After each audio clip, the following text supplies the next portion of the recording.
and welcome to the Westminster City Council study session of February 2nd, 2026. Thank you for joining us this evening. Please remember that our meetings are governed by the rules of decorum posted inside the chamber doors. We ask all attendees to maintain a respectful environment. No disruptions, threats, or audible expressions of support or opposition are permitted. Signs and placards are prohibited, and all attendees must remain seated in designated areas. City Council reports. Well, first I'll pause.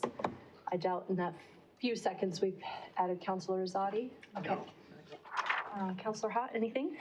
Yes, so I did send an email just to prepare everybody because we will need a poll, but both Jefferson County Commissioners and Adams County Commissioners have both made a statement on ICE operations, and I think that we should also make a statement. I think all municipalities should make a statement, but I would like to make a statement, and if I can get 3 other councilors that would also like to make a statement, I would like that to be drafted up within the next 2 weeks, because I think time is of the essence. And so that's what I wanted to bring forward. Thank you. Do we want to pause now and take a quick poll if we're comfortable with that? Yep. I know we're missing one of our, hopefully we can get him one soon. Yes. Sorry, what's the process in making how does, I want to participate in this poll, but I kind of want to know more about how it works. The process to getting something added to the agenda? So, well, I guess, so what are we taking a poll on? Is making a statement, is that right? Yeah. And how is a statement drafted? Like, what's the process of the drafting of the statement? I'll let Jody answer this one.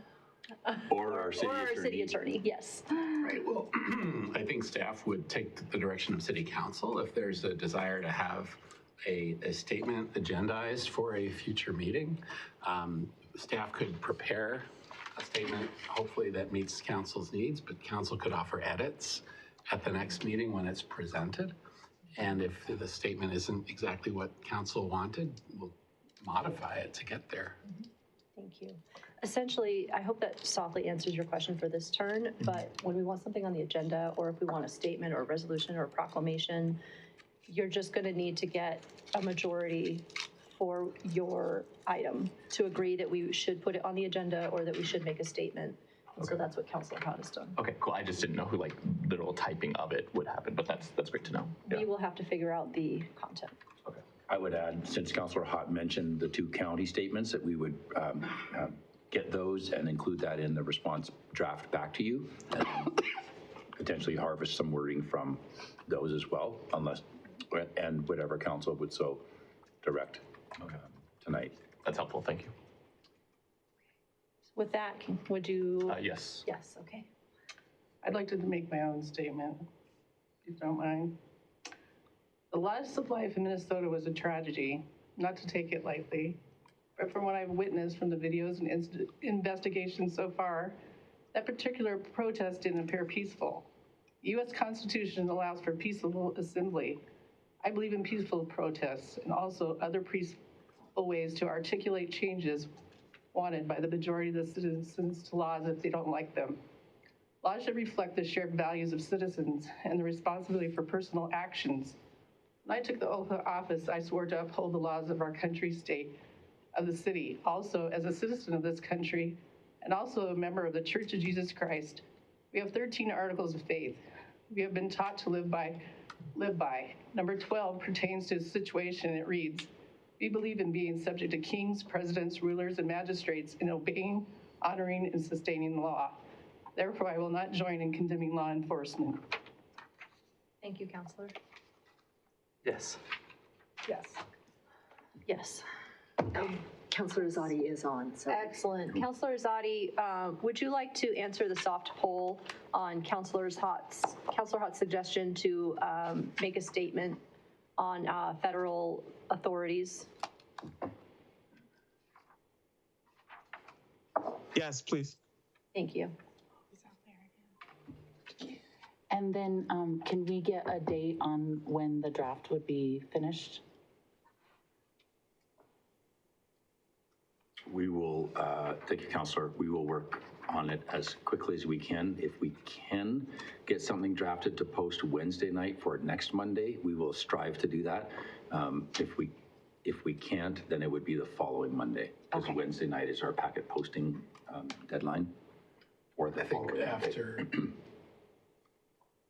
so yes, the 9th or with the 16th being a holiday, I It would- think yeah. the next meeting would be the 23rd. Okay. Definitely wouldn't want it going past the 23rd. Okay, that's helpful. Okay, anything else? No, thank you. Councilor Barajas? I promised the mayor bullet points, so went to a ribbon cutting for Sassy Savvy Bakery from the Chamber of Commerce.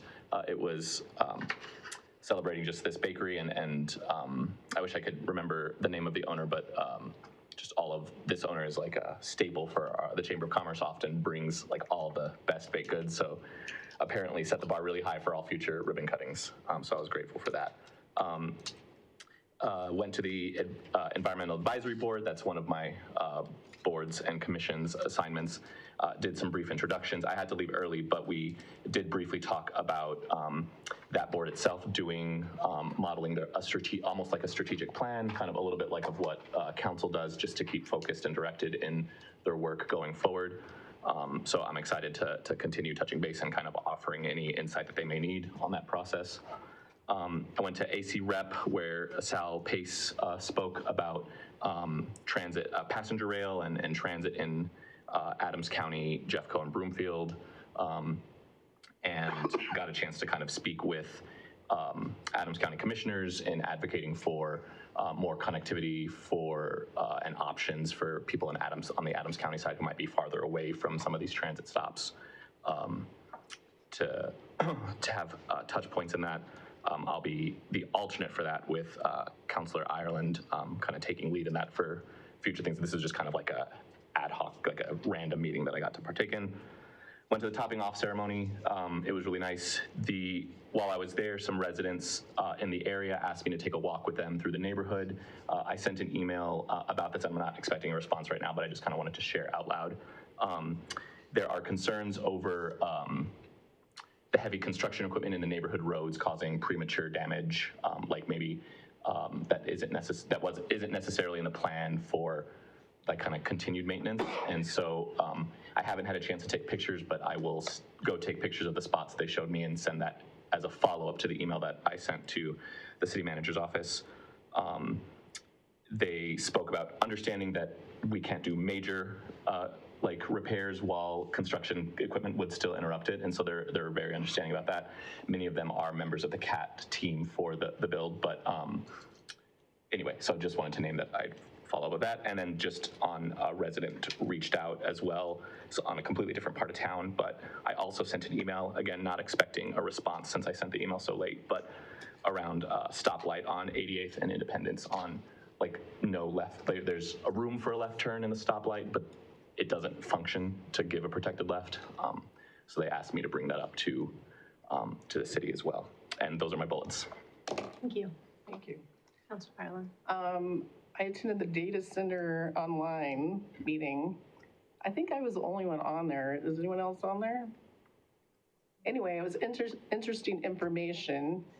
So we always hear the negatives of data centers, and they were giving the positives of data centers. So you get a lot of infrastructure if you allow them, because they pay for a lot of the electric infrastructure that you may not have in your city. And so they say they have a lot of them in Virginia that's actually lowering the cost of energy because they don't have to pay for all that infrastructure that they may need. Also, it's not taking as much energy on water because there's ways to, I guess, this is from the mayor of Thornton. She is electrical engineer. She's United Power CEO. She knows her power stuff. She wants a data center in Thornton just because she thinks it'll lower their rates. They'll get the infrastructure they need, and she can work it to get the power they need. She says you can do it 2 ways. You don't have to use as much water. Sometimes you can just use electricity to cool. And so she's gonna find the power to get it into Thornton. She thinks it'll provide high-paying jobs. Of course, there's others that are concerned. The mayor of Broomfield, she doesn't want it forced down her throat where the state says we have to have a data center, which was, wise, because we want home rule. We don't want to have them tell us we need a data center. So that was the biggest concern, and they're not trying to force it on anyone, but there are cities that really want it, so. Anyway. Thank you for that update. And also, I went to Uplands and saw their new houses and their townhouses, their duplexes and houses, single-family homes. So these are market rate, and then today I went and saw the project in Erie. The market rate ones, the duplexes were like a little over 1,500 square feet, up to 1,700, and so for the single-family homes. But they're ranging in price. The cheapest one was, the duplex was $569, up to almost $700 for the single-family homes. Their HOAs are $130 a month. They all have solar power already. So that's gonna save them on utilities. Their utilities are gonna be $90 a month. That's the flat fee. So they were nice, I have to say, they were nice. They'd sold 5 so far out of 82 to be built. The problem is there's no power except for this one area. So they started, even though it wasn't their preferred location to start, that's where they had power. So they were having power problems.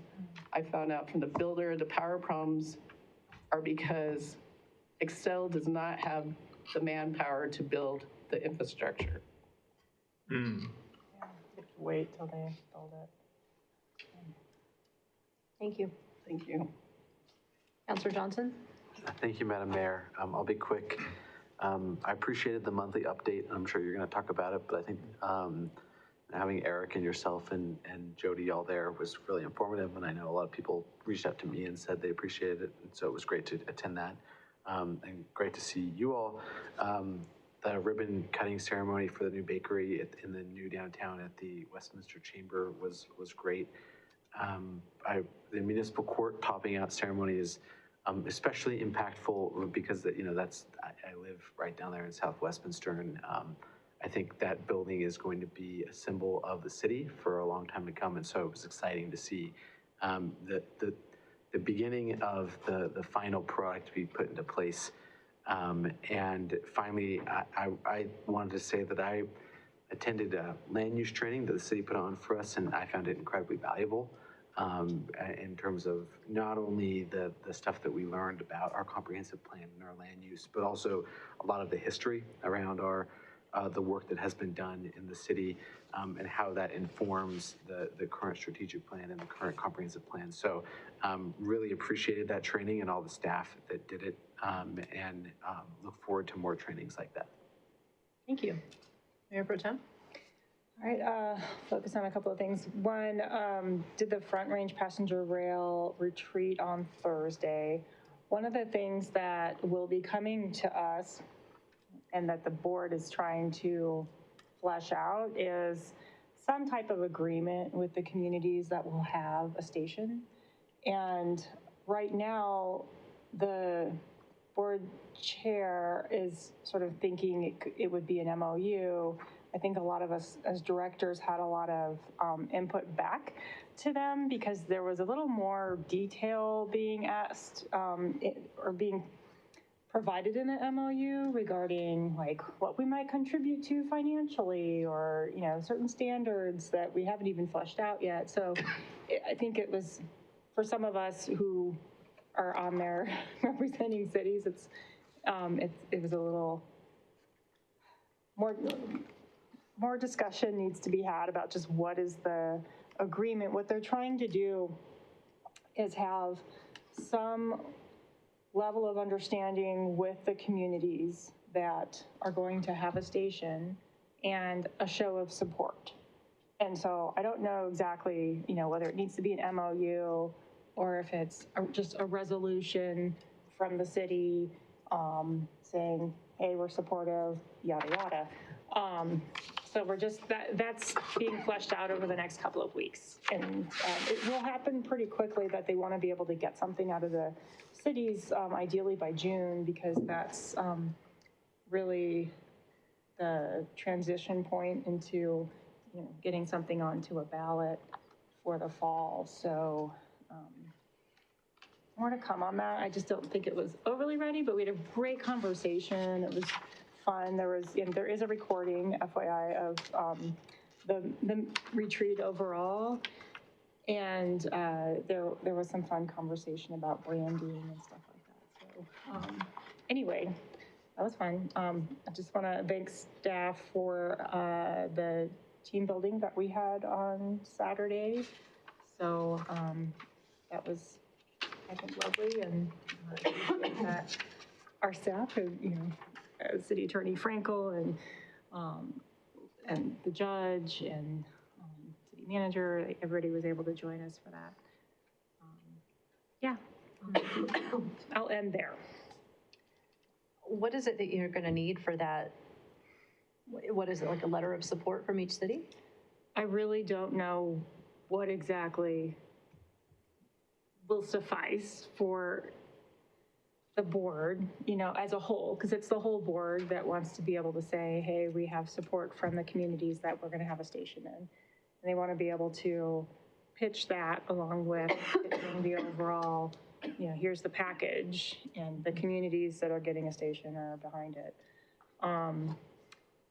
I would say one of the things that we're also looking at is maybe shrinking the size of the district. So right now it's a lot larger, but they're thinking of, is it just the cities that have a station plus a buffer? How does that work? Particularly if it's just a buffer, it doesn't quite correlate to voting districts and things like that. So I think it was a good initial conversation, fleshing out a lot of things that need to be determined, but nothing, I'd say, that has its complete bow on it, so. Okay. Well, we can have a discussion when it comes. I think it'll be much easier for us to throw our support behind it when we know that we have the station happening where this council voted to have it at. So until we see that, I think it might be tricky. Okay, I attended my first meeting for the Historic Landmark Board, and that was a lot of fun. I got to meet the folks there and get to learn, already dove into some of the history and some of our incredible landmarks around the city, so that was really interesting. The topping off ceremony was just really exciting, so a huge congratulations to all the project teams that were involved, our cities as well as all of our partners. And big thank you to all the community members that showed up. This is a once in a generation maybe kind of event, so that was really exciting. I had a mayor neighbor of ours, tell me that she had never done a topping off ceremony. So that was interesting. So that really was a one of a kind. So that was really incredible. So big congratulations to everyone on the progress we're making for the municipal courthouse. Big thank you to you, Mayor Pro Tem, for the tour that we did today, the affordable housing tour in Erie. That was fantastic. I reached at the tail end, but then stayed another 20 minutes to tour some of the homes that we saw in Erie, and they were just a really lovely example of what can be done with partnerships and cooperation, and from the city as well as from some CHAFA dollars. But they were they had some homes that were townhouses in the 300 range, and then they had standalone single homes in the 400 range, and they were beautiful inside, and they had 2-car garages. So it just went to show that this is possible. So thank you for proving it to us. I know you wanted us to see that, so thank you. Then we had this past week, I had the first monthly update with our city manager, or my first, but that was really exciting. And so a big thank you to Director Eric Otzelberger for working on the Park Rec and Library topic with us, which is always a lot of fun to talk about. So I love that we kicked the year off with a really fun one, and especially because we provide so many services with our libraries and with our parks. This morning we had the Monday legislative update. It was our second so far, I think, and it went really well. And so just thank you to staff for working with us on that and keeping the, how that's working with us and the public, in mind as we figure that out. I'm very happy with the biweekly cadence, so I think that's a good idea. So just a thank you to Amy and everyone working on that. And the team building we did this last weekend. So our city council did something unique, which is working with 6 Seconds. And they are, I think they're globally known, right? Not just nationally. And so they're globally known for their work in team building and in working with executive level folks and really driving positive talent and just driving teams to do the best that they can do. And so it was really, really well done. So thank you to staff. Thank you to the folks at 6 Seconds, Michael and Blossom, that worked with us.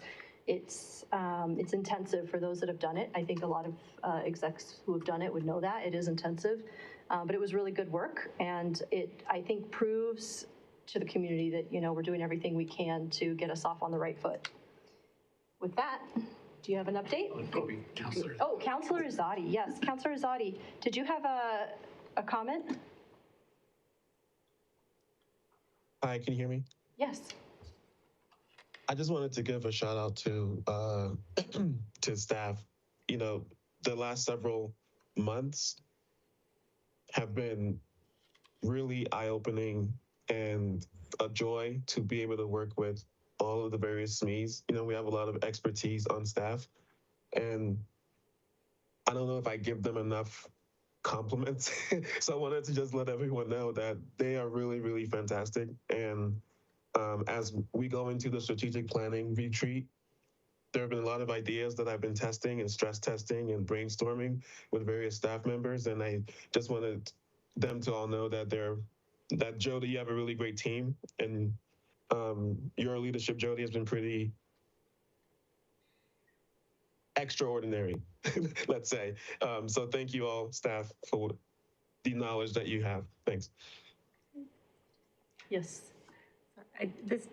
Thank you, Councilor Azadi. You made me remember that, I don't know if it came up on Saturday or what, but I was thinking about staff and all the things that, they've accomplished. And I was wondering if going into the strategic session, if there's any input that we can have from staff with respect to, like, what are they, are there priorities that staff really feels like we need to focus on? Because I know yes, there's things that we're gonna bring, but staff's like out there doing the work, and I'm sure there's things that they'd like to be able to do, and what might they need our support to get behind.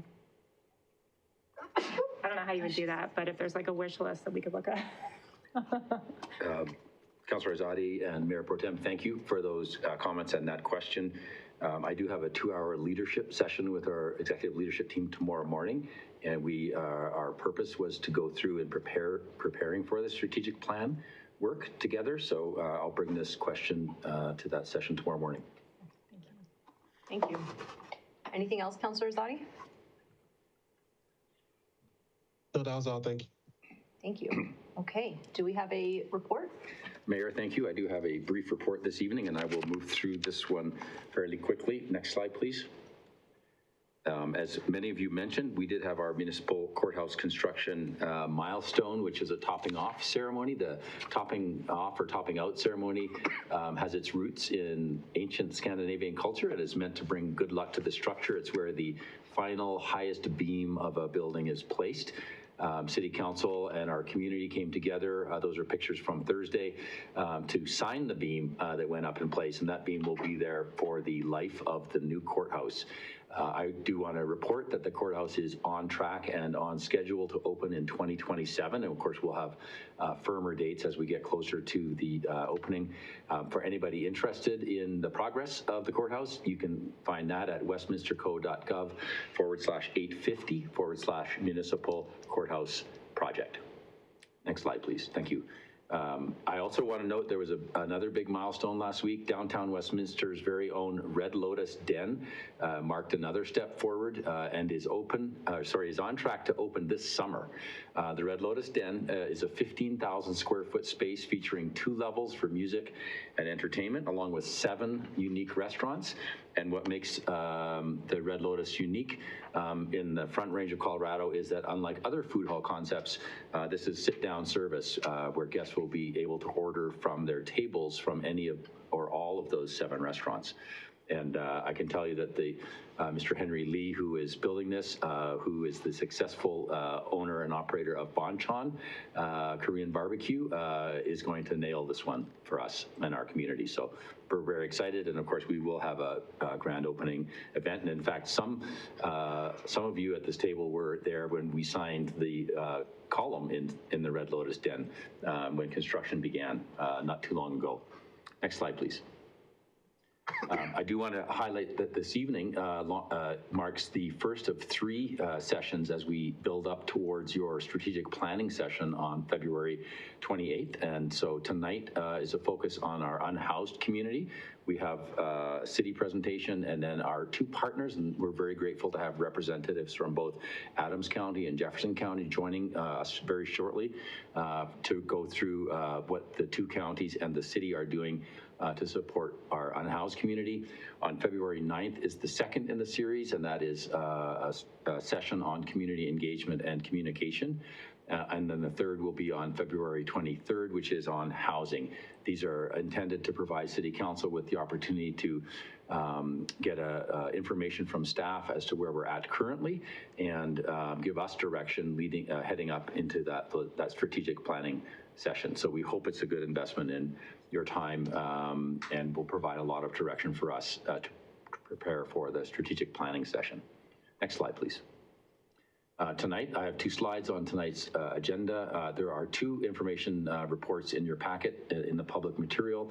The first is a response to Councillor Hott's question for an analysis of emergency cold weather sheltering and how that might look with increasing the temperature threshold for which the cold weather shelter is activated in 5-degree increments.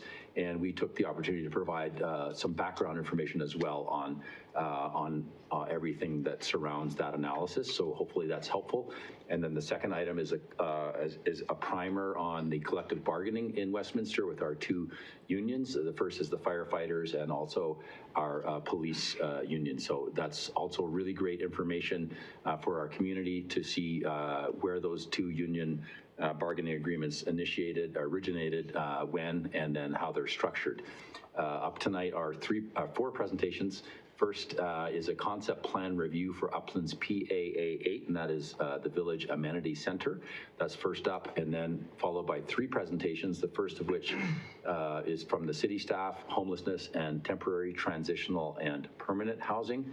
Then our Adams County friends will come in and present on their regional efforts on homelessness, followed by our Jefferson County representative who also will present on Jefferson County's efforts on homelessness.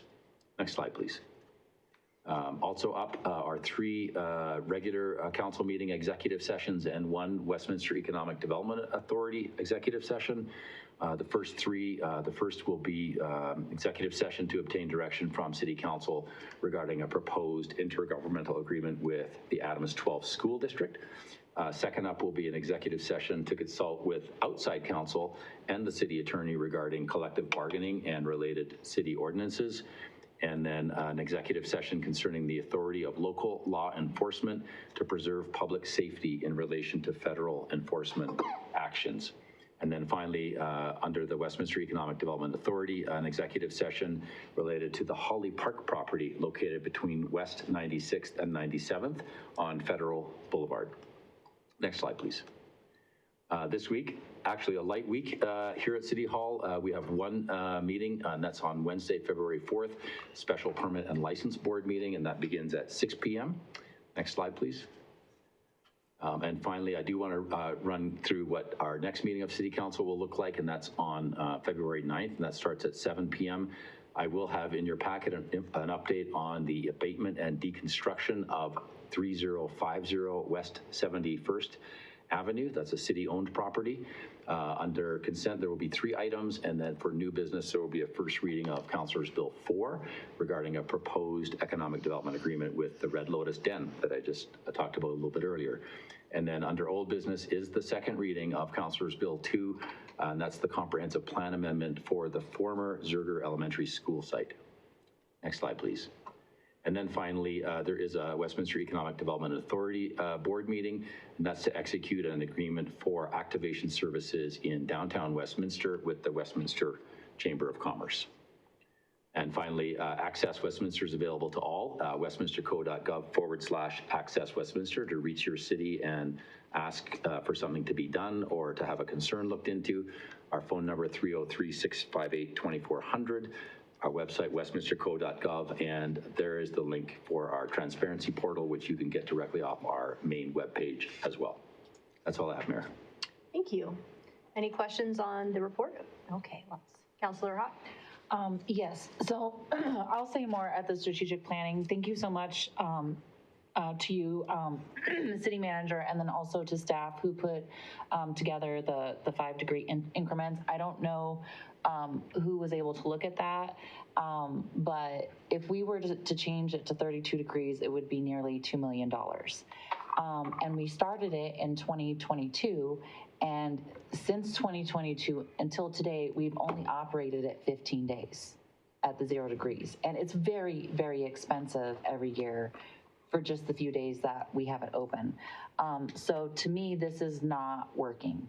I think we need a better solution because even 32 degrees is literally life or death temperatures, and the unhoused people die every winter. And so this, to me, I don't want to do away with it until we have something better, obviously, but this makes me think that we really need to look at other options, because increasing it, even just increasing it to 10 degrees is $225,000.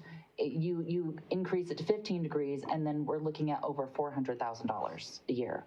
And 15 degrees is nothing. So this is not working. And you have to have a navigator to get a voucher for the hotel. So it's not even like hotel vouchers or something that most unhoused people are able to get. So we need a better solution. So thank you. But that just really proves to me that what we're doing, while it's better than nothing, we need to figure out something better, because it's very, very expensive, and very few days does it actually operate. Mayor Pro Tem? Yeah, I had a different question, but I was just going to respond to that. Yeah, it is really expensive. And just off the cuff, I was speaking with the director of the Colorado Coalition for the Homeless, and, kind of wondering if that's somebody who might be able to come and talk to us in addition to, who we have here tonight. So just more information we can get, more knowledge we can bring in on best practice would be great. So just a not related question.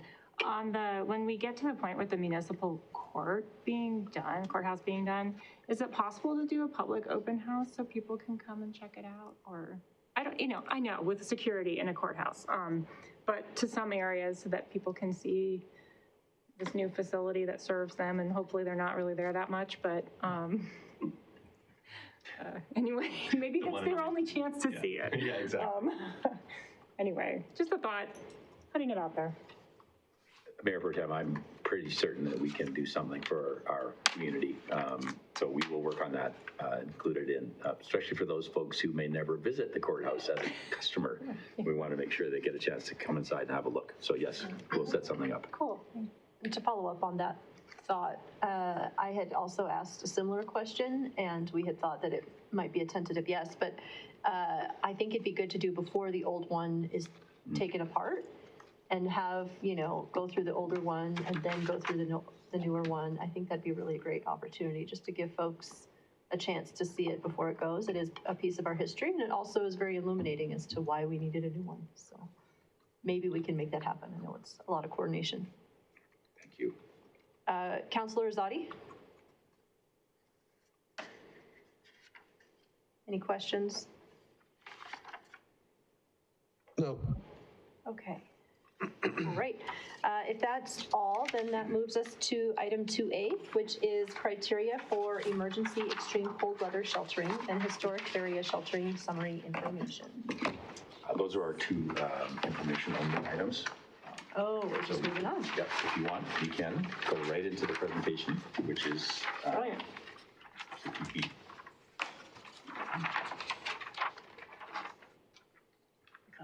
I'm sorry, that's actually the It's a concept plan. 2A. Yeah, there it is. That's the concept plan review for Uplands PA 8 Village. Okay, so we're going to move on to 3A now. You and I. So we all get so we all get organized. So item 3A, concept plan review for Uplands PA A8 Village Amenity Center. And do we have a presentation? Mayor, we need you to read the statement that is Yes. under there, please. Got it.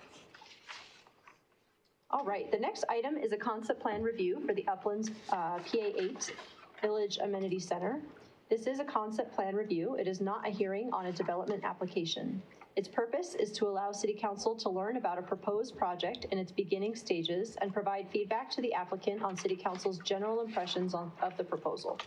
In accordance with the Westminster Municipal Code, concept plan reviews occur after city staff complete the pre-application review for a proposed project, but before staff perform a technical review for the project.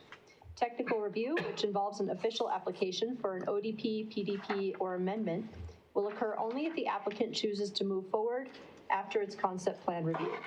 As part of our review process tonight, city staff will provide a brief introduction, and then the applicant or its representative will present an overview of the applicant's development proposal. City Council may then ask questions of the applicant and provide the applicant feedback on the proposal. City Council comments on the proposal are gratuitous in nature and are not binding on City Council, the Planning Commission, city staff, or the applicant. Thank you. Welcome.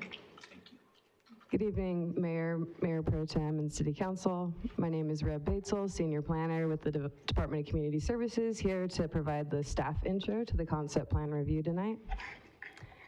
The proposed development is for Planning Area 8. We say PAA8 within the Uplands community. This portion of PAA8 is approximately 1.23 acres of vacant land located between 86th Avenue and 87th Avenue along the west side of Federal Boulevard. The subject property is owned PUD and designated mixed-use neighborhood in the 2040 Comprehensive Plan. The proposal is requesting to build common shared amenities for all the Uplands residents, including 2 clubhouse buildings totaling 3,170 square feet. The clubhouse buildings feature a fitness center, gathering space, pool equipment room, storage, and restrooms. The property owner is also requesting to construct an approximately 3,200 square foot pool and splash pad, a spa, game lawn, outdoor kitchen, and some seating areas. And primary access to the proposed amenity area is provided via West 86th Avenue to the south. The main access drive is proposed to run along the east side of the amenity area and extend north to connect to 87th Avenue to provide a secondary point of access and tie-in with the PA A5 alignment. For the applicant to pursue development of this property, they would need to process an official development plan. And preliminary staff analysis has determined the proposed layout for the amenity center may pose some future challenges with the construction of the rest of the village center and compliance with the master official development plan. The proposed architecture does not currently meet the minimum requirements. The proposed uses, however, are compatible with the existing residential development, the general site design, and the mixed-use neighborhood land use identified in the comprehensive plan. Notice was provided for the concept plan review tonight. The applicant posted one sign on the property and mailed over 600 notice letters, and all of these required notifications took place on or before January 23rd, 2026. If the applicant chooses to advance this application, the public will have opportunity to provide input during the review process. The first opportunity will be accommodated by the city-required neighborhood meeting that will take place during the first and second technical review. Second and third opportunities will be at the public hearings of the Planning Commission and before City Council at later dates to be determined. This concludes my staff intro and overview, and the applicant is here to present their concept plan.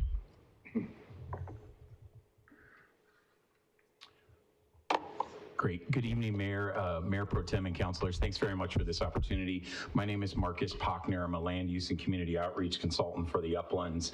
I will say we're going to be very brief, just probably jumping into this night as I looked at your agenda. I do want to just give an overall overview for all of you. We have now had 13 different neighborhoods approved in Uplands. That's roughly 84% of Uplands. But this is a very important part of the discussion. The AA to the village center, the town center, the gathering place, the part of the community. And now we're starting or initiating that process. Tonight we are speaking about the rec center, which is a subpart or a parcel in A8, and bringing that forward. I'll give you a couple other stats, just noticing you see the site here. Again, 84%, 13 neighborhoods, but this is truly the heart of the site, obviously just to the east of or adjacent to a very large public amenity PLD of just over 10 acres. So a very important gathering spot on the site. Brad's going to walk through a number of the details here on the slides, and then I'll come back and close out to be sure and address the staff comments and how we will come into compliance on those matters. Next slide. Thanks, Marcus. My name is Brad Haig with Norris Design. Thank you for having us here tonight. This was the concept that was approved in December of 2021. This was intended to show how it may lay out, the intent of what we were trying to achieve. We feel like we are very much in the spirit of what we have shown here on this concept. I'll show you how it evolved into the next slide. We're focusing today on parcel 3, that 1.3 acres. And as Marcus mentioned, that proximity to that 10-acre PLD, very important. We think that activation will make that both activates 86th Street to the south and also activate that public land dedication corner across the street. One of the things that was mentioned by Reb was the concern with limiting the commercial. The last thing that the developer wants to do is limit the ability to use this great hard corner for our property and to not make 86 a successful site. It's very important, like Marcus mentioned, it's the heartbeat of our community. So we've looked at layouts from probably 10 years ago on how this may lay out. We understand the criteria along 86 that we've written into our MODP. We understand all the criteria that we have put forward, and we feel like we're meeting it. This is a little more detail illustrative of what the site plan would look like. As you see, the two buildings, Reb mentioned the 3,200 square feet. We loved how the synergy started to create a more urban edge. We wanted 86 to feel like a really strong public realm, so creating that angular paving patterns that came from the buildings and the pool out to the street. The corner where the 8 is going to be a public plaza, so that'll be a seating area. We're hoping the views from there are incredible. We've laid this plan out for 10 years hoping for that spot, so we're excited to see how that plays out. She mentioned the 3,200 square foot pool. We've got a splash pad element. With that, a zero entry. We've got a wet deck. And we also have some seating areas for both shaded and for sun. And then a rentable picnic shelter that you could do a kid's birthday party or something, and then a game lawn adjacent to that. This is a perspective of what that may look like. I wanted to note we did not put materials on the architecture. It's preliminary, but it starts to show the spaces and how the spaces interact and the great spaces between the buildings and between the building and the shelter. Great. If we go to the next slide here, just kind of going through these, again, I just want to be sure and note this is conceptual building elevations. We absolutely will meet the architectural requirements of this site. This goes back to the MODP. It's about brick coverage and a number of things. So again, just a conceptual level, but when we bring it forward in the ODP, we will meet those requirements. I think so that shows the early architecture, conceptual building elevations. Next slide here, just to kind of point out a little bit in plan view again, we've had initial discussions about the conceptual utility plan. Again, we'll meet all your engineering standards. We're showing that connection in a temporary turnaround on the north side of this site, as you can see envisioned there. It also proposes a right in and right out off of 86th. As you can see, that will continue on to the west there. So that's why it's a right in and right out. But we will meet that and we'll continue to work through it. But you can really see engaging 86th and the PLD across the site. Next slide here, and probably getting very close, just a couple of things we wanted to be sure and show. This actually has a couple of parts of history, if you will. The MODP is where we describe this shared amenity, what needed to be provided for Uplands residents. So you can see the minimum requirements, we're certainly going over that, but there needs to be that activation zone, those requirements, those amenities on site. The PDP also then picked up that mixed use requirement, and that will come forward in this application and address that as well. The mixed use components themselves will be in a separate application, as we've discussed in the retail and kind of that mixed use portion, where we're bringing the shared amenities forward in this application. Next slide. I do want to note just a couple of proposed exceptions here. As we have often done on parking, we look at how to address the 32 or the requirements of the off-street parking, and then how we can do it a little bit differently to really fit the site. We are adding 14 head-in parking spaces. That's really just on the east side of our site of this parcel, and you can see that. That's actually why it's moved a little bit to the east, and then 30 on-street parking stalls. The one thing I want to note about this is the mixed use center. We are going to have other parking on site and other shared parking opportunities. Those parcels aren't developing yet around us, so we're not going to lay out their parking yet. That's our request until the mixed use comes in. The other one I would certainly note is appropriately along 86th Avenue in the MODP, there's a requirement to have a build to line at 10 feet. Turns out there's a 10-foot utility easement there, so we're going to be a few feet off of that. Obviously, staff has been remarkable, thoughtful. We've worked through that issue. That'll be just a few feet. We'll try to minimize that at all, but it is still an exception. So these will be two exceptions. Again, we know the parking will come forward, but that will be in subsequent applications. I think folks, Mayor and Mayor Pro Tem, that may be the general presentation that we have. Again, looking for any feedback, any issues that you see, but really looking forward to bringing this to the community. Thank you so much. You bet. Thoughts? Councilor Island? Well, I like it, but I have a few questions. So parking was one of them. Sure.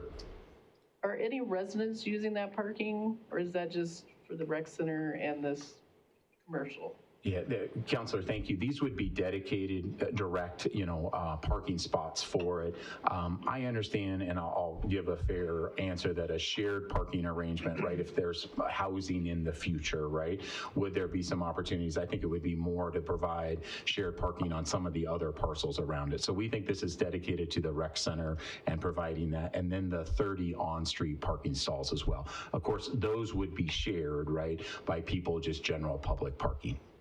Okay, also, who and how will the upkeep be paid for this rec center? You bet, Councilor. It is part of the Metro District. It's fully incumbent upon that operation and by the HOA. So that is maintained and paid for as part of the Uplands community, nothing from the public side.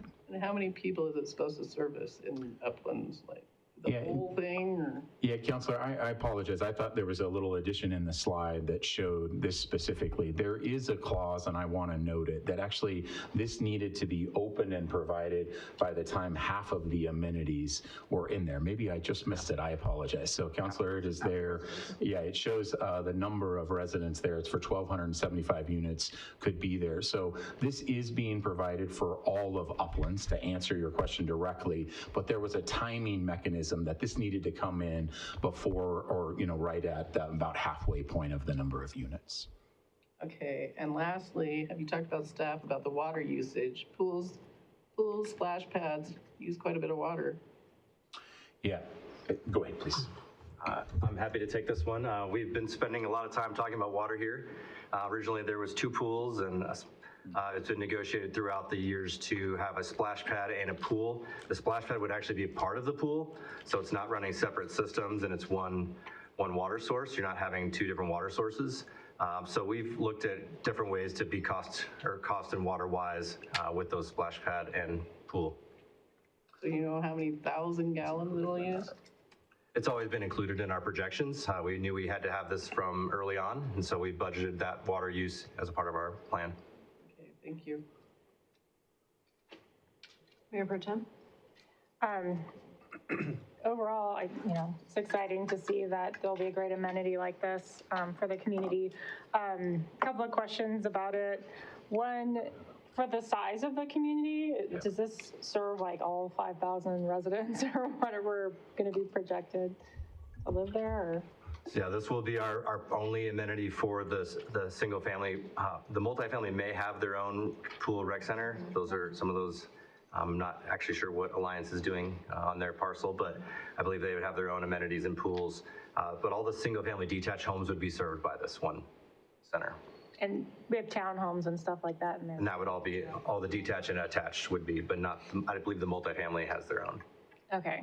And then the park's like right across the street, right? Yeah, and Mayor Pro Tem, I know you know this. I think that's the thing, that this was a requirement actually very thoughtfully by all of you in addition to the PLD and cash in lieu fees. So this is above and beyond acknowledging, right? These are new residents and providing for that. So yes, still meeting all of that and right across from that important amenity. So there's certainly arguments that you could have more, right? But the parks and the open space, the 10 acres, and then in the northwest corner, as you well know, again, almost 10 acres, pretty remarkable PLD across the site.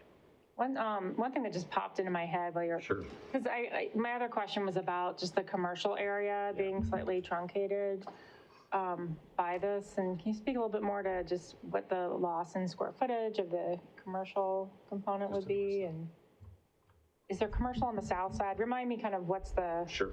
Yeah, so the way the criteria is written is we need to have 30,000 square foot of retail use. And it does not specify where that needs to be. We do have to have 50% of 86 activated with streetscape active use and glazing.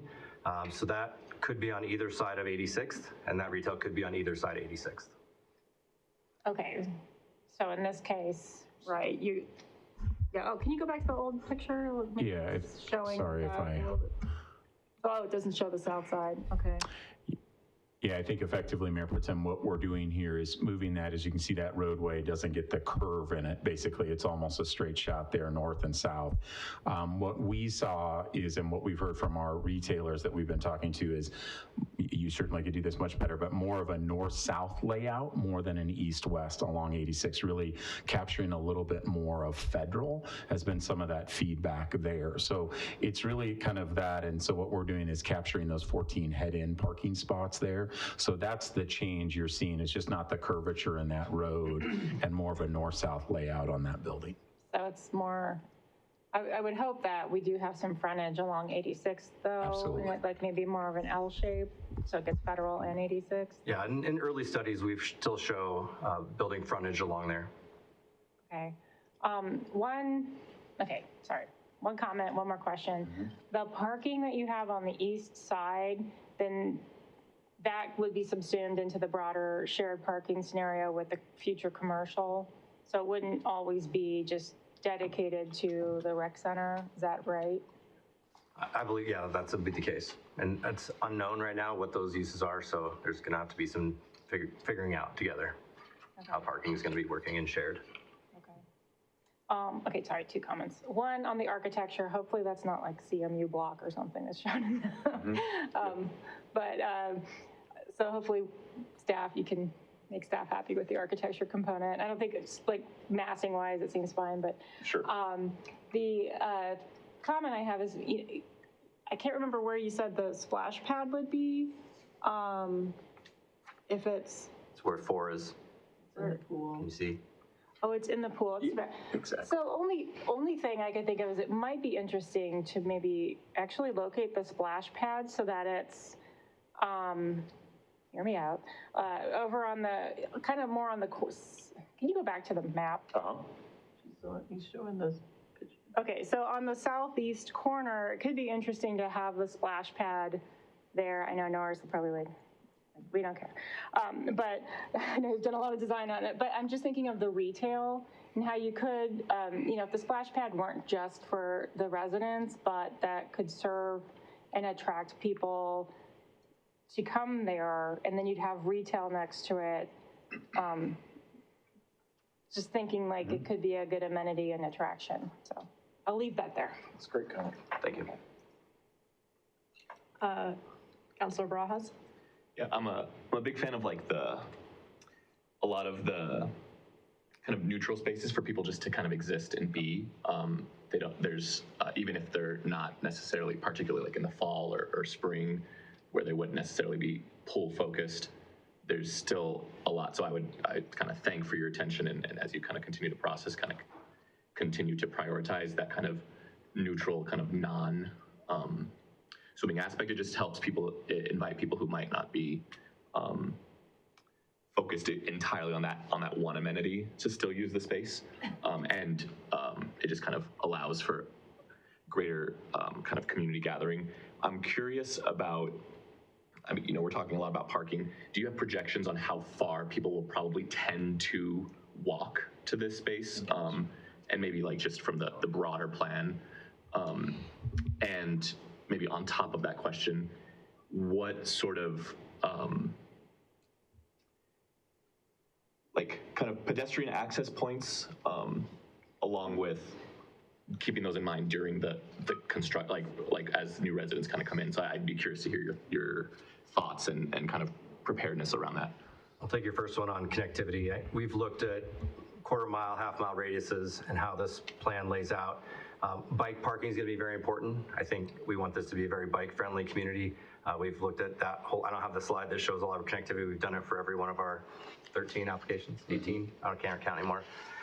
But circulation and pedestrian connectivity is huge, and that's what makes community great. We've looked at that. We think this is going to have bike parking, scooter parking along that public edge to be a second form of access, so people aren't driving. They'll elect not to drive. Yeah, Councilor, it's a great comment, and we'll show that in the PDP. We always show those accessible routes and just general pedestrian routes as well. So we'll add that in. I'm just showing you, this was 2021, but I think here, even then, it was envisioned that north of this site, so off of this parcel, that's the hard part about this being a separate application, right? Is we envision it north and northeast of there having shared parking, right? That's a mixed use zone. So I think it's completely reasonable to think that that would be shared, as was asked earlier, and have other uses. This isn't busy at night, right? I think the other thing to your first comment about it, I just drove by the affordable housing that is now open at Uplands and outside the pool area. Of course, that wasn't busy, but people were at the fire pit tonight, right? Like there was gathering there, and we know with like that's the gathering space that we just want people to be there. So I think it's a fascinating comment about the splash pad kind of coming outside of this area and pulling into that retail. So we'll look at opportunities like that to try to make it part of that. Thanks. Councilor Azadi, did you have any questions?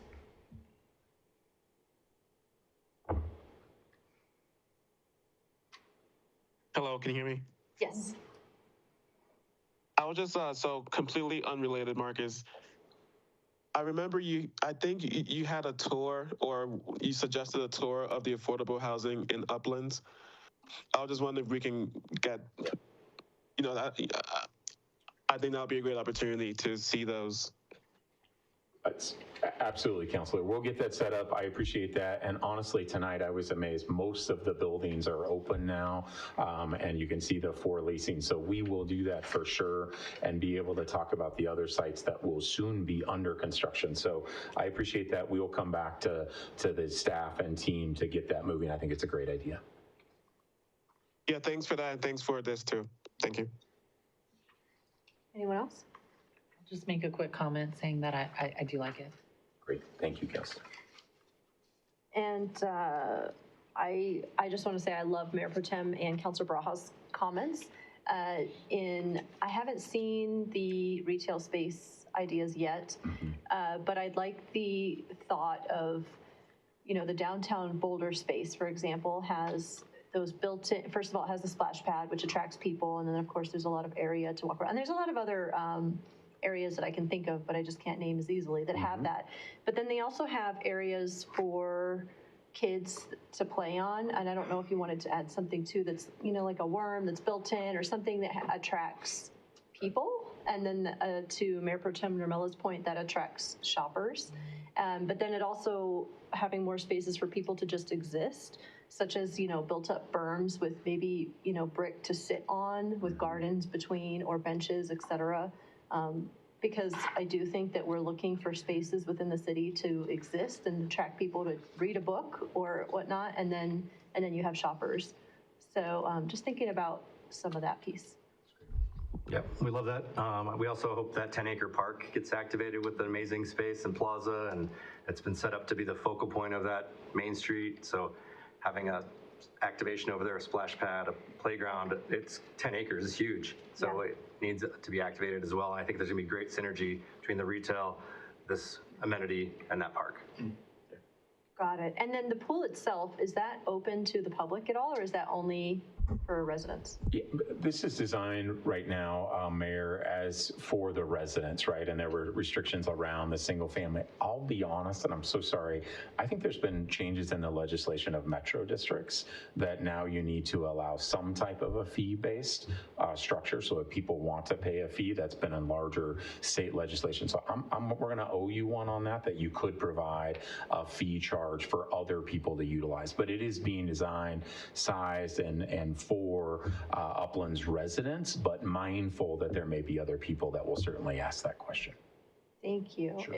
If that's the case, maybe we can make sure that staff look into that and then try to keep the design in mind for that as well. Great. Anything else? Okay, thank you. Thank you very much. Okay, with that, we are moving on to our next presentation. As stated at the outset of this concept plan review, councilor comments are gratuitous and do not bind or obligate the applicant, city staff, the planning commission, or city council to any course of action or future decision. We will move on to item 3B, which is homelessness and temporary, transitional, and permanent housing presentation. And I believe we have a presentation. Yes, thank you, Mayor.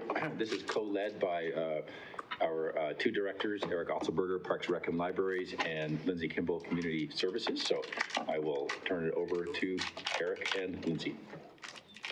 Thank you, Jody. Mayor Pro Tem, City Council, Eric Otzelberger, Parks, Recreation, and Libraries Director. So we've heard loud and clear the unhoused is a priority for you moving into your strategic plan. And this evening, we endeavor to provide information and ideas for your consideration to mull over and consider as you go forth into your strategic plan retreat at the end of this month. So that's our mission and intent, and we are grateful. Two of our most important partners will be presenting their own presentations, Adams County and Jefferson County. So a lot of great information this evening and great context. So just for this presentation, a little overview. I have our subject matter experts on the human services side of things, Kate Scarbeck, that has been leading the charge for us ever since the navigation program became a thing. And then Haley Stevenson, who's been with us about 4 years now, doing a tremendous amount of public service out there. So they'll be presenting on the Navigator program itself. Director Kimball will be presenting all things housing, because of course, human services, housing, the linkage, and the strategy going forward, very, very important. We'll be introducing a concept of a strategy, but once again, we don't want to get ahead of you with your strategic planning efforts, and we're providing information and ideas for you to consider moving forward.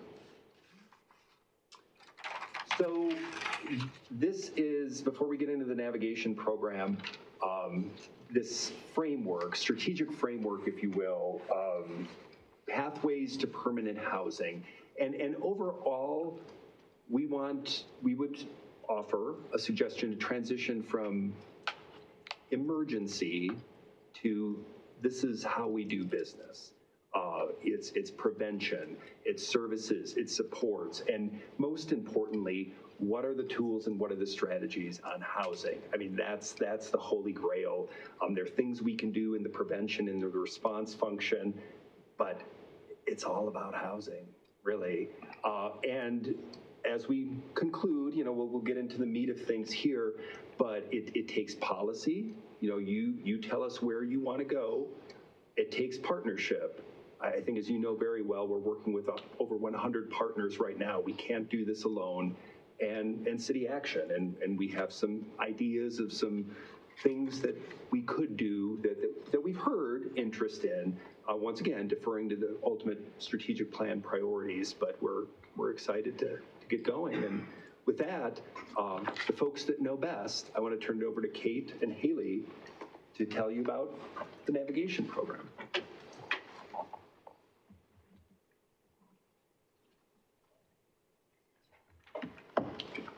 Welcome. Thank you. Thank you for having us here this evening. Greatly appreciate it. As you can see, the very first thing we want to discuss, and before I get to discussing anything, I should enter my name into the record, shouldn't I? Hi, I'm Kate Starbeck. As you heard Director Oldsberger share, I have been working as the Human Services Touchpoint for the city for several years now, including overseeing the Homeless Navigator program. I've been involved in helping create collaboration across all of these different systems, and you'll be hearing from Haley Stevenson, who is our longest term navigator we have on staff and has a tremendous wealth of experience and knowledge and insight into what the people she works with every day need. And she'll be sharing an oversight of the project in general for the Navigator program.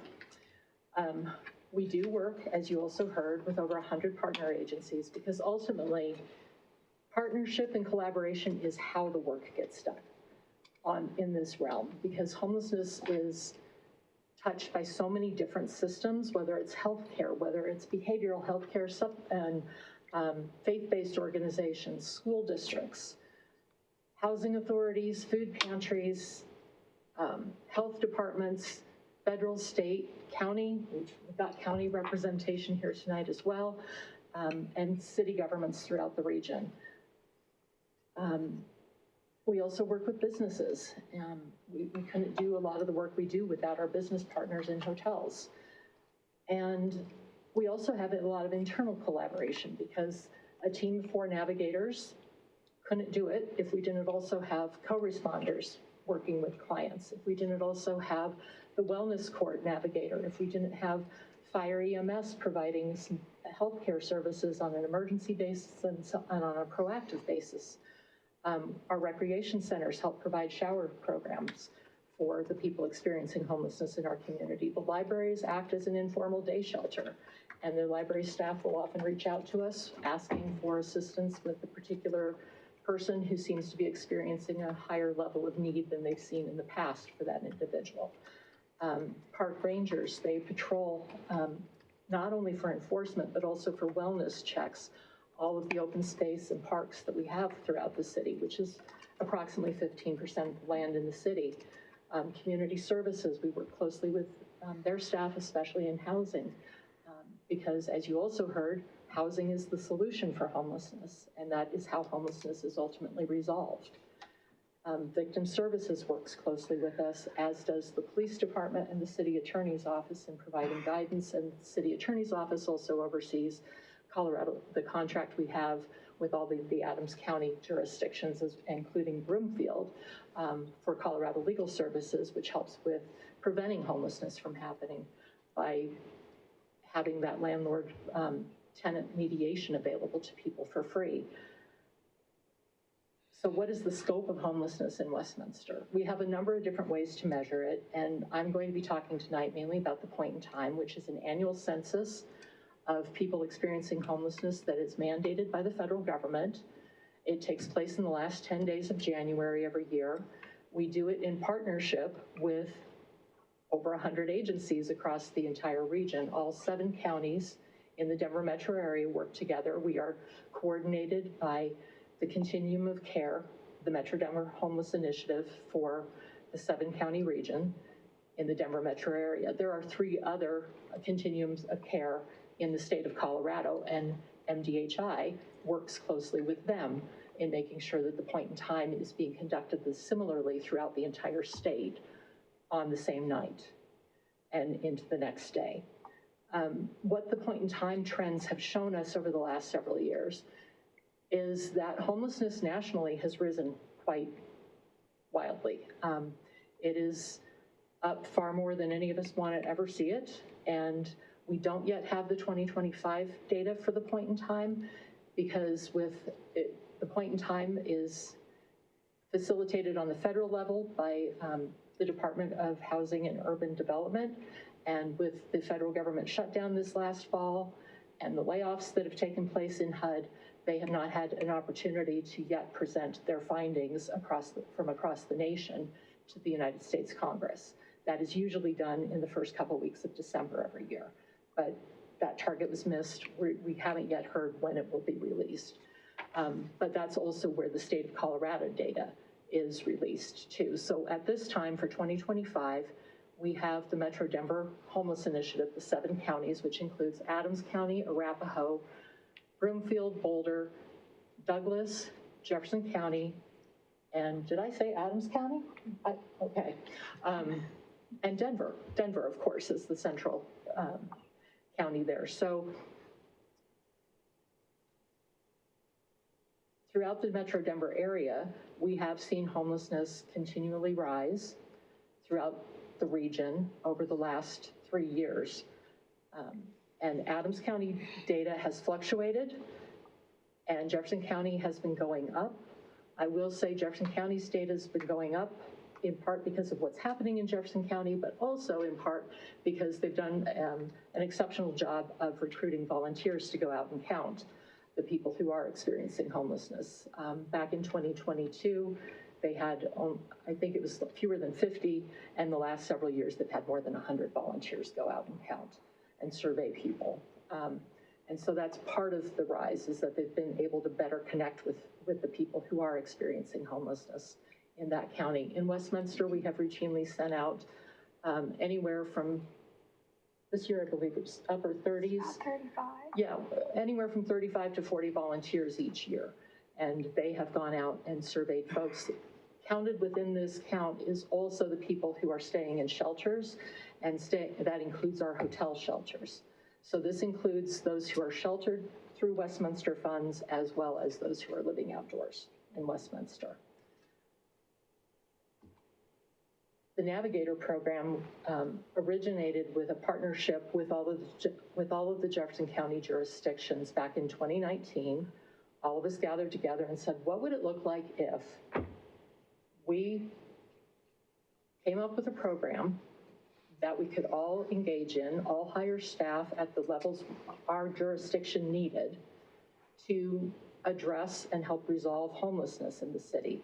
Because what we were seeing at that time is that we had a lot of different agencies throughout both Adams and Jefferson counties that were serving people experiencing homelessness who had children. So families with children were being served, but none of the nonprofits outside of Aurora were focusing on individuals or couples without children. And so we had no place to refer folks. We had no place to offer any services. So we said, what if we created a program that focused on the calls that the cities and the county are all receiving?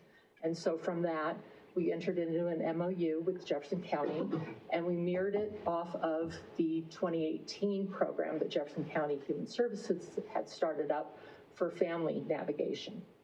And instead, this is for adults, whether they're a couple or an individual.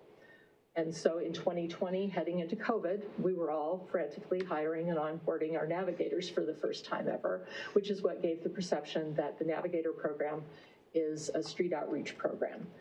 It is not. It is intended to actually get people housed, but in 2020, there were no public buildings opened. So the navigator's work was taking place outdoors at that time.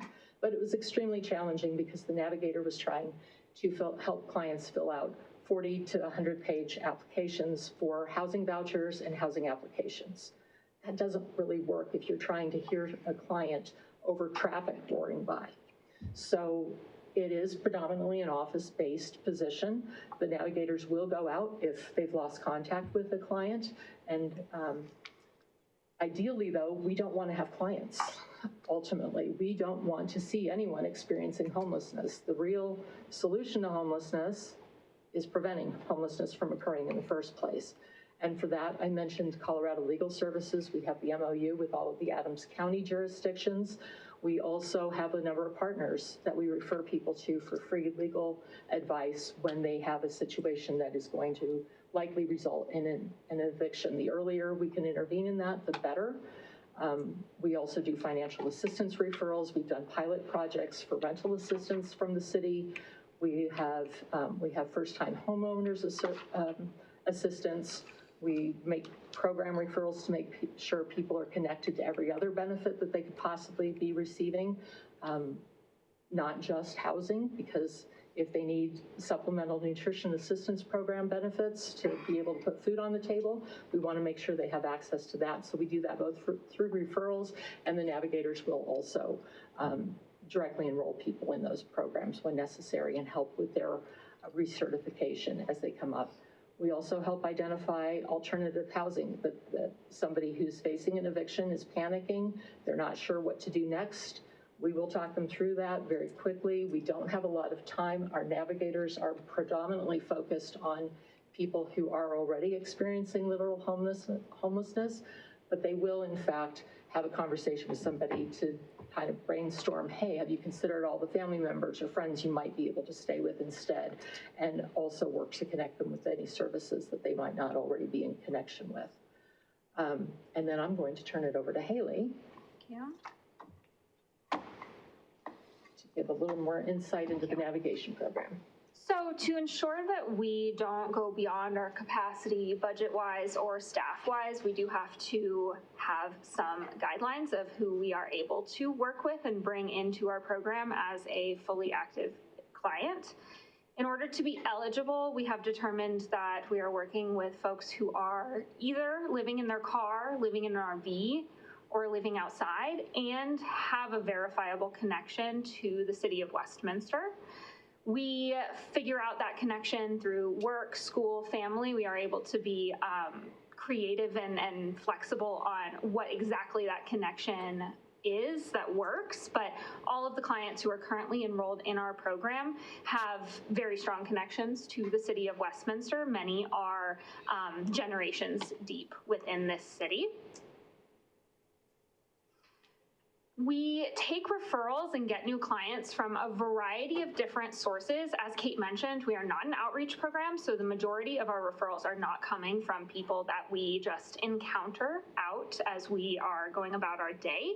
The majority of referrals we get are actually internal city referrals, and those are the referrals that we trust and love the most because our partners within the city are out there already doing the work within our community and have eyes on the issue. Our biggest partnership is with the park ranger team. We really rely very heavily on our park rangers who are out on the trails, parks, and open spaces on a daily basis, more than we would ever be able to. And so they have a very good idea of who is really within Westminster. They've seen this person on the trail consistently for weeks and months, and so we know that any referrals coming from those park rangers are verified referrals, which then cuts down the time that we need to ask and verify their connections to Westminster and verify their status of homelessness.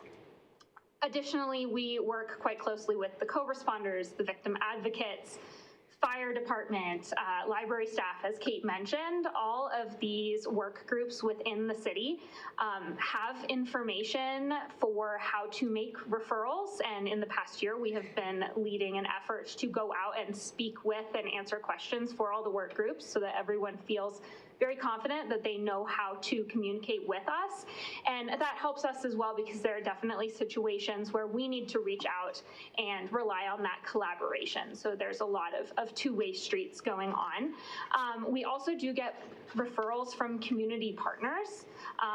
There is going to be a slide later on that lists the many community partners that we work with, many of which are interacting with folks who eventually do become clients of our program. And so we want to make sure that we prioritize having those channels of communication open. We have definitely had to do education on what kind of referrals we do and do not take. It has been just difficult to make sure we get the correct message out, but we do respond to referrals geared toward resource connection. So that would be anything, if you have a city staff going out and saying they encountered someone and that someone has asked, hey, how can I get connected to resources? What might be available to me, those we jump on. What we do not respond to is resources or referrals geared towards enforcement. In order to maintain our goodwill in the community, we have very intentionally not been associated with any enforcement activities, and that has really fostered a lot of trust between the community and the Navigator program. So any referrals that come in that are geared towards enforcement, we do have to give information for the appropriate avenues to do that. Our role is one that is complex and flexible in many ways, but is always focused on this housing as the ultimate outcome and goal for everyone that we work with. So that informs all of our day-to-day activities and what we prioritize and how we spend our time with our clients. In order to get to that end goal, we have to spend a lot of time on relationship building. We don't go into any client interactions with any pre-loaded case management plans. We recognize that each person that we work with is a fully complex individual with different routes to housing and different goals. And so we lean on building relationships with our clients in order to best navigate them towards their most appropriate housing outcome.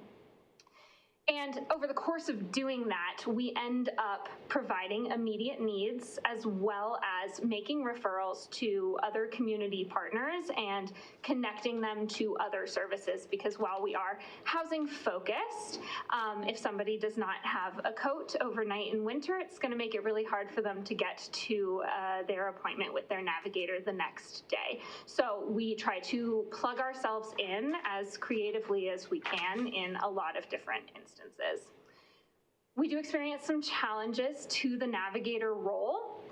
Historically, one of our biggest challenges is enforcement, and this is not just within the navigator role within the city, this is in homelessness services in general. If we are working with a client who is in a camp that ends up being moved, we can end up losing track of that client. Maybe they had an appointment this week to go get their social security card or show up to fill out a housing application, and when we lose track of them, we're unable to make that progress, which just delays everybody's timeline longer. And then a complaint line for the housed community is also something that can be a bit of a double-edged sword, because there, of course, should be ways to express concern about encampments. But when complaint lines come to navigators or to other staff like Kate, who are working on kind of more of these big picture scenarios, phone conversation with a community member can easily take an hour. I'm sure most people are aware of that. So that is a challenge to getting everything that we need to get done in a timely manner, as well as expectations. Something that we really set with both our clients and community partners and city partners is the expectations of what can get done. And the first thing I tell my clients that I work with is that this is the long-term goal, right? We're working on something that's going to take a while. So setting those expectations ahead of time with anyone involved in the process is really important. Housing is complicated, and that's why it doesn't just get solved immediately. When we are case managing a client to identify housing, there are multiple different streams to pursue housing as shown here, and not every stream is right for everyone. So market rate housing there in the middle, that's what you think of as just, I'm gonna go find an apartment and I'm gonna apply to it and get housed that way. That is a path that we can pursue for our clients who are working and have income, and we do pursue this path for many clients. More commonly, we are pursuing affordable housing, which is tax credit or subsidized properties. Tax credit would be properties that are renting at below the rate that is common for the area, while subsidized properties will only ask a resident to pay 30% of their income towards their housing. Both of these are fantastic. Both of these are very hard to get. These are the ones that you hear 2 to 3 year long wait lists for. Housing authorities also manage quite a bit of housing. They have their housing choice vouchers, formerly known as Section 8, and project-based vouchers. Housing choice vouchers are primarily lottery-based, and each housing authority manages their own Section 8 wait list, and your name is only on there for a year, and you have to resubmit it every year. The majority of people that we work with are not aware of these requirements, and it's not laid out to them. Project-based vouchers are more of a traditional wait list, and again, you have to be quite lucky to get a project-based voucher, as the housing stock is, of course, limited. Housing is available through Veterans Affairs, which is an amazing, valuable resource right now. There is a concerted effort called Built for Zero, and community partners come together every other week.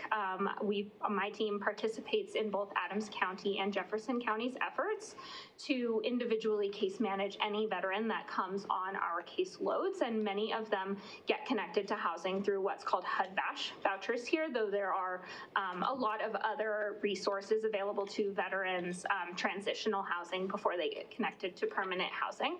And lastly, we have the community queue through MDHI, the Metro Denver Housing Initiative.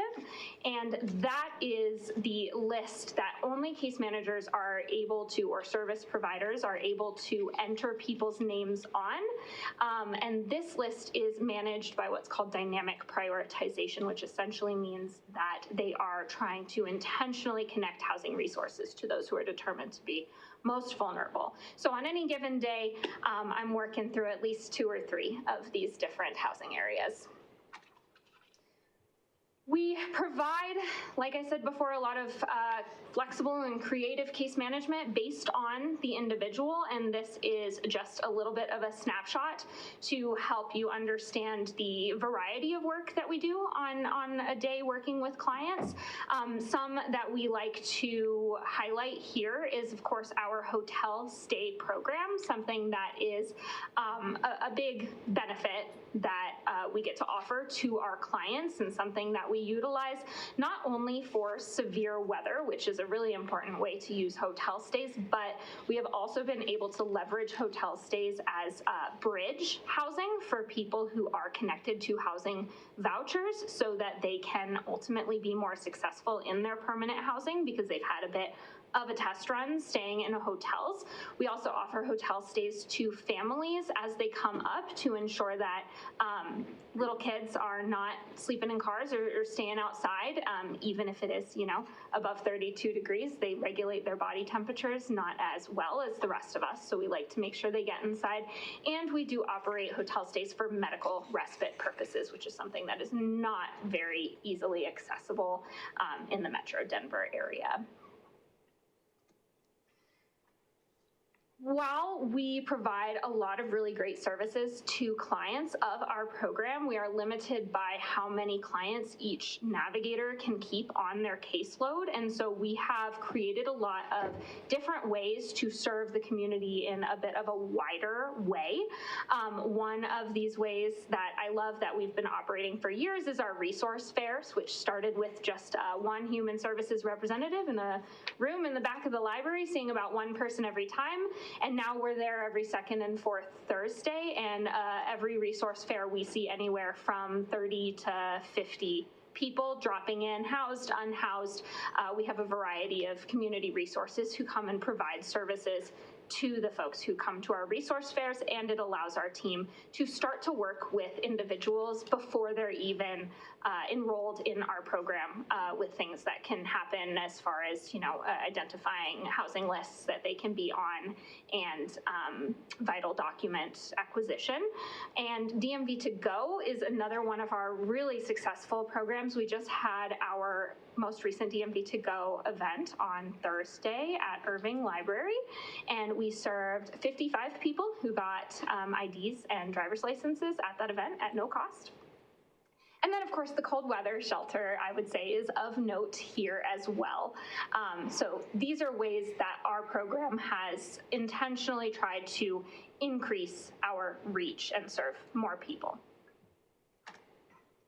In 2025, we helped 23 people get into permanent housing, 18 people into temporary housing. We provided 3,750 plus hotel stays through our hotel stay program. And we did 319 people at 5 different DMV to Go events and 754 people at 22 resource fairs. So with these outcomes, we would not be able to do it without, again, our regional partners and support. I like to think of the people who work with our regional partners as an extension of my team. I am touching base with folks from multiple organizations on this list every week, and I wouldn't be able to leverage the support for my clients. My teammates wouldn't be able to do that with their clients if we did not have such strong partnerships with our community members. And then with that, I believe I'm passing it off to Lindsay, who is going to talk about the extension of my program. Our program serves the 0 to 30% AMI, but as we've said before, there's a lot of work that is beyond that. So passing it off to cover the rest of that. Thank you.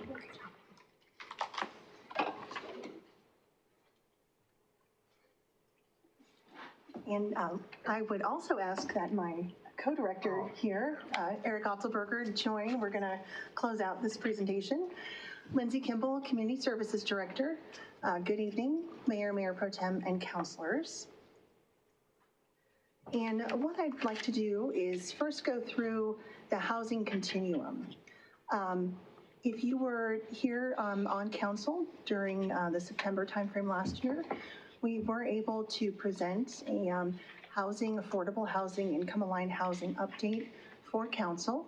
And let me not be remiss, I want to introduce as well my colleagues in community services who are here supporting this effort. Stephanie Troller, who's our economic development manager, is here, as well as Vivi Del Piso, who is our housing administrator. So they are key rock stars in this effort as well. So thank you. And I want to walk through, we did a little bit of animation this time. We got a little fancy. And I wanted to start, because this graphic can get very busy, but we wanted to start by sharing, as Haley and Eric and Kate have referred to, this housing continuum and where we are as partners on the spectrum. So it's important because there's this point of where you move from maybe 0 to 30% of AMI, which is area median income. And wanted to do a quick sidebar and just to give some context, because you may be asking yourself, what is that? What is 30% AMI? All AMI is based off of the size of the household. And we do have HUD-specific information and data sets for our community of Westminster. So those are calibrated throughout the country. They do that for communities. So every community, of course, based on different costs in that area, you'll have a different AMI. So it's very specific and tailored, calibrated to our specific state, our region, and our city. And just to give you an idea, if we had a 2-person household, 30% AMI is $33,630 annually.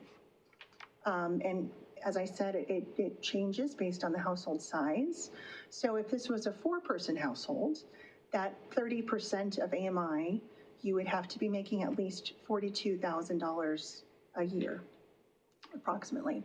And to give you some reference points for those other AMIs there, 50% AMI, that same 4-person household, to meet the 50% threshold, would then go up to about $70,000. That 4-person household at 80% is $114,000.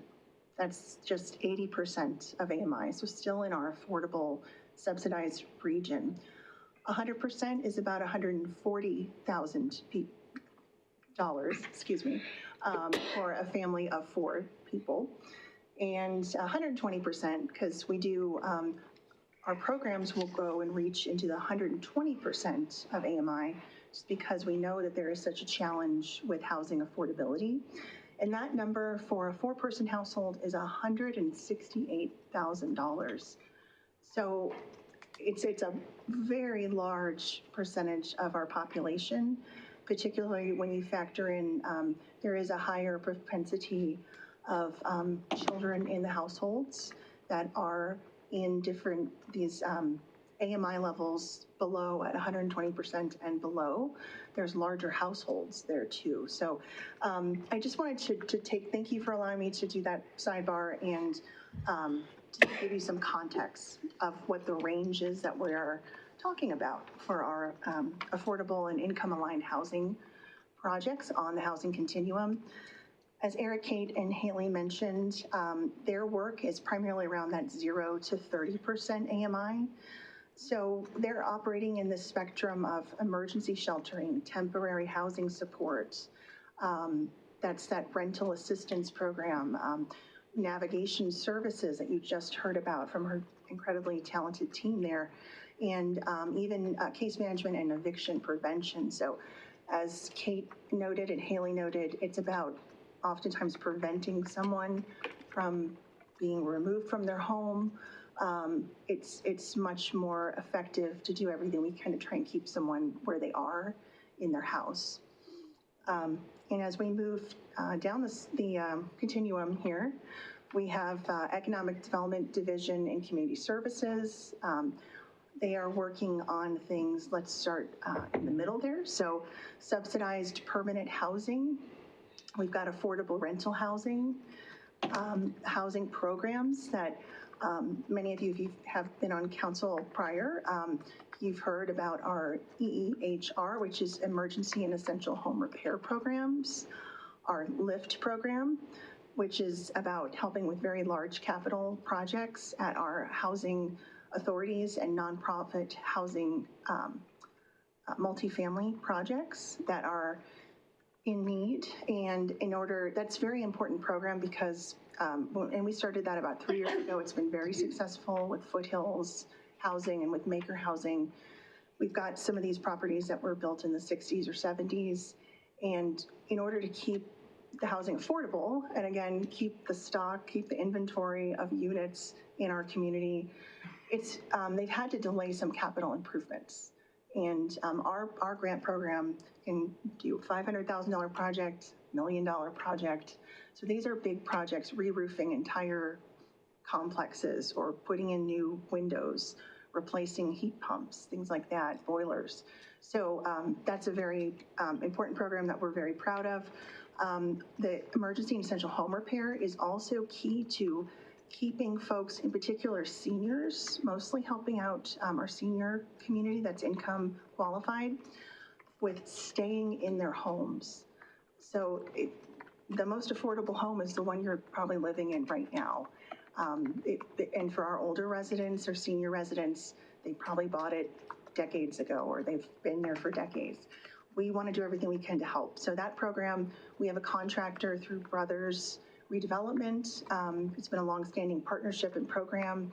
It's been great. I would just say it helps with smaller size grants to help with things like wheelchair ramps, accessibility, grab bars, walk-in showers, and it can be basic things. You have a leak in your roof. You don't want that to get larger and go through the winter like that. It's only going to get worse. So we want to help people stay in their homes. Preservation and aging in place. Again, I talked about that. That's in that about 30 to 80% range. And home ownership. So the team also works on with partners. Partners are very important, of course, as you've heard, to the work with down payment assistance programs, first-time homebuyer programs, and figuring out how can the city play a role in this. Every deal is different. You'll hear me say that a lot in economic development and real estate. So we try to tailor the solutions to what's the project that we're looking at, what are we evaluating, where's the gap, how can we be most helpful, especially in affordable projects. Is it donation of land? Is it waiving or rebating fees and taxes, something like that? And getting creative in other ways. Sometimes it's just trying to really thoughtfully and carefully understand what is the project, what is the unique nature of this. So the housing continuum, put it all together. And we've got a great team here. It is, I really want to emphasize, founded in collaboration. And the reason why this is so important, and we wanted to give this thing, I think, a name. And so we could name it, we could make it tangible. The STEPS program that you heard Eric talk about, I'm going to go in a little bit more about what we're calling STEPS. Because we're at that point where in most municipal organizations anywhere in the country, there is always these silos of, okay, well, I do unhoused, and this is my lane, and those people over there in that other building, they do housing stuff, and we wish them all luck, right?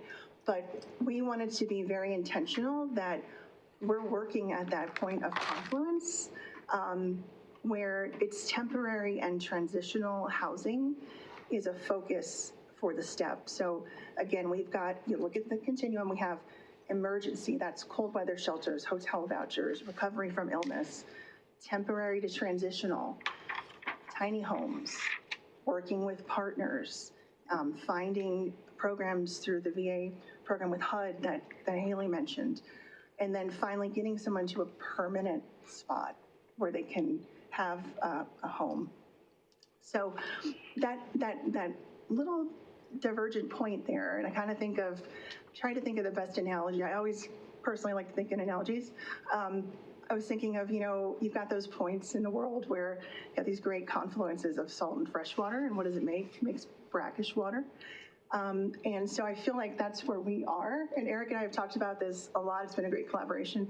How do we explain, why is this special, what we're launching, and what we'd like to present to you and receive your feedback on this policy?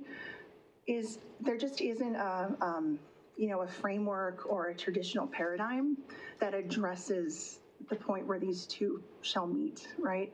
It's where is the permanent housing meeting unhoused? How do we get people, how do we help them to not become unhoused? How do we help them get out of being unhoused? How do we keep people in the housing? It all works together, and we really wanted, and I would say Eric and I hunkered down pretty intensely before the holidays, and like locked ourselves in an office and we're like, hey, nobody's leaving until we figure out what the framework is now. And we wanted true. I'm really mean.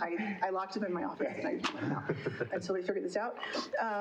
But we really wanted to be intentional again, that at this point where the two confluences converge, we wanted to have a plan for how we can have proper handoffs, partnerships, and the like.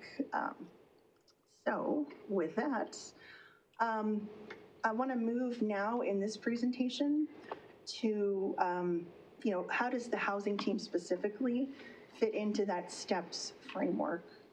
So strategy for temporary, emergency, to permanent housing. What are the solutions and the services and support that we need to provide as a city team?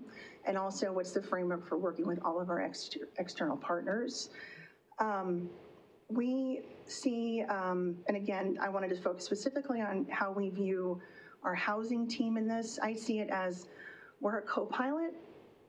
The PRL team and the housing and unhoused team is the pilot, the main pilot, but we're together on a long haul flight. So we're both very important to this mission, right? We,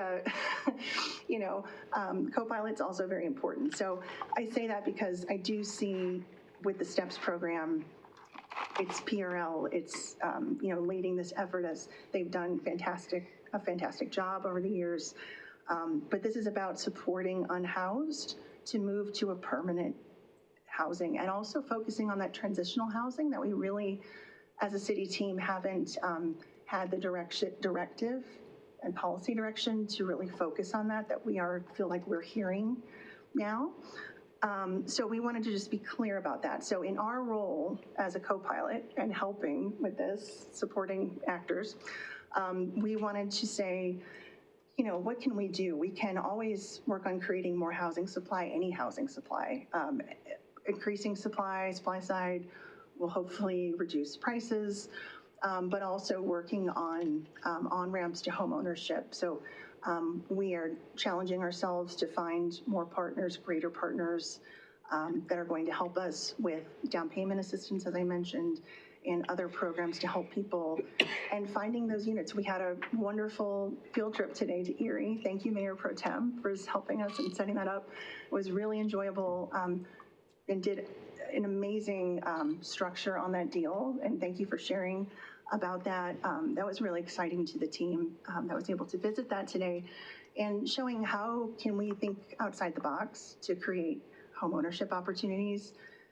These units were just beautiful, and growing partnerships with developers and nonprofits. So I feel, the team has always been very aggressive and proactive in not just sitting back and waiting for the phone to ring. We get out there, we talk, we network, we're in the community, trying to find more developers and nonprofits to produce the housing supply, and also expanding incentives and funding mechanisms which leads me to my next slide here. So if you were with council in September, we did an update on our housing programs and all of our progress. This is the update since September of where we've made progress and what updates we have from that time. So in a very short time, I'm really proud of my team for really putting pedal to the metal, even over the holidays, and we have made significant progress in all of the topics that you see here. Housing analysis that's in progress, we'll have that to you by the second week of February, so well before your retreat, you'll have that information as we talked about last meeting. Also expanding housing preservations. Really proud of the team. They found new partners. We are doing a paint-a-thon program to help people stay in their home and continuing to expand our reach of the EE, the Emergency and Essential Home Repair Program, and the LIFT program for large capital improvements. Funding for development. So we'll be bringing you an item soon regarding our PAB, which is private activity bond allocation. It's a federal allocation pass-through in our home funds, which are also formulaic allocation that we receive. We also engagement with developers for affordable housing projects currently in the pipeline. Those are best talked about in detail during an executive session. These are projects that we haven't yet brought to you. So on top of the ones that we know are in progress, Blossom Commons downtown, Maker Housing and St. Charles in the Uplands, as well as the infill project that we presented to you last Monday in executive session. We have more on top of that. So we want to give you a fulsome update on those.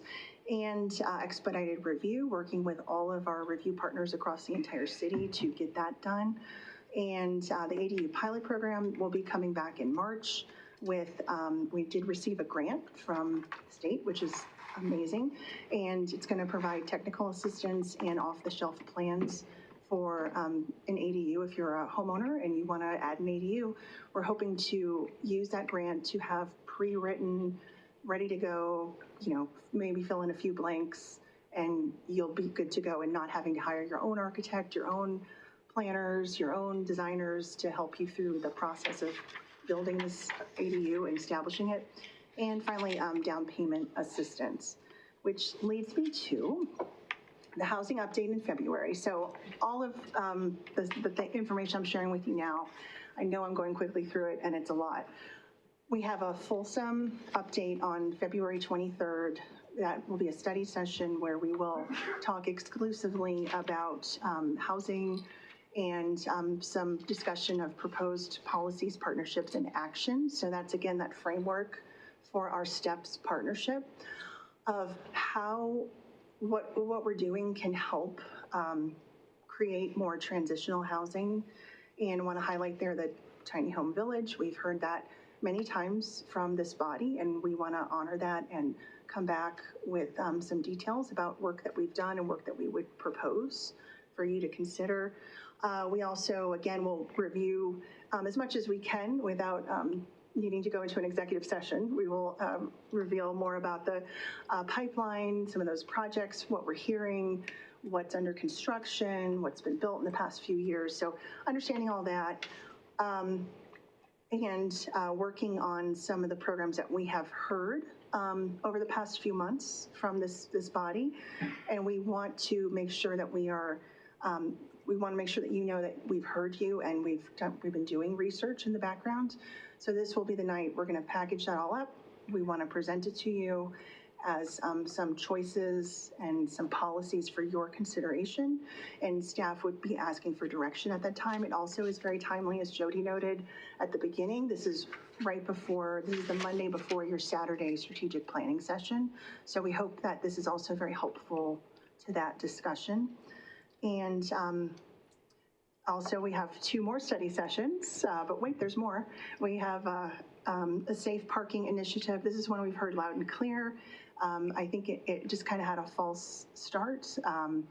And a few years ago, I think 2022, and a tiny home village development. The team has been working and discussing this internally, best path forward, how do we chart the course, and real action steps that this body can take.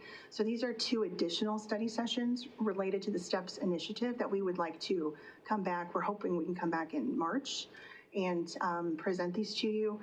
Really quickly, a sneak peek on the safe parking initiative.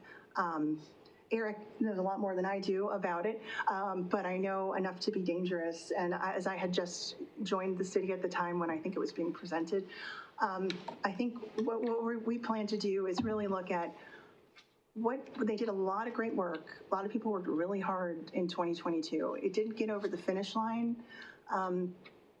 I just personally think, and I wasn't really involved at the time. I wasn't in the community services department. The department didn't even exist.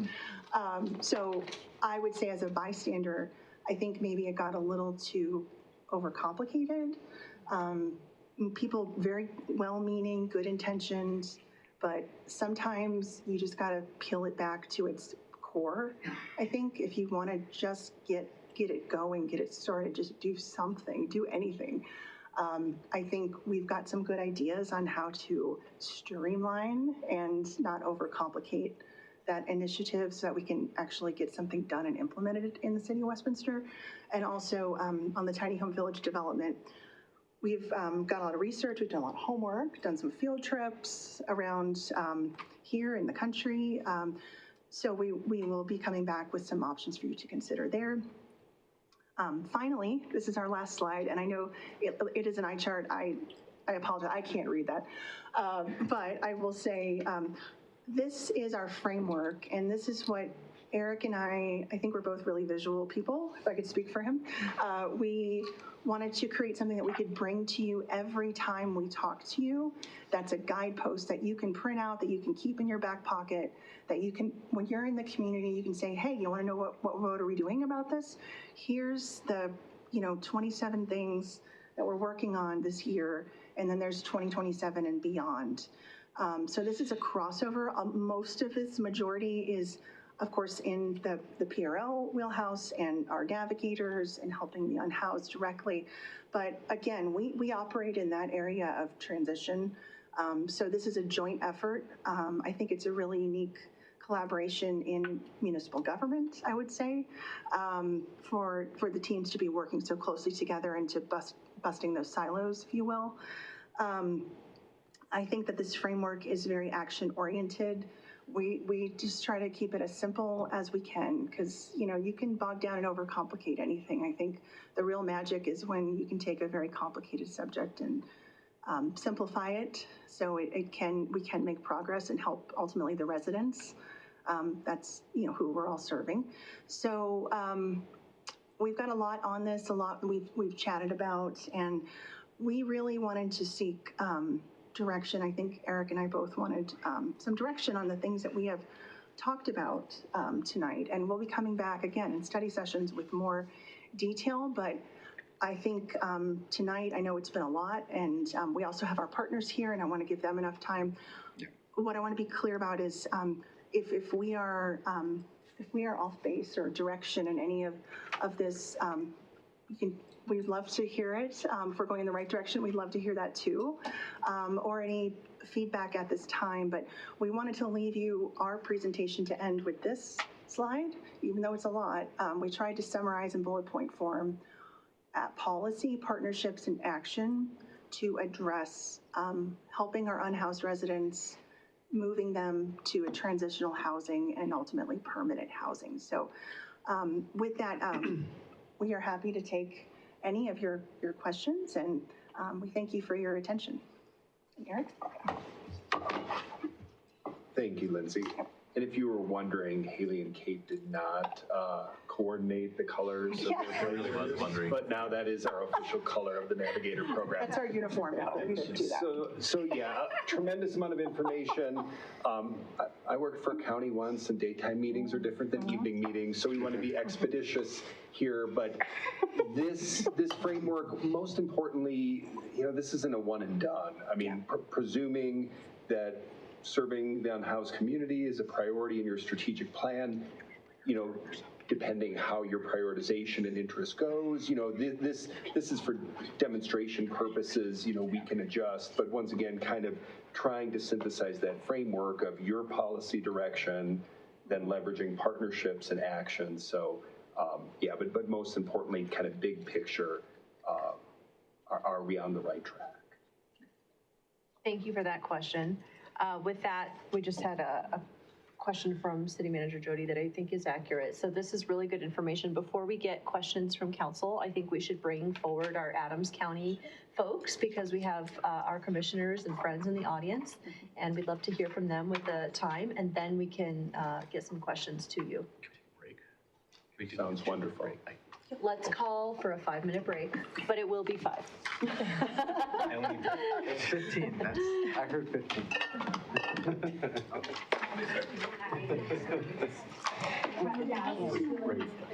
Oh my gosh.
couple moments. Yeah, do you have gavel? All right. Thank you. Well, welcome back all from our little break. Thank you so much, Adams County, for being here. Thank you to our commissioners for being here. I'm very grateful, and I believe you have a presentation for us. We do. Is this on, or do I push the button? You have to hit the button. Is it? There we go. It is just like ours. Well, thank you very much, Mayor and Council. We're really grateful to be with you and to share a lot of what we're doing in homelessness reduction. We too operate on a spectrum, so we were really glad to see what y'all are working on. And even though it says our vice chair, Kathy Henson, will be here, she actually fell ill. So you have practically the rest of the cast, including our board chair, Julie Graham-Malika, for the record. Yes. And our other commissioners. Yes. Oh, go ahead. Okay. Hi, I'm Emma Pinter, County Commissioner, former Westminster City Councilor. It's good to be home. Some of y'all may remember her. Hi. Good job, Steve. Thank you.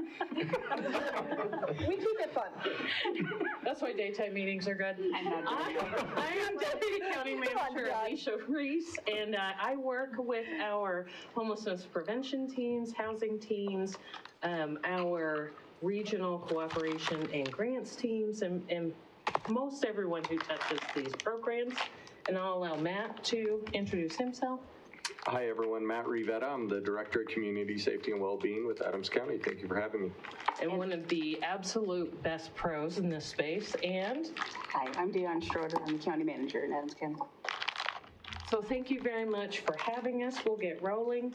And please, we are the shoot your hand in the air and ask questions as you go kind of folks, so feel free at any point. But we'll go a little bit through the background of our program, significant data that we work with. Data is a huge driver of our programming, and we've learned quite a bit from what works and what doesn't work from tracking data.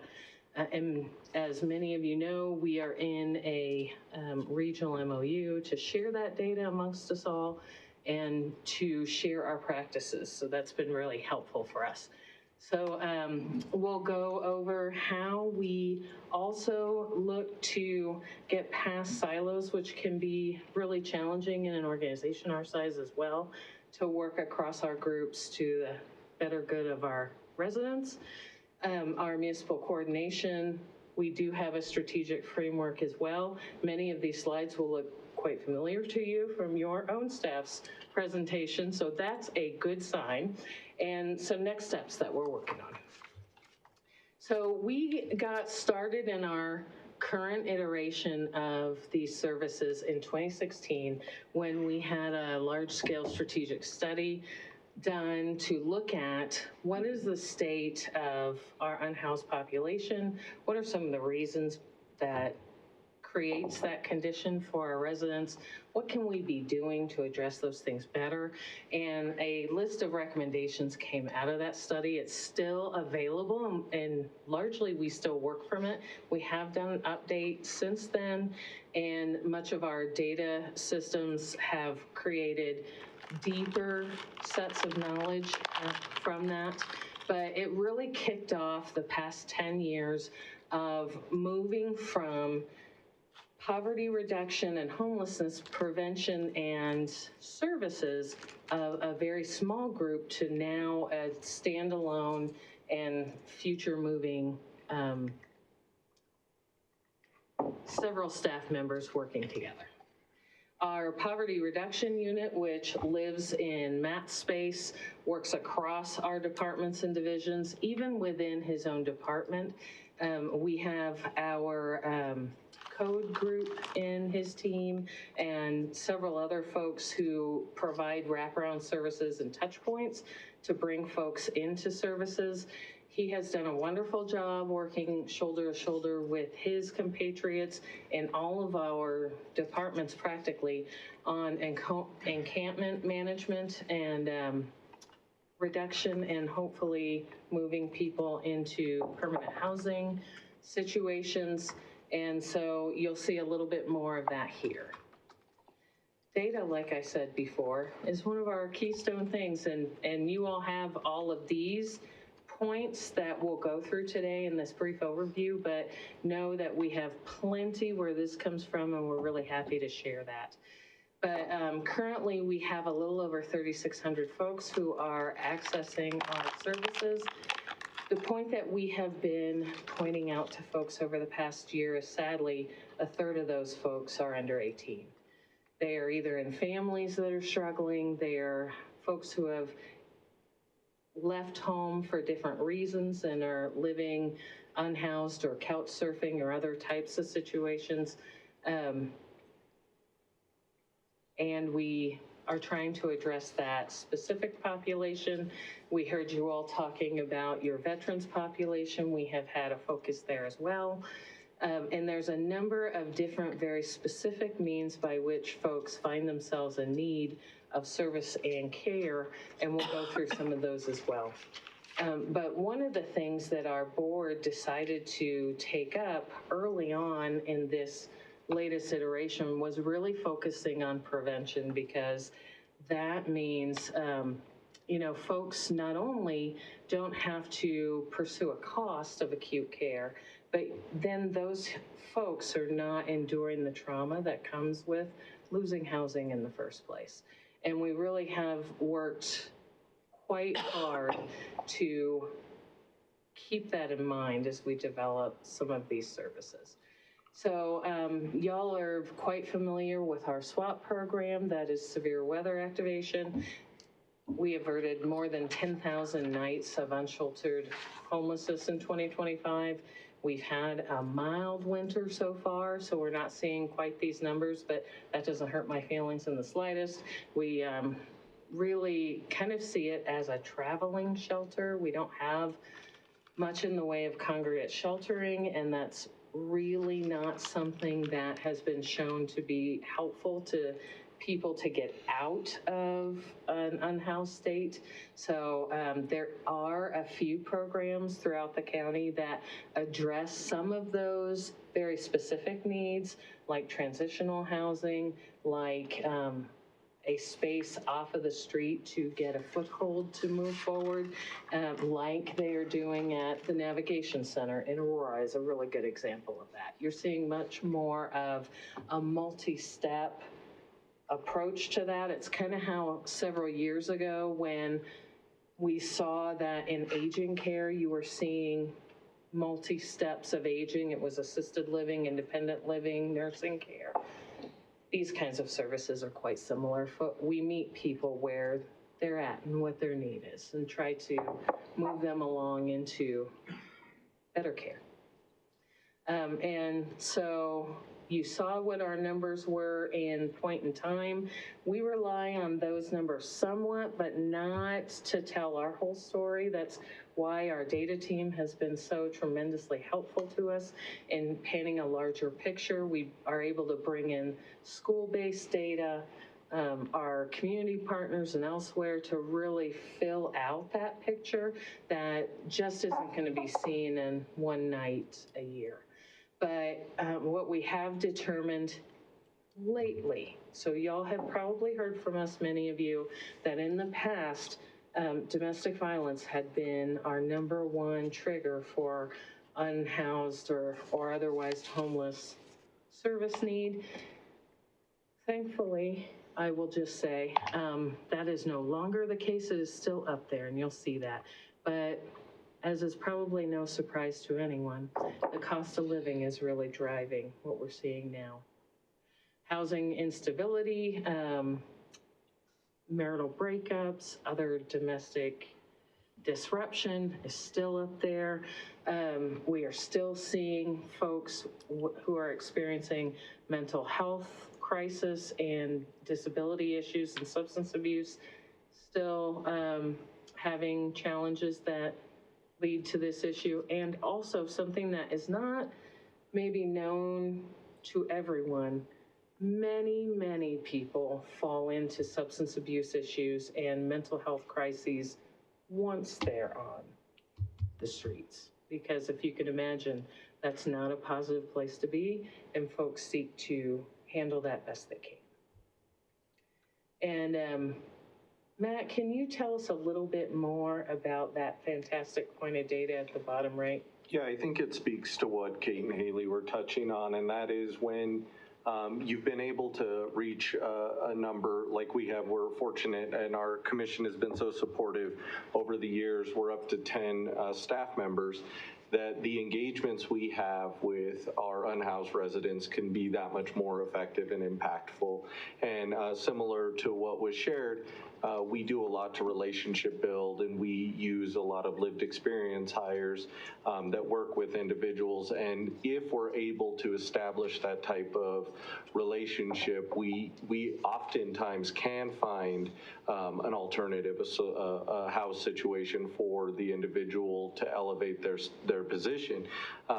And we're able to track the data using row level individual identifiers to see folks that are actually moving up and through the system, the continuum of care, or the continuum of housing. I'm sorry, we could see those folks moving through points in that.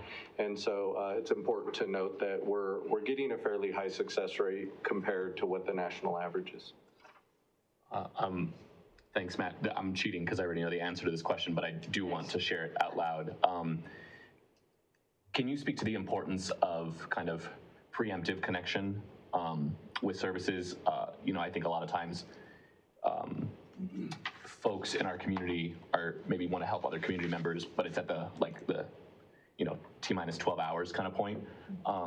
So can you speak to the point in your work that comes, or that's made easier by kind of these connections that might be months and weeks old with people, or anyone, but yeah. Yeah, Counselor, I appreciate you bringing that forward. And again, your staff spoke very eloquently towards it, and that is really going upstream, prevention services. And the sooner we can be in contact with an individual, the better. So even before they become vulnerable, when they're at risk at all, if they can make contact with us and any of our team members, we can start to provide those safety net and support services to help stabilize the situation so they can avoid the traumatic experience all around. As we talked about, as we get closer to the instance of them becoming unhoused, it's not only more costly, it's far more difficult to avert. And so we do have some options in which we can provide emergency financial resources, but even those will take 24, 48 hours, and that's if we have a particular grant in place. Some folks will call us and say, I need it by the end of the day. And so as soon as we can get people to become aware of what is out there as a resource in the community, we can better serve them from the get. I appreciate that. Thanks, Matt. Excellent. Explain this one, Matt. What are these bars and how do they relate to each other? Yeah, I think this shows a real fundamental shift in just the way we've been able to approach, again, some of that prevention work. And so on the left there, you'll see in 2020, it's really your inputs and your outputs. And for those of you that are familiar with managing jail populations, and I'm not trying to equate the communities, I'm using it as a way to draw a relationship. It's really about the number of folks that come in and the number of folks that exit, and that really drives your population.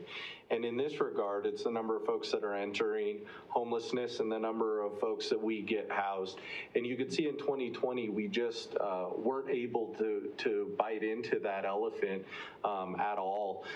It was minimal just based on the amount of resources and obviously coming with the COVID pandemic.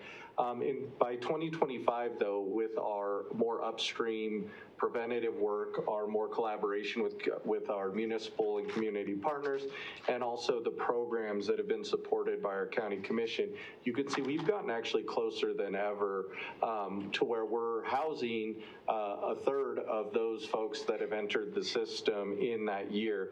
And Granted, that's a ton of work to go, and also it's the closest we've ever been to achieving functional zero.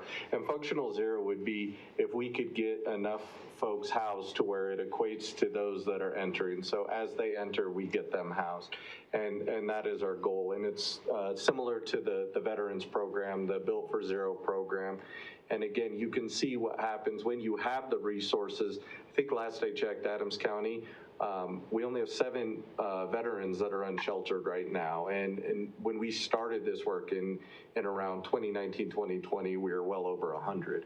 But you could see if you can have those resources put in front of folks that they do get housed. So this is what I was talking about previously, where we track really closely what is the change in folks' lives that are putting them into these conditions. And like I said before, things like job loss and inability to afford their housing are the key thing that is doing that now. These are probably among the same issues that we see over and over again. They just like to change places depending on what's going on in the economy, what's going on socially. We saw during COVID quite a bit that domestic violence really spiked because people were contained within their homes and couldn't leave. And so that led to blow-ups that were likely inevitable at some point, but those things occurred. We have always seen cost of living and cost of housing and job loss, particularly here in Colorado, where we know that we are the most expensive housing market outside of a coast in the US. So we consistently have battled these issues. And then really it drops off fairly precipitously from there. And Alicia, if I could, yes. The one thing I want to, the reason this data is so important, and I think for you all in particular, when we're telling our story and we're talking to our residents, and in your case, your constituents, the percentage of folks that choose this lifestyle is very minimal. And though it's often brought forward as the primary reason that someone is unhoused, we have such a large sample size, and we've been able to track this year over year, and we continue to see that number remain very low. You do see some of that. Your partners, if you all are at CML or some other gatherings, you'll see that occurring in mountain communities quite a bit, in places with large areas of federal land. That's not as common in the urban environments, for sure. So Matt is going to go through a bit of the data that is specifically Westminster generated. Yeah, and so one of the things we wanted to do is just to give you a snapshot of what's transpired over time in terms of some of the work that we've been all able to coordinate and collaborate on, and some of the impacts that it's directly had, particularly to Westminster. And in this case, we were able to shelter 43 unique clients that identified Westminster as their last place of residence or their home location. Our severe weather activation program, also 15.8% of the vouchers distributed went to folks that identified, again, Westminster as their home locale. And then when we do outreach, we're able to engage with individuals that identify where it is that they consider home. And again, we were able to engage with 95 unique individual clients. And then we have a different lift. We have the lift with a Y, and that is the lift that maybe you're more accustomed to using after these meetings to get home, and that is the rideshare service. And we do provide a rideshare service, and 12.3% of our usage went to folks, again, from your community. And then our landlord-tenant mediation services that you all have as well, we provide the same types of services, but we had 34 engagements with folks from your community. And then we wanted to do a shout out. We heard the numbers up there. The DMV to go has been extremely helpful, and we love seeing that service out there. So kudos to you all. And frankly, most people, as we know, don't always know when they're crossing somebody's line. So the more consistent we can be in the region for these services and access points, the better. And we're seeing that change the tide. So this is also a nice chart. I really love that. Sorry, Oh, go ahead. Kind of hidden behind a lot of people. Can you, maybe going back to the regional map? This can you, one? Yes, can you just speak briefly to the, you mentioned it, as people cross different municipality lines and in and out of the county, can you talk, is there any change in kind of available services, and if there is, then what does that look like, or what does that experience look like among the communities? Yeah, so if like knowing that there's that a certain part of this population is transient, as they move, from Thornton to Westminster to unincorporated and back, are there any loss of potential services that they can have, and if so, what does that experience look like for them? Talk about the portal too, how everyone comes in as the same. Yeah, and so I think one of the most important factors is that we're all tied in through our homelessness management information system. And so individuals, once they're in that system and they work through the different jurisdictions, we can go ahead and see and identify when those instances have occurred. And also the regular meetings that the navigators have, it allows them to case conference, do what is essentially a warm handoff. And it's something that, again, 5-6 years ago would never have happened. And so in terms of service response, Adams County does have some preference, of course, in particular programs towards unincorporated spaces, but a lot of our programs are available to anyone within Adams County. Obviously, Human Services makes up the portion of that, so that wouldn't change at all. The most drastic, and I would ask Haley to maybe speak to it more so, but the most drastic, I would say, is from jurisdiction to jurisdiction, it might be the unhoused residents experience, because different jurisdictions handle the situation differently. And so, for example, I know you all don't do enforcement. We don't either with our outreach staff. However, we go make contact with those individuals, and we attempt to get them to relocate and or connect them to services before enforcement. So we are sort of that first line of response before law enforcement would come in. Thank you. So this gives you a sense, even if it's just by the colors and the multiple lines. Good thing y'all have copies of this. This indicates our spectrum of our divisions and departments that all work together to work on different parts of homelessness reduction. Just like your team talked about, our park rangers often are the first line of folks who are seeing people out on the trails, people in our open spaces, because that's where likely folks are going to camp. So we see that a lot. Our rangers make contact with our navigation teams and other groups within the county that can provide different services, including our animal shelter, who can help folks to determine needs for their pets. There is Colorado Pet Pantry that I mention every single time I talk about this stuff, because it's a food pantry for animals. And lots of times folks are just looking to feed their animals in order to keep them.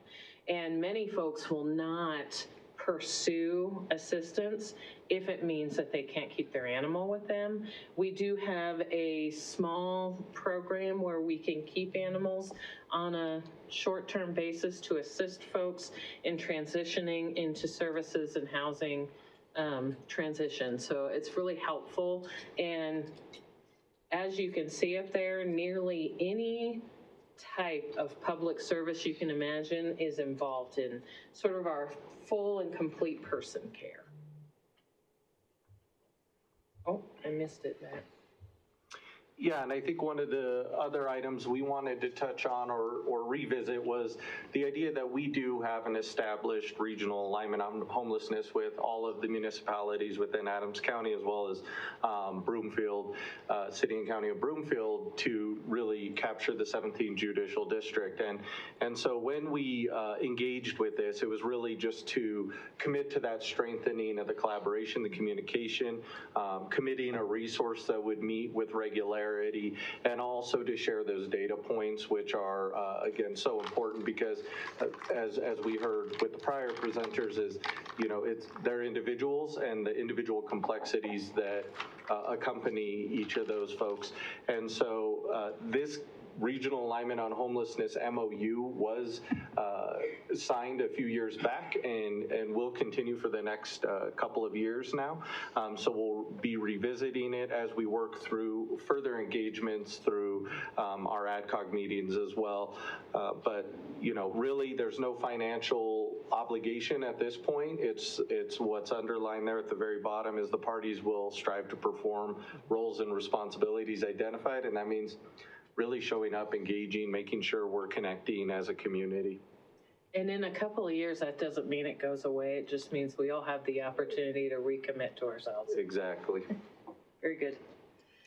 And another guiding document for us is the Homeward Adams Strategic Framework, and it really does address our goal areas, and we've spoken about a number of those here, where we really try to center the person going through these issues and to avert trauma as much as humanly possible and assist folks with what they need to get back on their feet.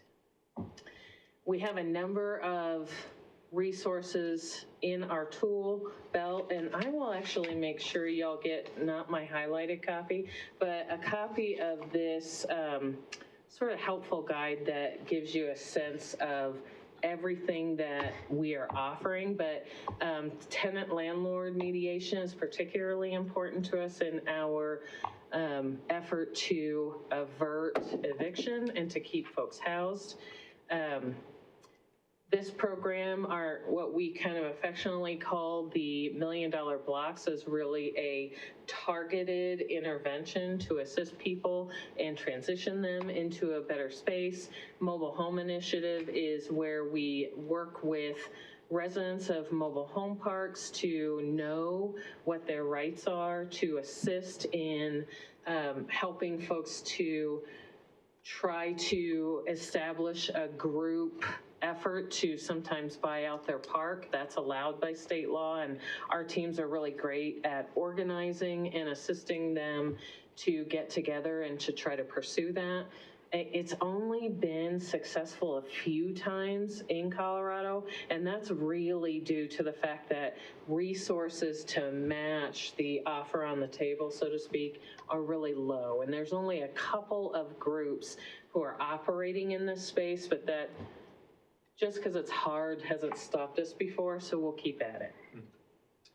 And then you heard quite a bit about hotel-based sheltering. We talked a bit about our SWAP program. We activate in cold weather, but also when it's pretty hot out there. Above 95 degrees for 2 days consecutively, we'll open that back up again. And this is a wonderful opportunity for us to see where folks are at. We also, I think it's later that we talk about our Familiar Faces program.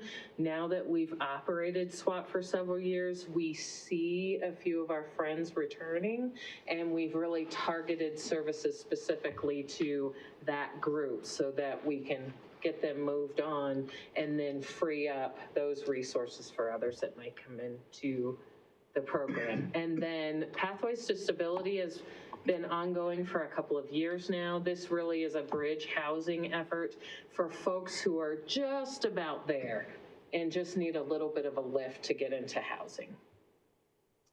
I talked a little bit earlier about the Aurora Regional Navigation Campus.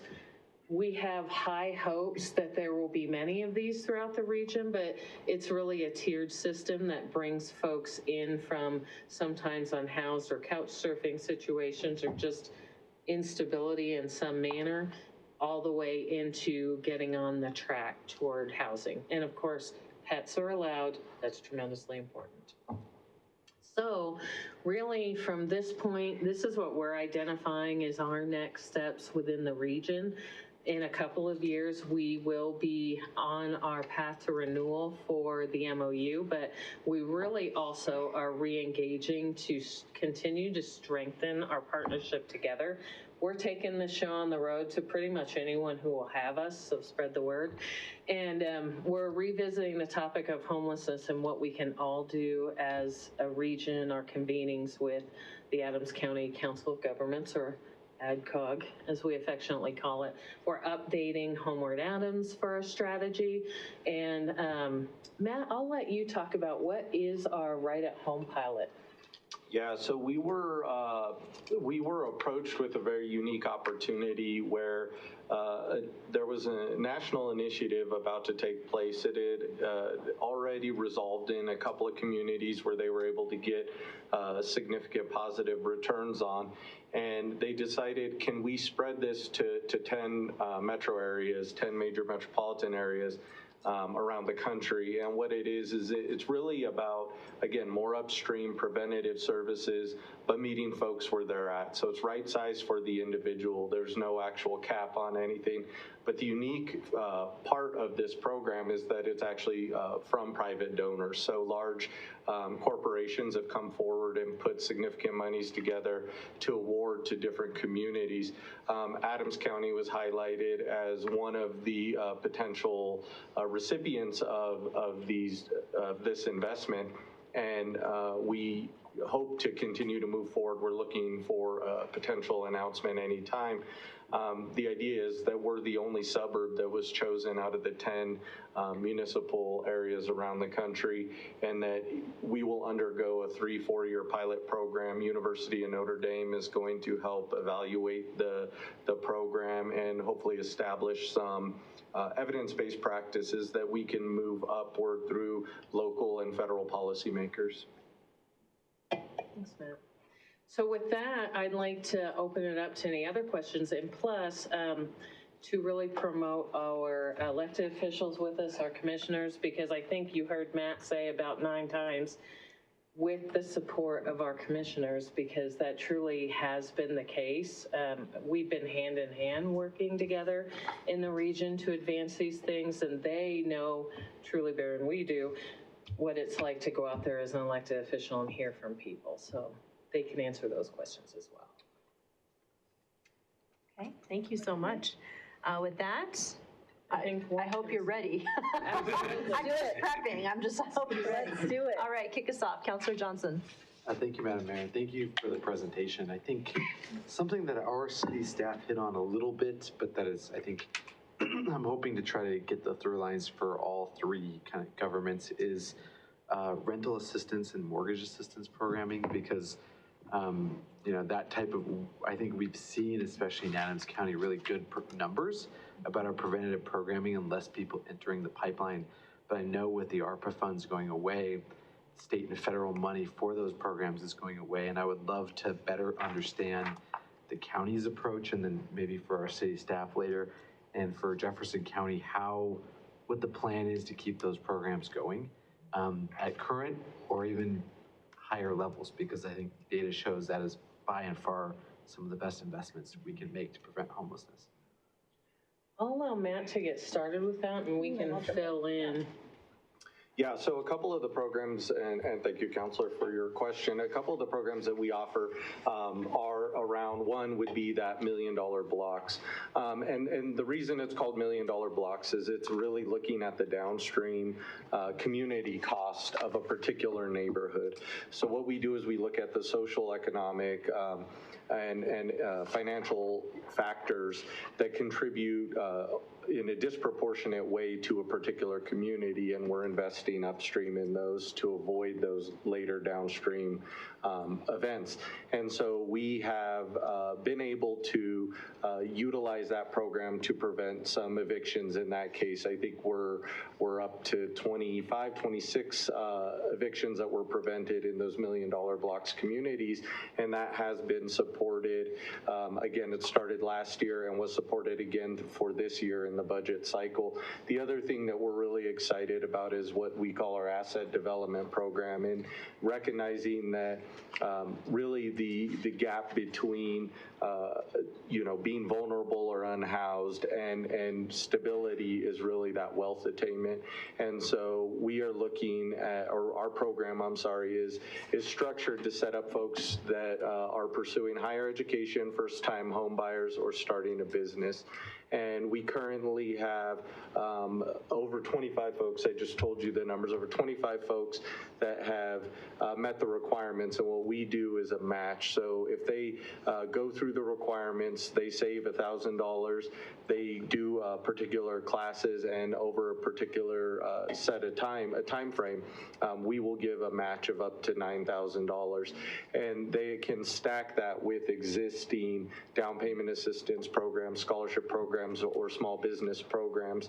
And that has been a very successful project for us, because we also have 43 folks that are already in the pipeline, in addition to the 25 plus that have been working through. And so, and then one of the value added propositions of that program, and I just told Alicia about this, is we're getting some really good early numbers back that suggest even if an individual decides to change their plan, they may decide, you know what, now's not the time for me to either go back to school, purchase a home. We're staying in contact with those individuals, and their savings accounts have grown 5 to 10 times just by being enrolled in the program, going through those financial literacy courses and understanding the value of wealth.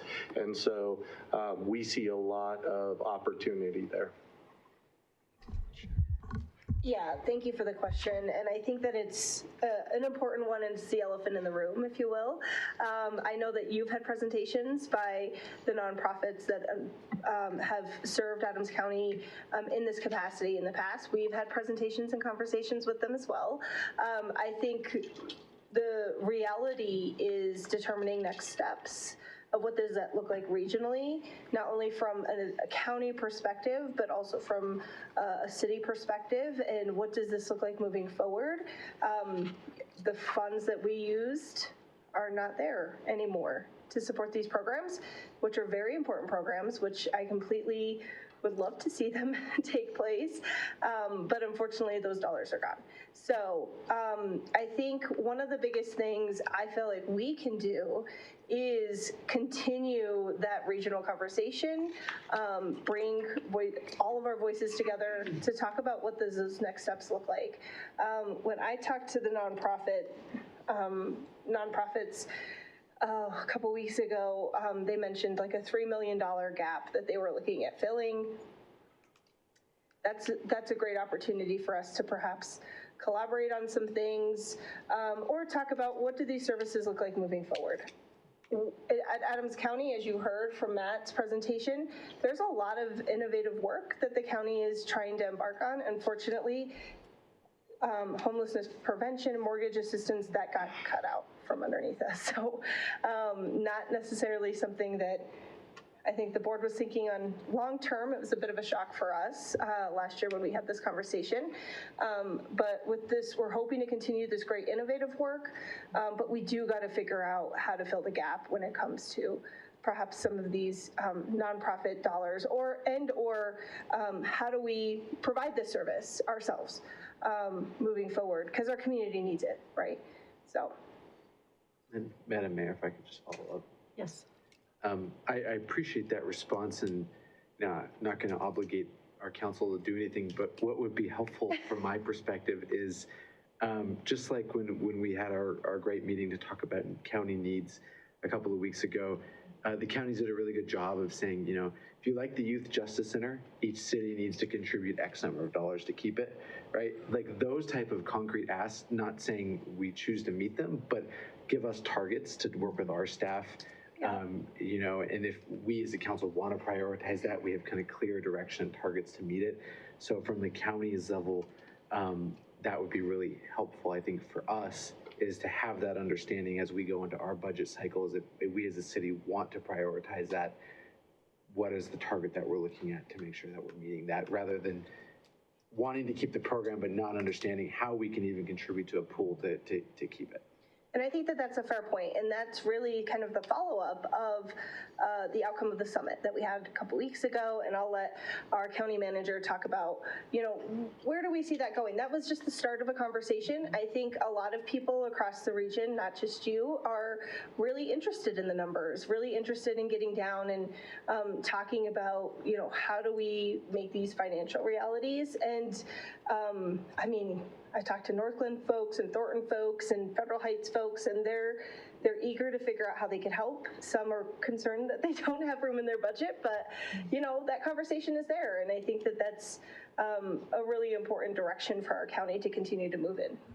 Yeah, it's a great conversation, and you know, we started a couple of weeks ago, and really before that, with so many limited resources and so many competing priorities, one of the biggest things that we're trying to understand is really what is your priority and how does that fit into the regional conversation. We talked about a couple of weeks ago that I think, you know, there was a time when we were able to say yes to a lot more things, and as we're kind of talking through now with less resources as a region, what are we wanting to say yes to, and what are the trade-offs to that, and really having that conversation together about what that means and what the commitments actually look like. And to your point, like, be more specific about what those commitments look like, but also what is the most impactful way that we can use those resources. You know, rental and mortgage assistance, we learned through COVID, had a huge impact on our community and on preventing homelessness, and it was also, took a lot of resources to stabilize that. And so, you know, in thinking about how can we get the most bang for our buck, so to speak, you know, what kind of services are really having the most impact on residents. And I know some of the programs that we, you know, innovated on and piloted and really tried to understand have that impact. How can we share that? How can we, you know, leverage that and grow that? And those are the kind of conversations that are really the next steps from what we started a couple of weeks ago, is really getting down to what are those priorities that we have together, and then what are those actual commitments. And there's probably some things that we're going to have to step back from, you know, that maybe we're not prioritizing as much if as a region we say this is where we really want to lean in. Councilor Barajas? Yeah, yeah, I mean, just like my fellow council, I'm not going to obligate our council on anything, but I think there is at least some interest in kind of continuing and hosting kind of that conversation. And I think that if we are going to have continued asks and continued dialogue around this, I think, you know, we as a council can kind of actively participate in that process, particularly to meet the needs of the residents of Westminster who have asked us to come to the table and create really solid solutions. You know, it's one thing that just is kind of weighing on me is we see this, you know, a lot of these positive numbers from 2020 to 2025, a lot of good growth. As these funds are now no longer available, do we have a projection on impact on like a regression? I think there's kind of two factors here. Obviously, these funds, these federal funds drying up, and as all of the commissioners are well aware, and everyone certainly is well aware, just the larger pressure of affordability in general, as we see the largest factor is affordability in creating these homeless situations. So is there, I mean, I would direct it to staff, but commissioners feel free to weigh in as well. Is there conversation? Is there fear? What are we kind of looking at in terms of that kind of regression in numbers, particularly with that, I forget the language used, net zero, kind of trying to get to that net zero number. And what do we as a city, as we prepare our strategic planning, need to prepare for in that kind of fallout? Yeah, that's a really, Commissioner Pinter, just chiming in, because we've all been discussing it quite earnestly. Just to be really candid, I know you all have your own budget conversations. We have been really stressed and holding on with both hands to make sure that our county systems stay intact in this current environment. We get most of our revenue from property tax. We received 2 property tax cuts from the legislature, just not this past session, but the session before. That on top of federal cuts as well has been some challenging, and that's also hitting at the same time as the ARPA cliff. So we had additional flexible money that are running out at the same time that we're experiencing 2 property tax cuts in a row, at the same time that people are spending less money, at the same time that the federal budget is tightening their belt, and so is the state. So we are scrambling to make sure that our staff and our departments are fully resourced and we don't have to experience any layoffs or reduction in current services that are statutorily obligated. Additionally, I think that we're really challenged because, like for example, with the transitional housing, that was funded out of TANF reserves that no longer exist because of other factors. We want to make sure that our human services staff in particular, which is a huge section of that support to keep people in programs, to keep them well, to keep them balanced, making medical appointments, workforce, et cetera, have the resources they need to be able to respond. With the increase in work verifications and the other verification requirements imposed by the federal government, we are receiving less dollars to do administrative work while doing twice the amount of administrative tasks. It is very hard on the individuals in community. It is also very hard on our staff to keep up with the federal requirements. In addition to, about every 6 weeks, we are told that all federal funds will be canceled, and then there's a scramble, and we are adjusting to make sure that our staff are stabilized during that transition period. Matt and his team are incredibly innovative, and I'm sure he's got some comments on the net zero programs and $1 million blocks and work that we're doing. And I know that we're going to have a lot of fruitful conversations as municipalities and county, but there are a lot of asks on the table right now, and we know that you're prioritizing them as well. Things like the animal shelter with many large mass impounds at the same time, detox facilities that are shared across our community, family justice centers. We have some domestic violence protection, as well as the youth assessment center, the youth shelter. All of these things individually, were our budgets where they were 2 years ago, we'd all just be saying yes, and we're all having to make choices together that are really complicated, and that's where we have brilliant staff who are working to make the most of these difficult environments. But I think we often don't speak really candidly about the county budget. So I did just want to interject with that particular financial reality that we're trying to navigate. Thanks for that. Yeah, and I really appreciate, thank you, Commissioner, for bringing up something like the Family Justice Center and the animal shelter, for example, because there's so many congruencies there between becoming unhoused and being vulnerable, and what it means to be separated from an animal or need that transitional period where you're working a situation out. We heard the data on the domestic violence survivors and what's required for that. So they really all work in concert with one another. But to your question, Counselor, we are fortunate enough, again, through the support of our commission, that we have a very strong data and analytics team. So we're actually, we have ROIs on every program that we have out to show what exactly our expenditures are and what our real and or social return are. So we're going to be able to anticipate exactly what happens if we pull a leg from a stool. We're going to be able to forecast and predict that using our team and our machine learning. Mayor Pro Tem Namilla. So just I'm always thinking about like revenue, how can we, like what money tree?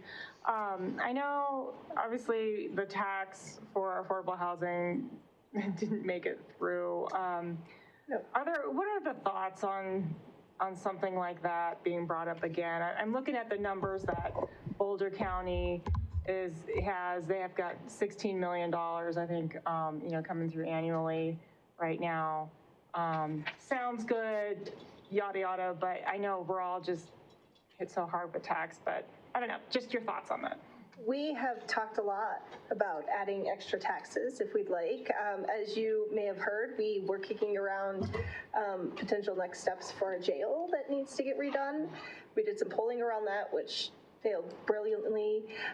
We also have, we have a very different electorate than Boulder.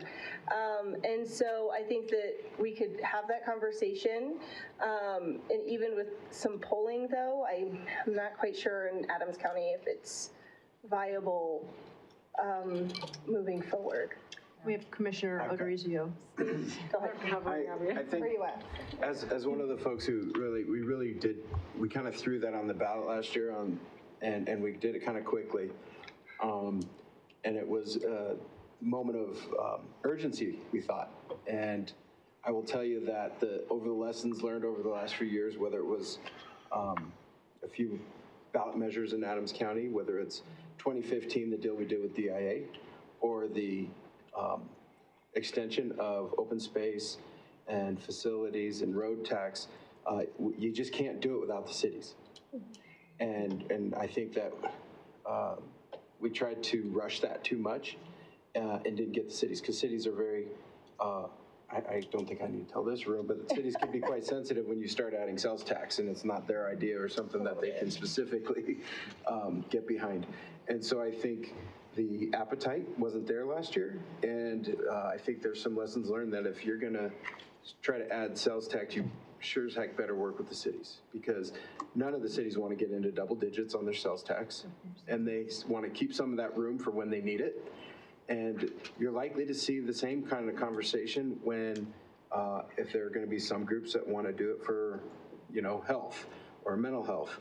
There are going to be some questions at the state about sales tax on certain things. Maybe it's sin tax or whatever, but I think we just need to try to work together on those things. And if that's the appetite, particularly of certain folks or this group, I think what we need to do is say, look, what are the options that we have for the needs that we have in the community? There's a lot for public safety that could blend very well with mental health, which also blends very well with some of the folks that are unhoused. But I think we need to kind of work together and figure out what do we think the cities and the community together have an appetite for. And that's both substantive of what we would want to spend it on, but also how much can we raise. And so that's what I would say is it's not a bad idea, but I think we need to have early conversations instead of trying to rush it in at the last minute. Yeah, that makes sense. And yeah, because even I think a lot of us were kind of surprised by it. And yeah, great idea. Wait, what? Yeah, I mean, and we're hitting close to 10%. And so it's like, I don't think that's the elixir per se, but I just wanted to, what other, I know it's like something, everyone's right? Couch cushions. I don't, just what are the, if there's an opportunity for us to think about how we might create a nexus to something to get some revenue in. Yeah, if I could ask our team to elaborate on something that was highlighted in the presentation, with us being selected, and I forget the new grant, the one that's going to be evaluated Right at home. Right at home. Part of that is on us to cultivate an individual donor campaign in Adams County, because one of the things that Boulder has that we don't is, frankly, a wealthier population. But they also have a donor base. We have over 500,000 people who live here, and they have a culture of giving. And a culture of giving back. And we have a culture of community spirit, but we don't have the philanthropy here. We don't have an individual donor campaign. When people feel charitable, I see them giving to Denver Rescue Mission, great. United Way, also great, love them. We don't have a culture of giving that's Adams County focused to allow us, when folks feel generous or a company feels generous, that they feel they can give here at home. Yeah. I mean, just to echo Commissioner, Mayor, sorry. Just thinking outside the box, this is what our church does. Ah, love it. Once a month, we skip 2 meals and give that money to the poor to help those in need. We could do that as a city, as a county. People start thinking it's easy to skip 2 meals and give it to someone else, that money. And it's quite a bit of money anymore. So something like that. I think that's part of the challenge, is that as much as COVID dollars came in and kind of saved the day, what it did also is it just further kicked the can down the road of bad habits and old habits. I shouldn't maybe say bad, but old habits. We need to change the paradigm in which we address issues. And so what happened is there was always a need even before COVID. and then all this money came falling from the sky from the feds. And all it really did is we didn't really change how we address problems or pay for things or raise money. And so a lot of our nonprofit friends, in Adams County in particular, we were very proud to spend majority of our ARPA dollars not on a lot of the things that a lot of cities and counties did elsewhere, on utilities and infrastructure and all that. We put it out into the community in a lot with our nonprofit partners, hoping that we'd get that multiplier effect, that when you give money to the nonprofit, you give $100,000 here, because they're raising money elsewhere, they're giving $300,000 of service to the community. The challenge is that a lot of the nonprofits got bigger, continued to grow, and they needed to because they're trying to address a need. But what happened is that a lot of these nonprofits did not, once the money stopped falling from the sky, go back to prioritization, constricting, and changing all of our strategies. So collectively, we're at the point where we can't expect that money to fall from the sky in this new round of challenges. We kind of have to get and think outside of the box. So coming up with different paradigms or different things that we've tried in the past, but to just simply say, how do we fill the same bucket that we did in the past? The inputs and the outputs are going to be different, and the process in the middle has to change. And like it or not, we're in a time where we've got to quit relying on big government, big corporations, and big nonprofits. We have to look at the bottom up. And it mean that we come back to the old, American ideal of how do we help as a community and how do we help each other. And we might need to have that multiplier effect where you have nonprofits and volunteers who are out in the community, but we're helping support them. The challenge is there's just not enough to trickle down, and we're feeling it. And it's just we have to change our paradigm a little bit. But helping our neighbors, I love the idea of helping our neighbors. We have people here on our board, your board, that literally have, built their entire civics. I loved hearing Adam's story. Like we need to get back out and helping each other, and I think that's what we need to do. I don't know if it means that we're putting up farmers markets and flea markets everywhere, and help your neighbor programs, but it's not going to come falling from the sky from big corporations, big nonprofits, or big government anymore. It's not there. So we just need to change how we do it. Thank you, Commissioner. I'll say, fortunately, I think you have a council here that will be able to think creatively. So, one more. Are you finished, Councilor Ireland? Anything else? Okay, I'm going to get to Councilor Hott, and then we'll come back around, and Councilor Zadi as well. Councilor Hott? I don't have anything to add. Okay. Thank you very much for the presentation. Councilor Zadi? Hello, can you hear me? I keep asking, I know you can. How are you? Thank you for, just a quick thank you to county partners in the room and to staff. Sorry I couldn't be there, I'm battling a flu. But thank you particularly, I don't know who was speaking, I think it was Commissioner Pinter, for your candor.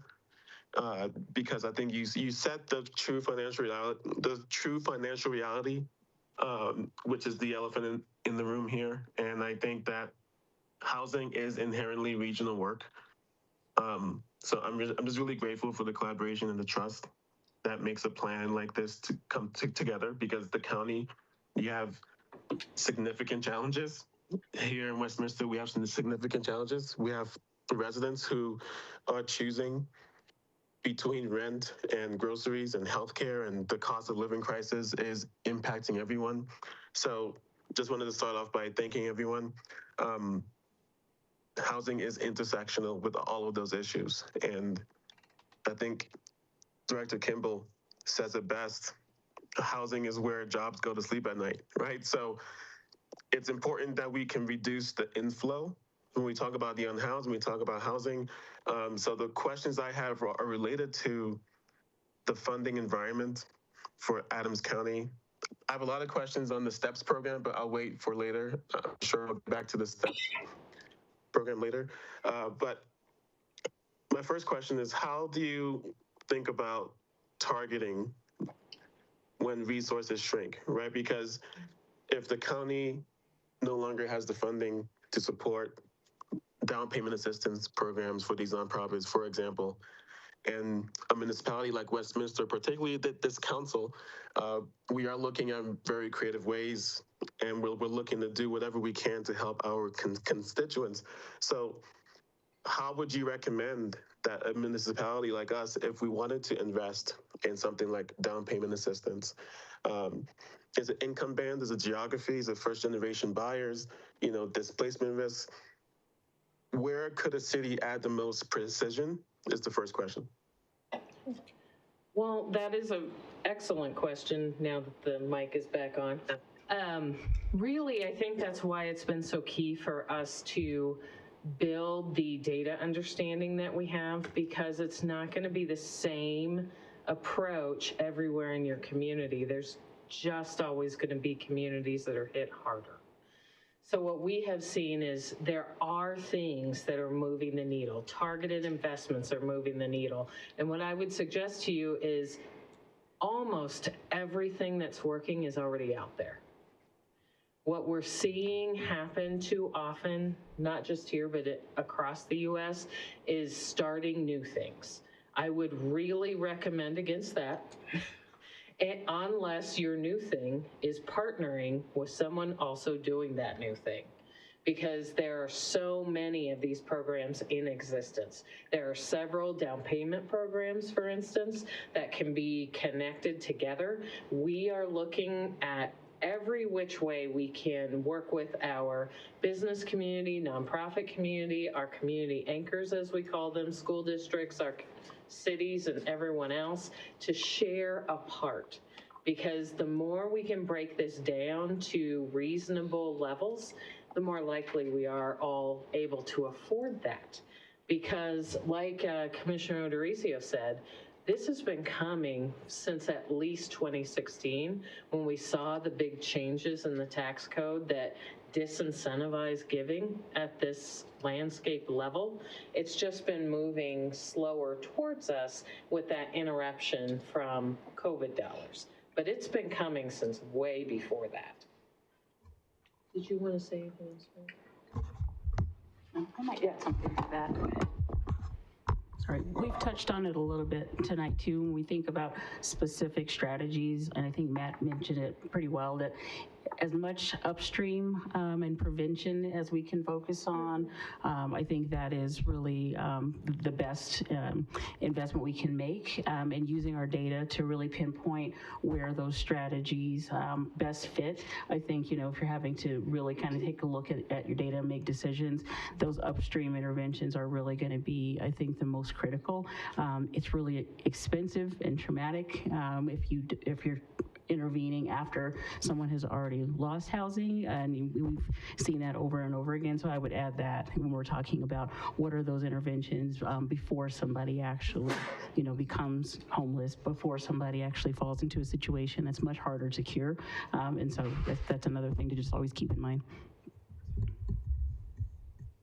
Yeah, and so thank you for bringing up that fact that we shouldn't start something new. That's probably the worst thing we could do, because there are so many programs out there. And when I think about this, so the first question was about targeting, but there's so many dimensions to this, right? That just justify that thought of we should not be starting something new. So where my head is at is I'm trying to figure out for example, one dimension is looking at the stack itself. So the down payment assistance stack.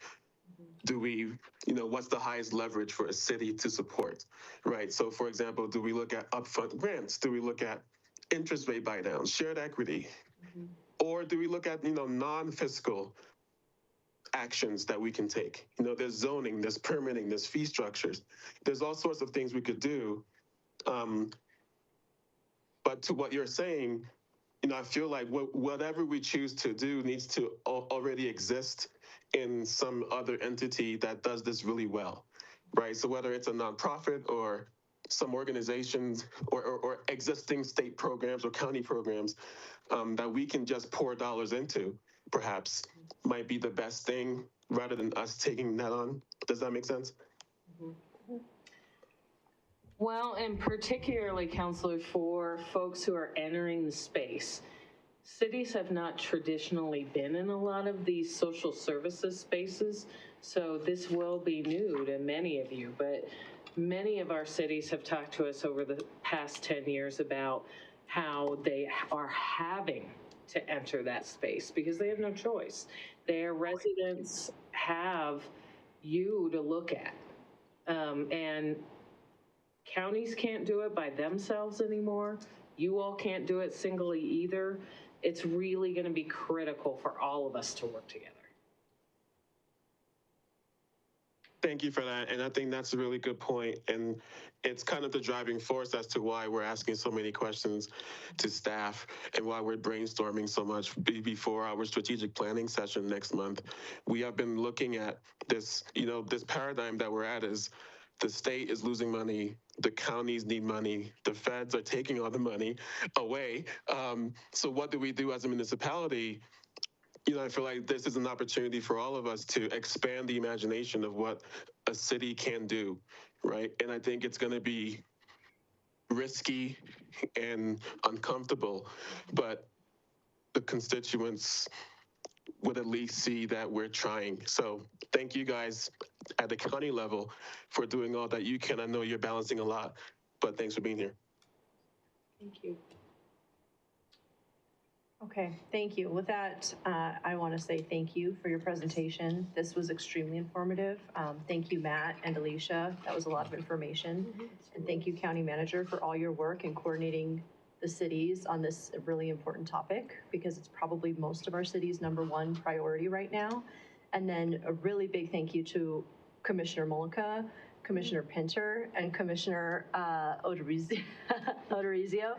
I just want to say your being here is such a strong stance tonight on collaboration, which is really what we're aiming for, and we are going to keep increasing it more and more. And I am so grateful that when we reached out a hand, you took it and you're here tonight.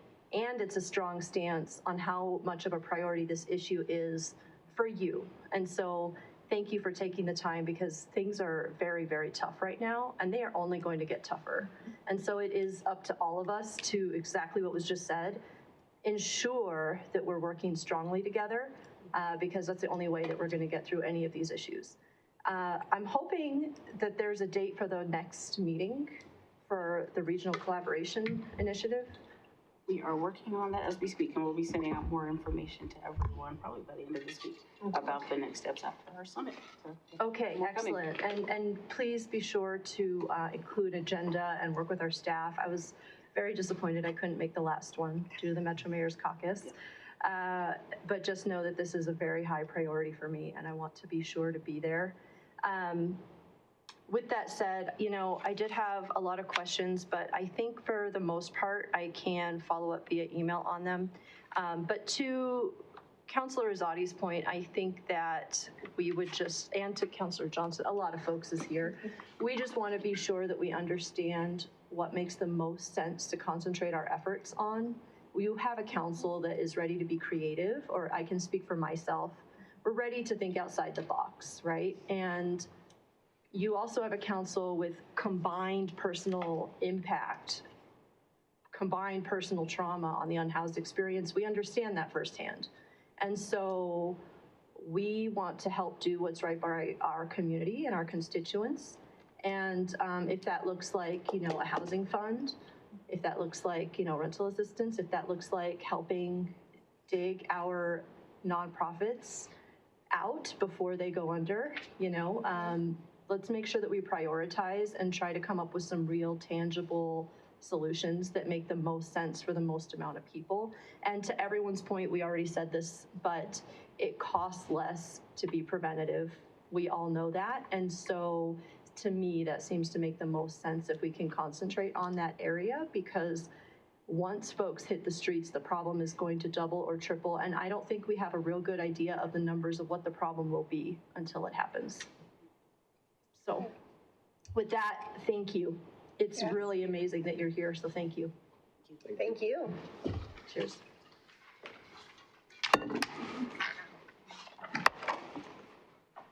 Thanks, Matt. Thank you. Thanks, Dion. Thanks, sir. Sorry. Thank you. So with that, I have an agenda question. Are we going to dive into Jeffco, or should we ask questions for our own team? We do have a Jeffco representative let's here, go ahead so and perhaps we hold off for us. I think Yes. so. All If right. you don't mind. Yep. Barry's been here all night with us. Yeah. We can cut some stuff off. We will, yeah, we should. Add some more. This is like a You're keeping me on track. I think Don't worry, we still have maybe one 11 or something if we can. I'm gonna need a late pass for work tomorrow. If you guys could write me We one. get you a late pass and a Red Bull. What do you? I'm drinking Red Bull, but a late Okay. Find pass. solutions. You have a cots out? Yeah. I can call somebody for you or send them an email. I don't know. Totally kidding. Just when I'm waking. This is my prime hour. Actually, welcome. You really come up with some good stuff. He's here for moral support since it's just me. So thank you. Small but mighty contingency from Jefferson County. I'm joined here with Carrie Rennick, the Regional Homeless Navigator. Yep. Yeah, it's Yeah. late. Okay, Regional Homeless Coordinator for Jefferson County. She oversees a wealth of work that has benefited the entire county and provides support role, helps with facilitating meetings across all different sectors in the county. And I'm going to turn it over to Carrie, who has been a pleasure to work with for the last couple of years while she's been with Jeff County. Thank you. Good evening, all. Thank you for allowing me some time. I feel like I'm that presentation right after lunch.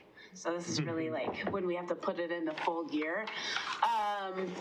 I am truly encouraged, having heard, the overview of the navigation program, some ideas of building upon in Westminster, and then here in Adams County. There's a lot of shared work that's happening and a lot of the same conversations about it's no one entity. We have to broaden this work and all take part in it. And so I appreciated hearing that from neighboring communities. And so I don't want to belabor on points that have already been addressed. So just bear with me that I might cut out some if I'm like, that's already been said. But then please feel free to call me out if you haven't heard something that you wish to hear. So my goal is to kind of hit on 4 main areas, specifically around Jefferson County. Data, you've heard it. I don't need to reiterate that. It's a really important piece. That's our decision-making power. I do want to address and present Heading Home and how our organizational structure is helping us kind of remove barriers and get things done in a methodical way. I want to give a nod to the increase in resources across jurisdictions, across the county, across municipalities. It really does speak to the investment and the importance that everyone is taking around homelessness. And then we'll touch on our intergovernmental agreement and next steps as far as like our severe weather response and where we could go from there. And I'm going to do all of that in the next 4 minutes. So. Thank you. I didn't realize that everybody's going to kind of present their own data, so I kind of started big, and you'll have this information. So from a Denver-wide lens, some of these themes, while applicable to Denver Metro-wide, they are not applicable to Jeffco. So I want to point out specifically when they talk about the decrease in newly homeless, we do not see that in Jefferson County. And so we created a 5-year trend that kind of shows what we are seeing in particular in Jefferson County. So I know it's a lot of information on this slide. What I want to point out is, again, 2025 data is what we have to go off of. Point in time count was last week. We anticipate a 3% increase. We'll see how that translates. But for 2025, Jefferson County saw a 27% increase in homelessness, and that was the largest increase across Denver Metro-wide. When they say there's a flattening of homelessness, that's not our experience in Jefferson County. And with that increase, we have continued to see over the last several years that about half or 50% of our folks that are being surveyed are experiencing homelessness for the first time. And that's a really important data point because we are working with individuals and families who are finding themselves in a space they've never had to navigate before. So services and supports would look different for them than it would for our chronically homeless individuals. And I know that Adams County brought it up. This is not, point-in-time count is definitely and should not be your only data source. So we pull together our HMIS, our Homeless Management Information System data. We pull 211 data. We pull our McKinney-Vento school district data because that kind of tells us the inflow too. And all of those data sources are showing an increase. Pre-COVID numbers that are just continuing to grow. So it's something that we keep in mind and talking points that we continue to speak to because it means that we need to shift our services and supports. When it comes to Jefferson County, we revamped our kind of organizational structure. What I found when I started with the county is there were two major barriers to help the work continue moving forward. One, there was a communication breakdown. There was a breakdown between those who are doing the work and those that are the decision makers. There wasn't a translation of what was happening. And then the second point that was brought about was when barriers were presented, they weren't getting elevated to the point that change could happen. And so we redesigned Heading Home, which is our community collaborative, to ensure that those that are boots on the ground doing the work, that their messaging of their experiences are getting elevated up to a decision-making body. So we have our work groups or our committee or Heading Home membership, who anyone who has an interest in homelessness, whether a personal reason, work reason, they are part of our Heading Home member group. From there, we have designed work groups that they can go and then have an active participation in our 15-year strategic plan, the issues that we want to address, the focus areas of our plan. Those work groups meet monthly to navigate those strategic action items. And then we've put together an interagency advisory board. So that's kind of our middle road where executive directors from different organizations and nonprofits within Jefferson County. We have city staff leads that are participating in our interagency board, and that is when there is a barrier that is like a company policy or something that needs some slight tweaking that it's easy for our executive directors to make, that they hear what those issues are and they can help us problem solve them. And then our third, our highest level would be our governance committee. So our city managers and our county manager come together. We meet monthly to discuss the really hard things. How are we bringing this entire region together around a unified solution? How are we looking at legislative acts that might change the trajectory for us? And so that group started meeting with me in January 2024, and we have continued to meet monthly, and I have found it to be a very productive group of leaders who are there for the right reasons and shared causes and elevate the voices of the city council in our decision-making process. And so really appreciate the time and energy put into that work, group.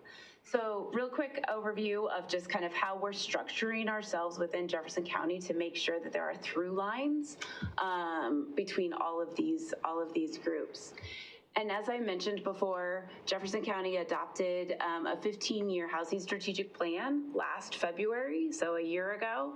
And objective 5 is the highest kind of related piece of this as it comes to homelessness. When you guys get home and you're still, up and don't know what to do with your time, feel free to read this very lengthy 15-year housing plan, specifically Strategy 5.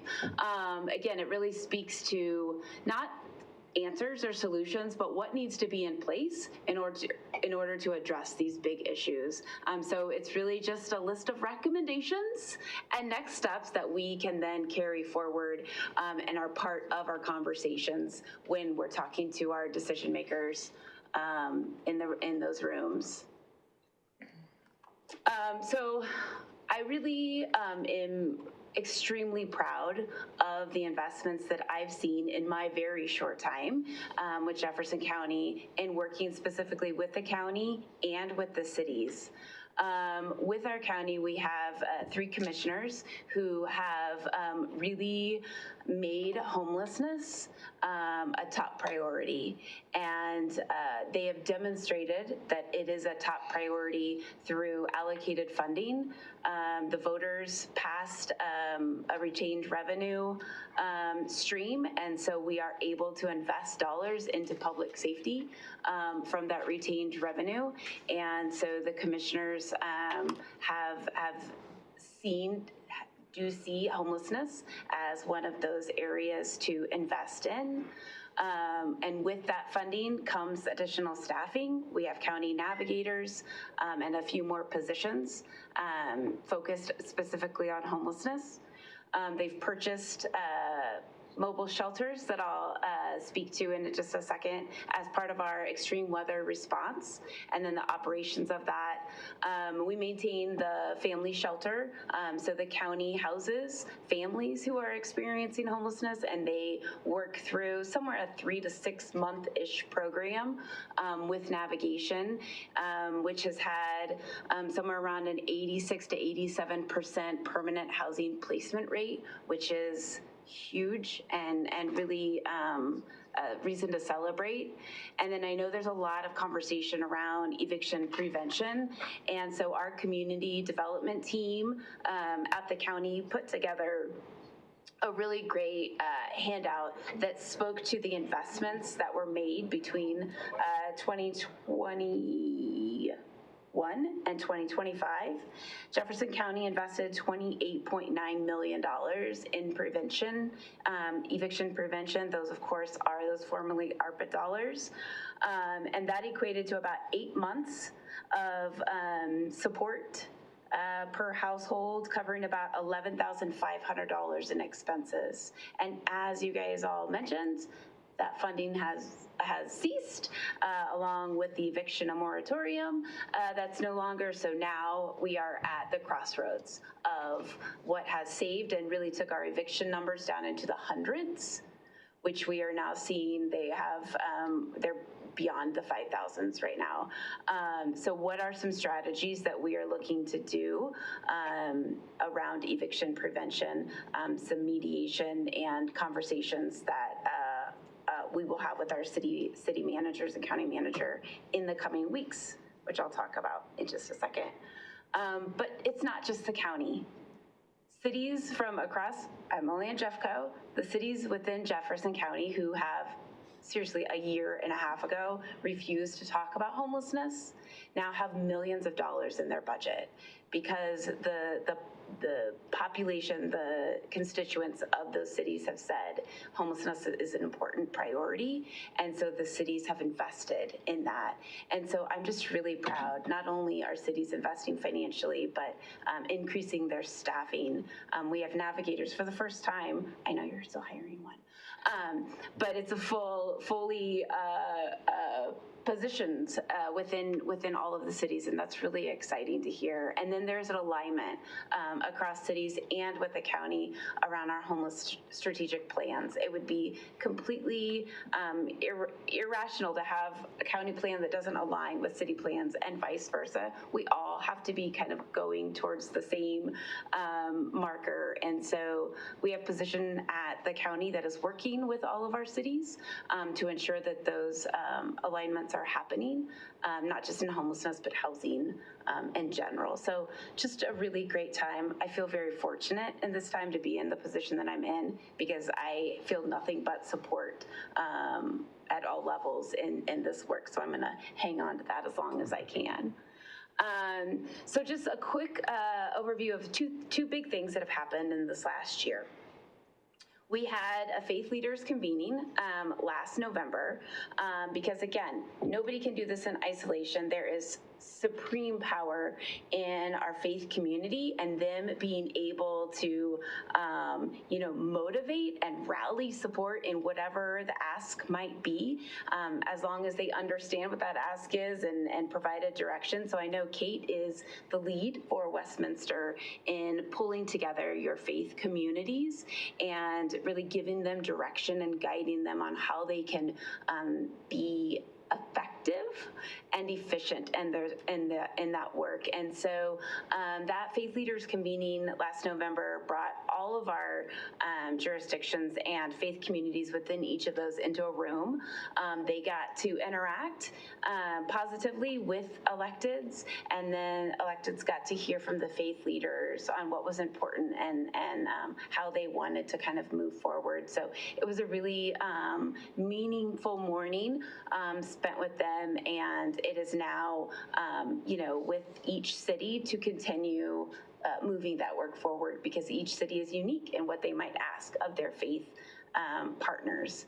So that was one thing that happened. And then the second thing that happened, and I know there are some familiar faces because I saw you last spring for our spring forum on homelessness, where we brought together all of our county and city leaders and electeds in a room for one afternoon and said, all right, let's do this thing together, and how do we move forward?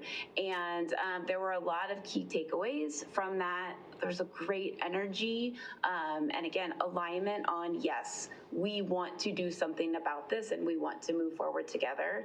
Help us figure that out. So from that, we executed an intergovernmental agency agreement starting October 1st. This was our first attempt at a regional agreement with both pooled funding and pooled resources, and this was specifically around severe weather. So in Jefferson County, we had a shift in our severe weather response this year. Last year, we had 2 congregate shelters that were open that were not open this year. So together with the city and county managers, decided that we were going to assess what resources we do have available, fund those resources, and then make sure that it had equitable access across the county. All jurisdictions had access to those sheltering options. The other thing that changed is that we moved more to an outreach model.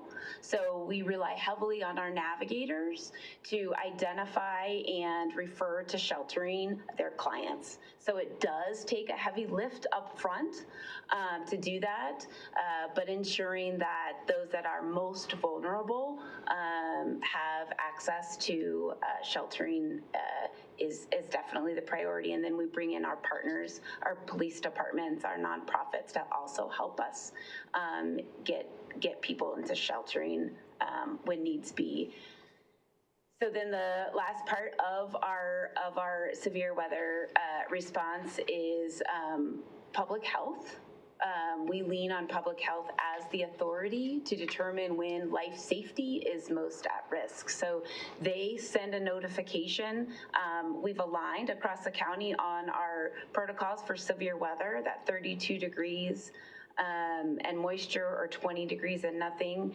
And then the unified extreme weather is 10 degrees or lower, but the activation is definitely city dependent on that. So again, public health issues, a health alert when it is 10 degrees or lower for extreme weather, meaning very short amounts of exposure could lead to life-threatening environments. And so the pooled funding that we came together really focuses on our motel vouchering.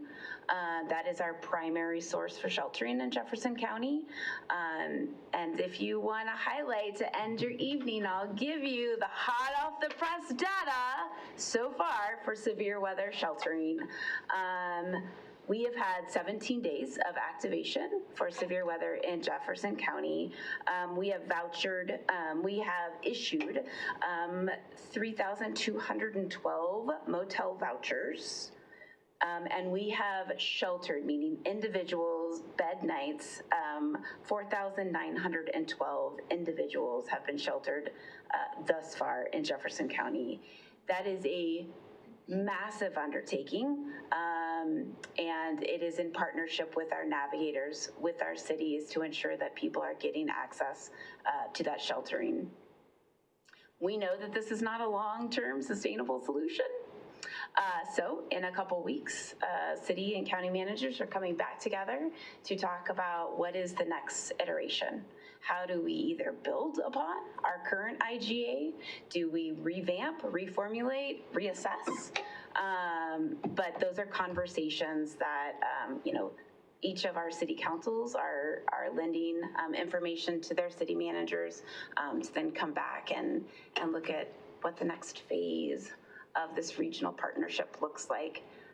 But I'm proud that in a very short time, we were able to come to an agreement on our sheltering options and funding that is best for our entire region. So really proud of that work. Did I make it in 4 minutes? Just over, yeah. Just over. I know that was super fast. So happy to answer questions, happy to get them via email. Kate could probably answer the questions for me too. And I could talk about this all day, but I'm excited to see what the next phase of this, and I'm excited to hear that Adams County is also having those conversations as well. So. Thank you. Okay. Councilor Johnson? Yeah, thank you, Madam Mayor, and thank you for the presentation. One of the questions that I have is around how do you prioritize the voucher dollars, the vouchers and the voucher dollars throughout the county? Mm-hmm. Is it, like how much does our city see versus the unincorporated areas that you have to cover versus, Lakewood, which I know has a large population there? Yeah, so we, at the beginning of the season, we conducted a training with all of our navigators. We provided them a vulnerability assessment. We stole it from Swamp, but we Jefferco-sized it. But really to help them in evaluating their client list. Like, everybody's vulnerable, we get that.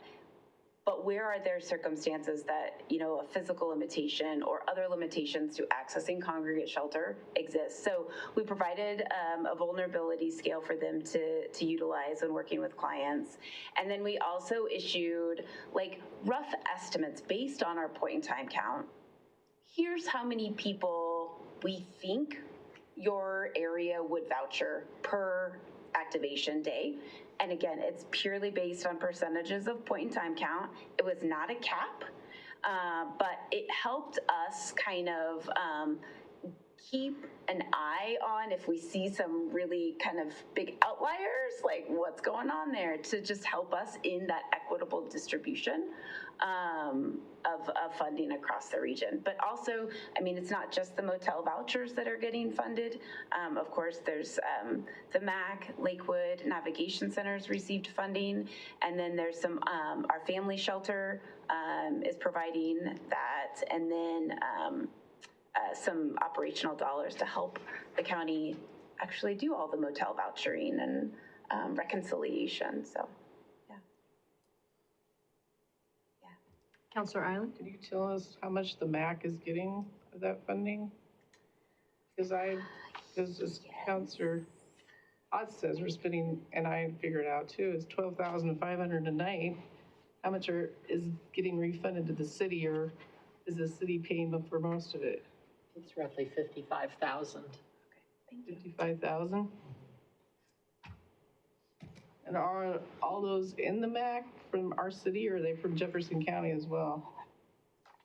What we found in the most recent activation, and I haven't had a chance to go through the full by name list yet, but of the 23 of the 80 that stayed there, 3 were from Westminster with direct ties to Westminster. Of 10, we were unable to determine using the Colorado HMIS system, the Homeless Management Information System, because we also use that data, not just the point in time. They seem to be people who either were not connected with services or did not give their full names. So we couldn't really identify what jurisdiction they were mostly affiliated with. 5 were from Denver, and one was from Lakewood, 1 was from Weld County, and I believe 5 were from Arvada. And like I said, haven't gone through the entire list, and also not able to identify all of them in the Homeless Management Information System. So they may be genuinely not connected to services, or they used a street name that's not identified in that system.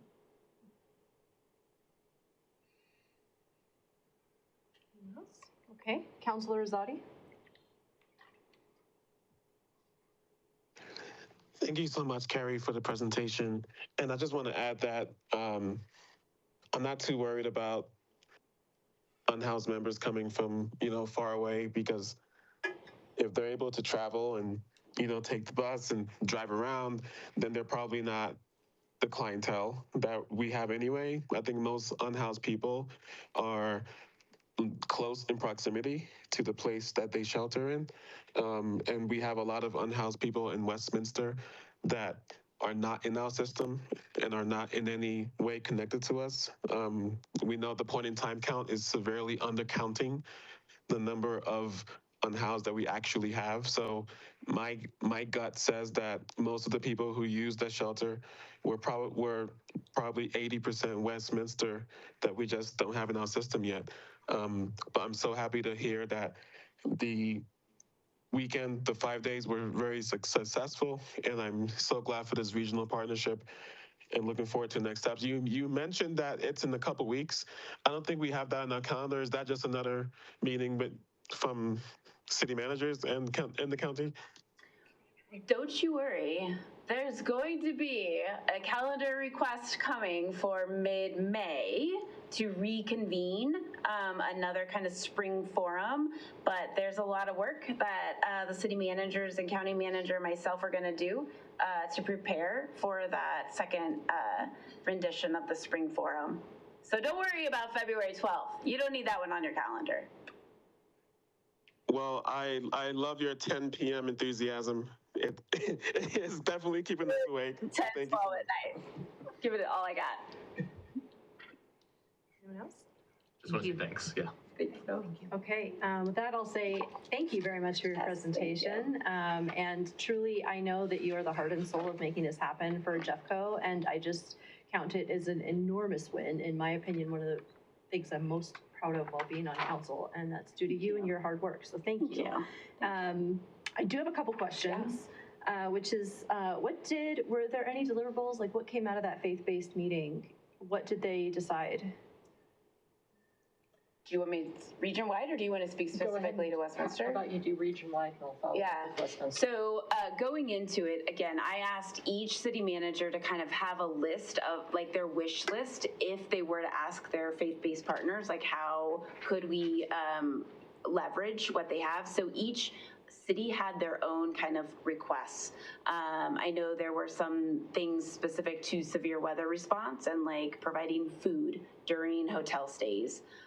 For one city. I know that other cities are more of sheltering, like they would include like some of their faith-based partners to shelter during severe weather. So it really was dependent. And so we had breakout sessions. So we did a big overall, and then each city and their faith partners went off together to talk about kind of their city specific things. So I don't know if Westminster, there was some digging in there. So in Westminster, we had 3 faith-based organizations come to the convening and all agreed that they did not want to meet in Lakewood in the future. So I think the turnout might have been larger. In fact, I'm fairly certain it would have had it not have been a distance to travel. So the 3 who were there agreed that we would convene starting in January with just those who attended and figure out next steps to engage the rest of the faith-based community in Westminster.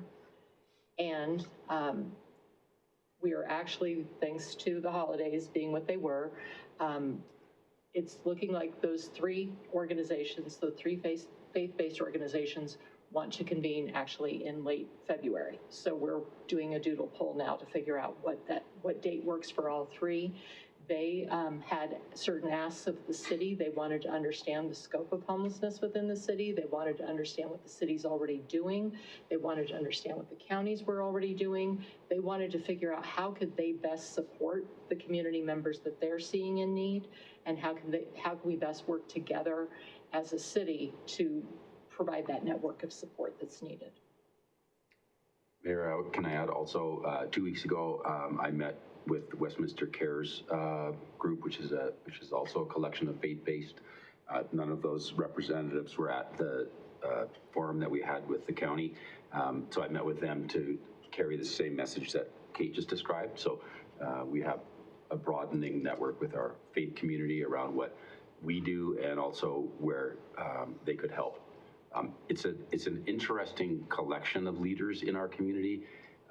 They don't necessarily come together as a group on their own. So it's almost an unusual feeling for them to gather this way on a specific topic. So one of our assessments is we might have to keep doing it and keep meeting with different subgroups of our faith communities who can gather and will gather at certain different times. So we're going to keep that effort moving until we've had a good network connection with all of our faith leaders. And we have a mayor city manager update coming up soon based on this topic. So it sounds like we should make a concerted effort to get that word out to all of those folks so then we can get a really strong update on where the city stands. I mean, obviously we can get that information one-on-one, but we can get good turnout to the town halls. That's the point. So you can tell me who the 3 are too. I don't know if you want to say it now, but I don't know if my church was involved or not, but I meet monthly on this kind of stuff, so I would like to take it back to him. And actually, my meeting's tomorrow night. So thank you, Councilor. Your church wasn't at this. I don't know. At this group. We're not. They weren't. Sorry, they were not at the one that I went to or at the larger session. Take it back to him, and if you could tell me when the next meeting is, that'd be great. Yep, we'll definitely get that to you. I will get that to you. Yes, I think we're eager for the follow-up, so that's good. And then I had a couple questions on the extreme mobile shelters and then the family sheltering. So could you expand, what are the definitions of those? Yes, so Jefferson County manages or oversees the family shelter, which is currently located in a motel down on West Colfax. And so they have 21 rooms. Right now they are sheltering 85 individuals. So the family construct would be a parent caregiver with a child 18 years or younger. Would be the family definition. And so they are experiencing literal homelessness and they move into this motel structure. And then we have on-site navigation. So they work up a program. It's a rough estimate of 3 to 6 months, depending on what barriers they might have in existence. And that would include housing, employment, debt, all of that. So, the navigation model is just applied to the family structure and working them into permanent housing solutions. And so those are referrals for families across the county. And then the extreme weather mobile shelters were purchased by the county last year, and they are for dual purposes. One is to house during extreme cold weather. So that criteria is 10 degrees or lower for 48 hours or more, so that's sustained cold. And that is stems from a declaration from our county emergency manager, would declare that emergency and then deploy those mobile shelters. And they are what you would picture in like armed services deployed across, all conditions, very durable, all weather material, but not anywhere any of us would want to stay for an extended period of time. But again, it's a life safety setup. And so there were questions about, this latest stunt of deployment, why the shelters weren't deployed. And so my email to come is if that activation threshold is to be changed, and that's a conversation we have. But right now it is 10 degrees lower for 48 hours or more. Thank you for expanding on that. That's very helpful because I was trying to picture and could not. So thank you. Sahara Desert, that's, anyways. Thank you. And it sounds like, you're facing the same issue as Adams, right? And I heard that number you said where you're no longer having funds for preventative housing solutions across the board, right? Yeah. Okay. I want to make sure that's very clear. Yes.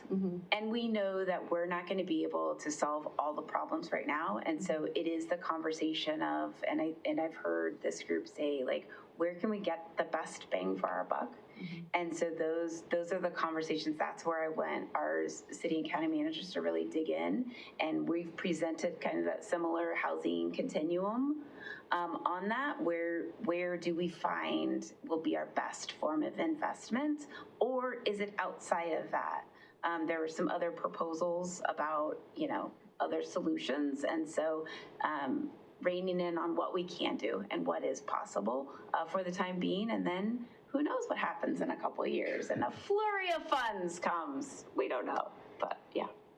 Thank you. With that, you represented Jeffco very, very well. So well done. Thank you. Take care. Have a great night. Thank you, Carrie. I would offer a break, but we still haven't asked our own staff questions. So do we want to hold off until we do that while this is on our mind? Yes. Yep. All right. I think we're ready to circle back. Okay. Mayor, can I ask, as we transition, whether I ought to maybe ask the staff on the WIDA executive session to maybe not stick around tonight? Yes. I'm not willing to go into any executive session. We have 4. Yeah, I have to get up in 6.5 hours. I'll be lucky to have 5 hours of sleep at this point. I am not willing. Okay, so I am going to, shall we list off? Well, Maybe city attorney take a can help moment. us go Yeah, through could you those, help us? And then we can Navigate this? Well, I understand council still had questions on 3B for the staff presentation. Once that's concluded, the agenda provides for proposed exec sessions. And if council wants to reschedule those, I think staff would work to accommodate that direction so that they could be held at an earlier time and not this late, if that's what council would prefer. I would defer to the city manager, though, as far as space on upcoming agendas, because I know there is limited space. Right, we all got one day off for our weekend, and my week is already destroyed, and I'm not willing. So if you want to stay, I will listen to them, but I am not staying for any executive session. Okay, well, and city manager can speak to this. I think next week's schedule is pretty packed. We'd have to make some movements. Yeah. If council so directed, though, we would accommodate these executive sessions next week. 2 of them were requested by council, which is why tonight ended up getting much fuller than we had hoped, because we wanted to bring those back, but we can bring these executive sessions back next Monday, and we will adjust some of the other regular items to move those out, noting that the 16th is not a meeting of council, so that's one of it. So the next meeting after the 9th, which is next Monday, is the 23rd. May I? Yes. Just, is it possible for us to convene next Monday at 6 p.m. versus like just come a little bit earlier? I don't know if that works. I would much prefer that. I would much prefer that. For an exec session. To nail a extra exec session or 2 before the meeting. I think procedurally, yes. I think calling a special meeting at any time on Monday before the regular meeting time would be an option if council was available. I wouldn't have time to eat before, but I guess I can go all night without eating. You could have an eating exec session if you'd like, and we could arrange for the type of meal that you would eat while we're meeting. Yeah. All right. To make it work. Okay. If I could just briefly confer, because we have outside counsel on one of these, let me just ensure that he's available next Monday, if that is the preference of the group, to consider next Monday.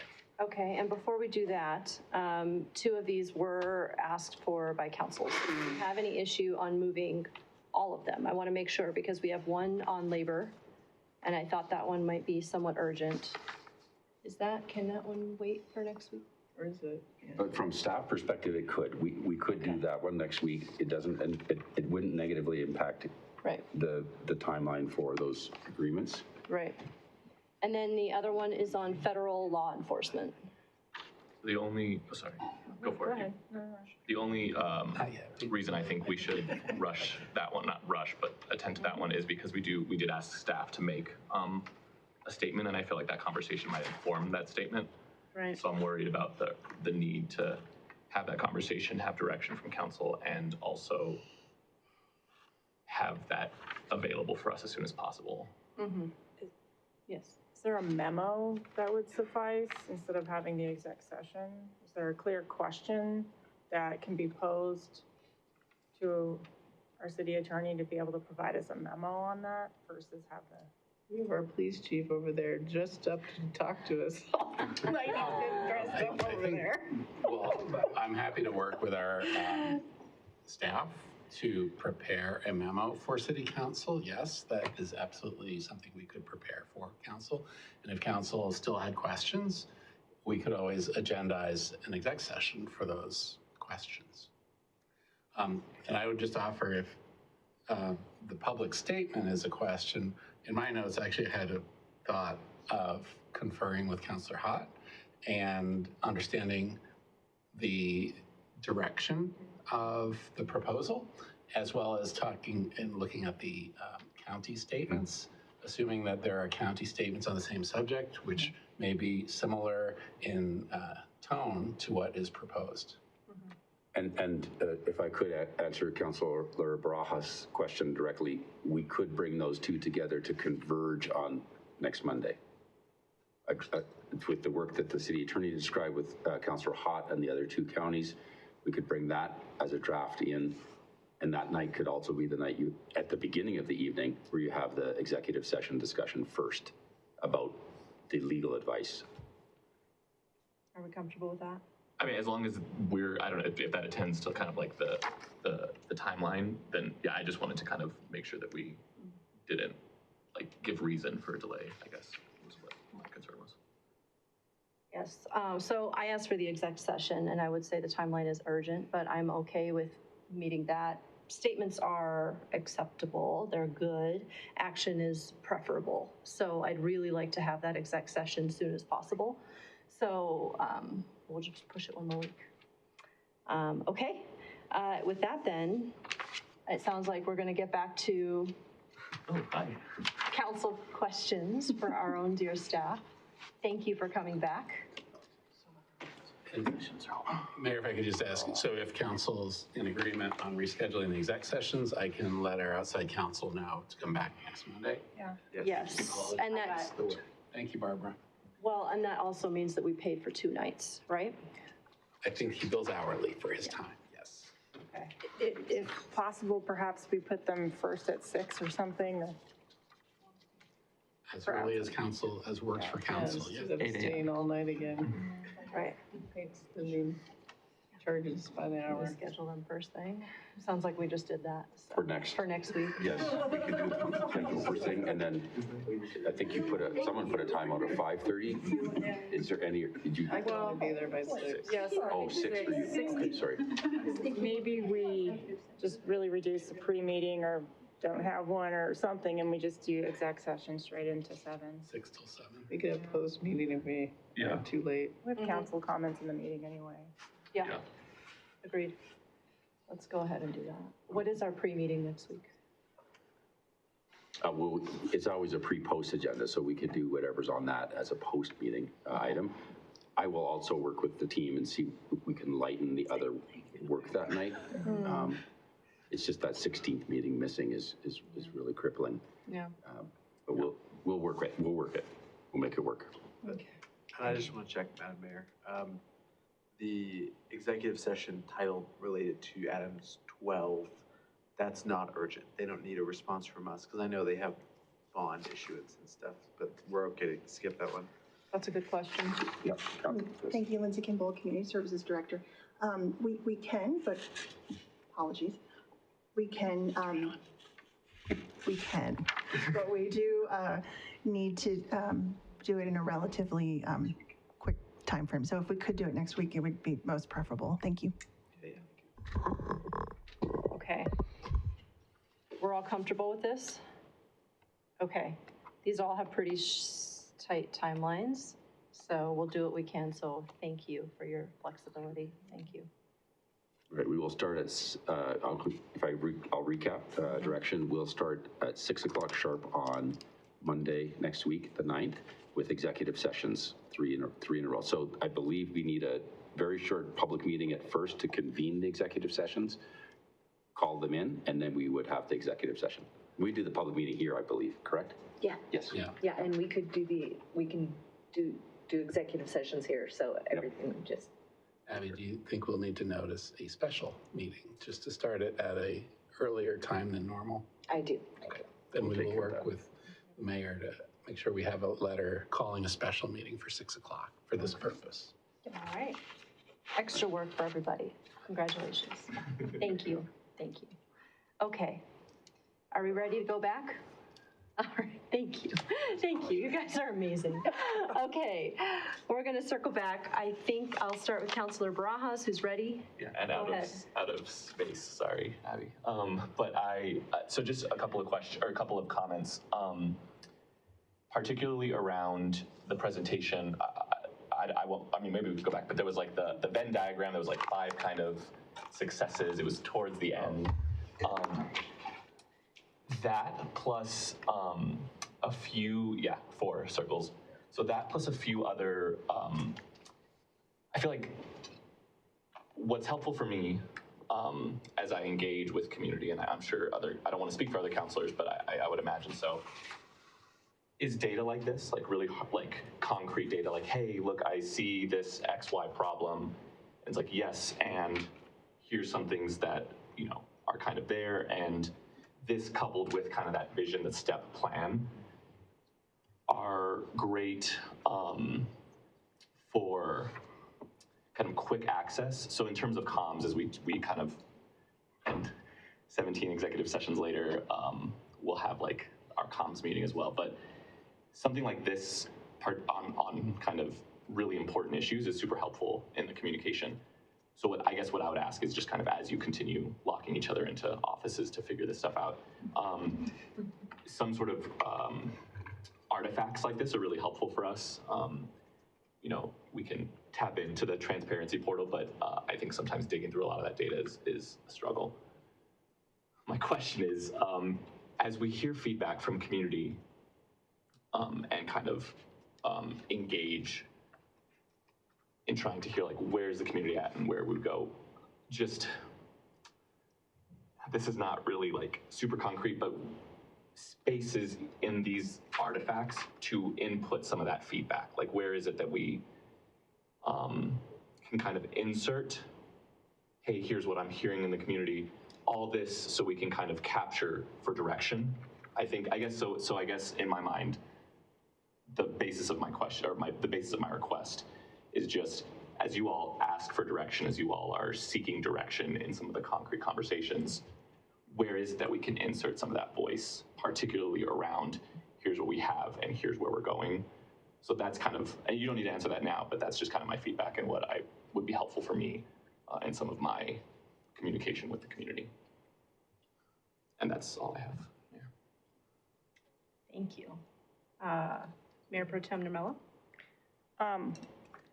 So for the table that we have, the next steps table, that one, yeah. So 2 questions. One, the funding in relation to these efforts, is that something that we'll have a understanding of by the time we get, at least even for just what's budgeted for 2026 for the strategic plan session? Because it would be helpful to have some concept of, oh, that's $1 million, oh, that's kind of covered by our existing staff, just so that we can start to think about how decisions and policy setting that we might have might place an impact on the budget. Yeah, Mayor Pro Tem. So we have good, as far as the human services side of things, historical spend both on the personnel and then the professional services, a lot of the city-funded hotel vouchers, things of that nature. Our highest annual spend was roughly $1 million, but that was operating with 2 FTE navigators. This year, now we have 4 authorized navigators and a desire to do more. Of course, new partnership with Jefferson County formalized. Looking at the most recent activation, I just want to highlight the importance of the regional partnerships. So when that Thursday of the cold weather sheltering hit, we had 90 of our navigator clients in hotels. Adams County, Almost Home, that side of the house, that partnership paid for 75%. And then basically the city funded and Jefferson County split the remaining 25%. So there are layers to this, but I think, as far as, just reflecting on past experience, understanding the actual expenditure was $1 million, but now we've essentially doubled our navigation staff. Yeah.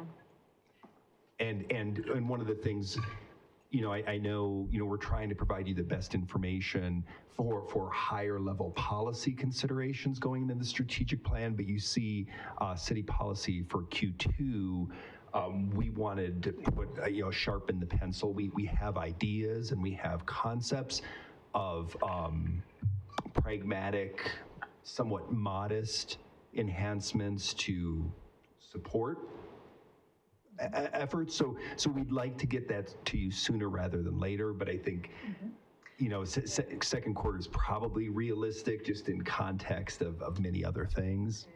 That makes sense. I think trying to establish what could be a budget for the STEPS efforts, for 2027. And then, let's say we give you, I'm just throwing stuff out there, like, $1 million, and you've got to figure out, like, what do you prioritize in this? Because you're not going to be able to do everything, because we're not going to be able to give, like, I don't know where that million is coming from, but I'm just saying, maybe we think about it like that, and then staff could prioritize, or, through the partnerships and the conversations you're having, just like, I think we'll be able to do this, and this. So that's just kind of where my brain is going with the next few months. And then... Sorry, Mayor Pro Tem, so what we can do for that session is, the strategic plan session is where there are cost elements, we can scope the costs, which would inform what you just described. And then it would give a relativity to the cost, if any. We've, with 2 years in a row of repurposing positions and repurposing funds, we're a lot tighter heading into 2027. And so in a sense, that will actually make it easier to cost these, because there probably won't be as much of a repurposing ability for us. If there are cost increases, there are, however, many things in that table that aren't necessarily a dollar layout, policy work. For example, we did when City Council directed the comprehensive plan amendment for childcare. That was a significant change across the city that enabled a lot of change that didn't cost us a dollar amount. So we'll be ready to describe which of those elements have no cost, which ones can be accommodated, and which ones are scoped with a range of a cost, if that's helpful. Yeah, I am pausing just a little bit, because in reality, like, how do you, I mean, are we sitting there going, okay, put 5,000 towards this, 6,000 towards that, or are we kind of stepping back a little bit and saying, here's some performance measures we'd like to see, we'd like to, make those numbers on the Venn diagram move on this one versus this one, and then here's the budget and go do it. So anyway, I'm just trying to get like enough information so we know, like, if we're asking you to do something, it's not like, okay, so that's $5 million to go find it. Well, and in the spirit of leveraging partnerships, you heard about the faith-based convening and leveraging interest in that community, and quite frankly, leveraging volunteer interest. So I'm highly interested in those two areas. That could bring a lot of in-kind support. However, we're going to need some resource to manage that, because the last thing I want to do is take the navigators off their caseload. Haley did a wonderful job coordinating the volunteers for the point in time, but all those logistics that come with managing a volunteer program were time away from caseload. Yeah. Kate Scarbeck, if we want to really leverage partnerships and policy, Kate does a tremendous amount in the day-to-day. So, it's these, how do we, focus policy partnerships, how do we keep the lights on day-to-day? And so that's a big part of that Q2 effort. Okay. Thank you. Anything else? Oh, I'm so sorry. And I just wanted to add on to what Eric said. Let's take safe parking for an example. We've been brainstorming about that. How do we operationalize that? How do we make that a reality? We also are looking at the most efficient ways to do that. And to Eric's point about partnerships, we believe it would most likely be through a partnership, as Broomfield does and other cities around here, where we contract with a nonprofit partner to run those safe parking initiatives. So we would have costs associated with the partnership, but in our mind, it's still more cost effective, less money than if, as our partners were saying, if we stand up something new on our own. So we also can give you some options in that vein as well. So you understand, if we leverage, if we give, some more horsepower to a partner that we know can do it, that's already doing it and can stand it up, that's more efficient than adding staff or anything like that. But to Eric's point, I want to be really clear, and that's why we put it on here in Q2. I don't want to have any, illusions that the management of even those contracts is a position, is, could be multiple positions. So I feel, we wanted to be really clear with that and really not shy away from that fact that there definitely is going to be an increase in workload. And I guess, related to that, you could also, I don't know, we could stop doing something, but that would be a whole nother policy discussion. So that's it. Councilor Ireland? Just to elaborate on that, I think priorities should be what's results based. Like we're getting the most bang for our buck. So you guys would know better than I would know how that is going. And also the use of the MAC, we got the $12,500 figure a day. Does it matter how many people you have, or is it going to be that whether one shows up or? Yeah, that good question, Councilor Ireland. That's more or less a fixed cost. It doesn't matter how many people show up. Well, no, it does matter. So Bayard, our nonprofit partner, the staffing they provide, they have a ratio of 25-1. So, we have, of course, life safety considerations, from the fire marshal on down, but then there's also, that element. And I think as Councilor Hott alluded to, I would love to speak to you in the coming months on alternatives, and even as our partners alluded to, what are we doing here? I'll just say right now, I don't think the road to the future is the MAC. Okay. Thanks for being honest. All right. Other questions? Councilor Hott? Yes, so I believe Arvada has some transitional housing. I would like to see what that looks like and how they were able to get there. It Councilor, doesn't have to be tonight. no, no. You have middle schoolers to attend to. Oh, I definitely do. No, Councilor, can I ask for clarification? Do you know if you're referring to the Marshall Landing project in partnership with Family Tree? I don't know what I'm referring to. Okay. I just know that I've heard that they have transitional housing. And so I would like to know what that looks like and how they were able to get there.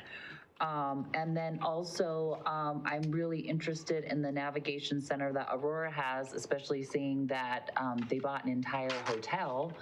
And so clearly we can't do this before our strategic planning, but I would love to get a tour during a time that I can attend, because most of the tours I cannot attend.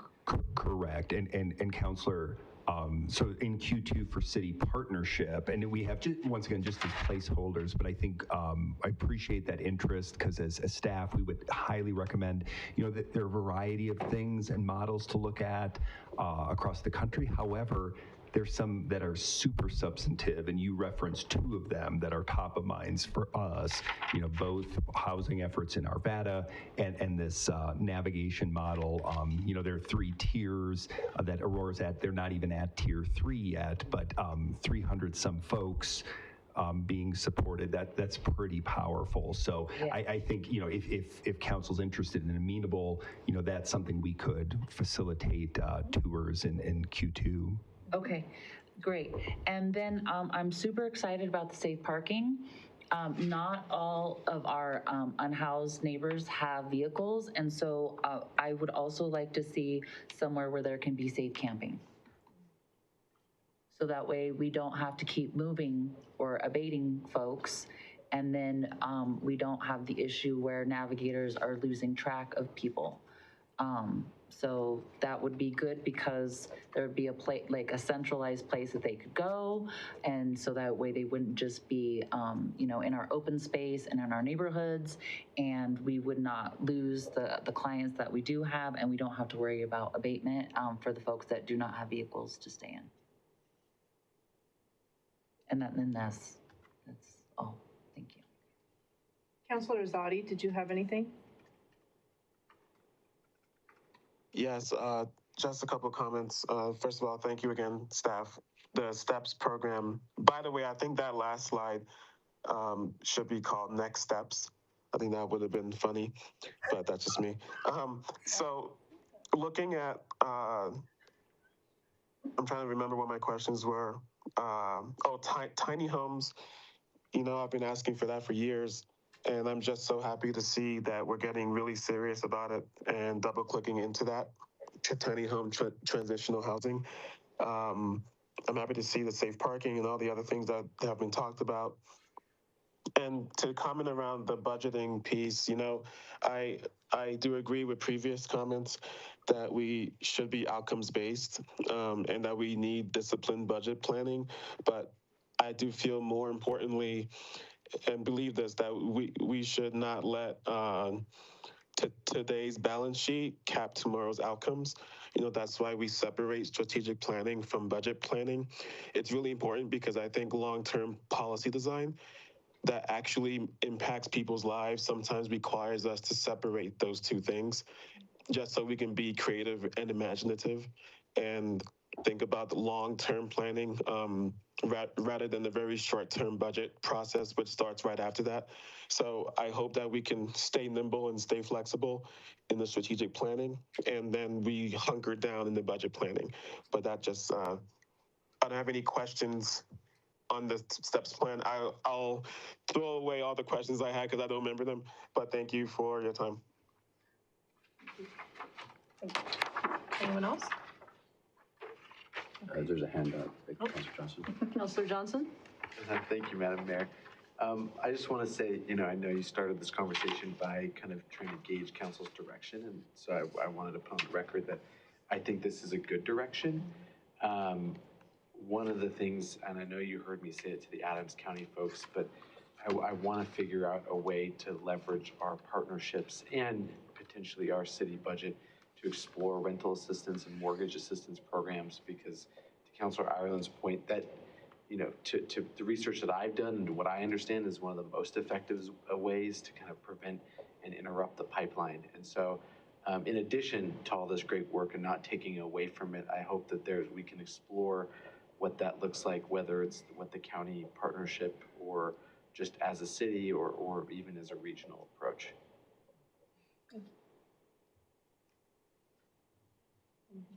Okay. All right, well then I'll add a few more comments and questions here. Thank you. Thank you for your presentation. You haven't been thanked yet, from me at least, since earlier. We're really lucky to have heard from Adams today, and they have, you mentioned the resource fair that is at the Irving Street Library twice a month. Adams County happens to have their workforce center right here in our city in Westminster. And then they also mentioned that they have workforce center career fairs, and it's interesting to me that I haven't seen us partner. So just wondering if there's any feedback or a reason why we don't.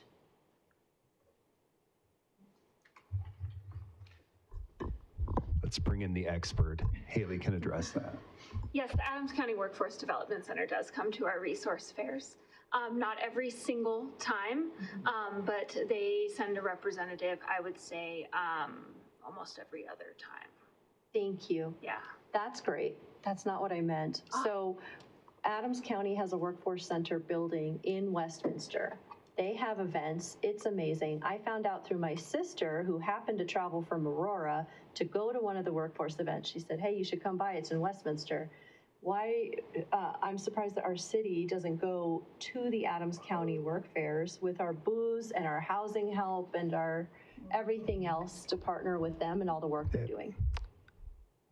Stay tuned for second quarter 2026. I mean, this is where, outreach and engagement, I mean, it's been priority one for us holistically, but, we've, as speaking from the human services side of things, it's been casework, clients, and, but it's an excellent point, and I think, we have ideas where modestly we could create some bandwidth to more proactively plug into some of those things. 100%. And that's where, to the point just made, really leverage our partnerships and try to expand.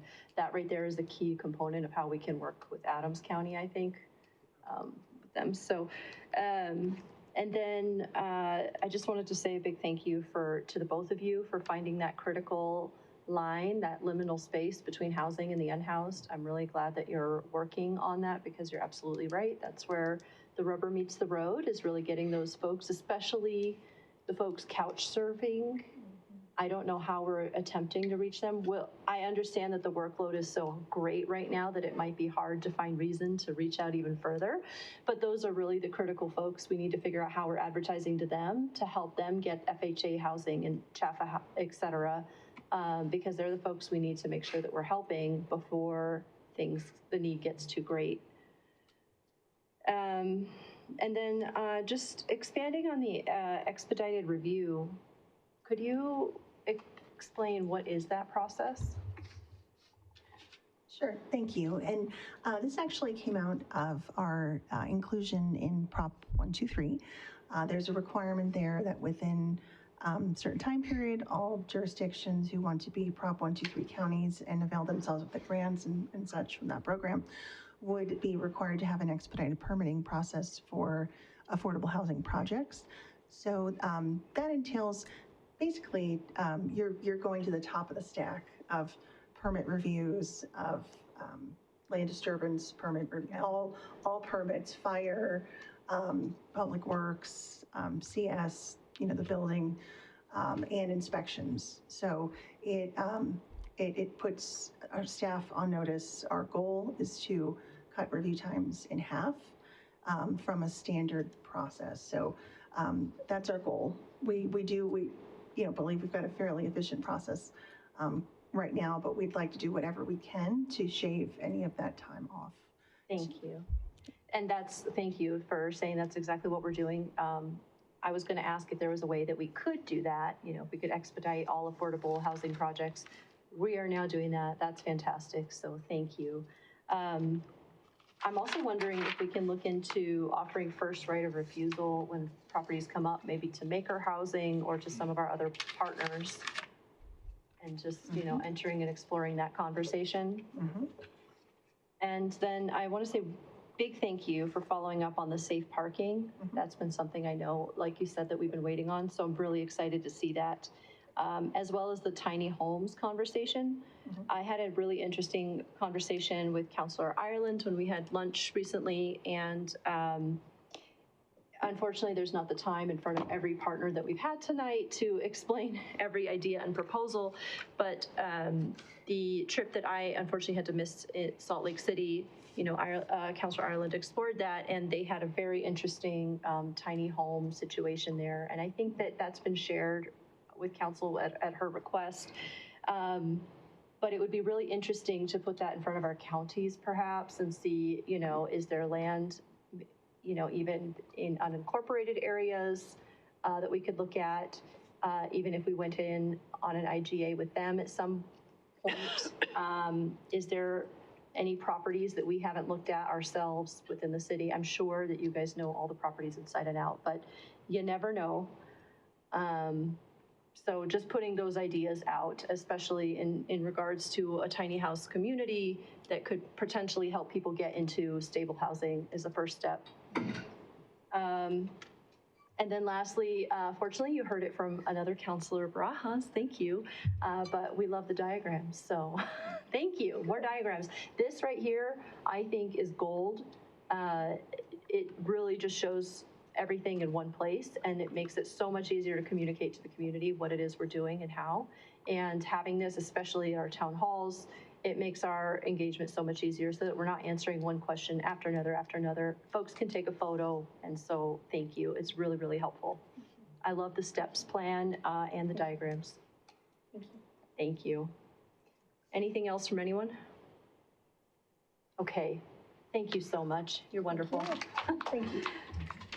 Okay, with that, we no longer have executive session scheduled for this evening.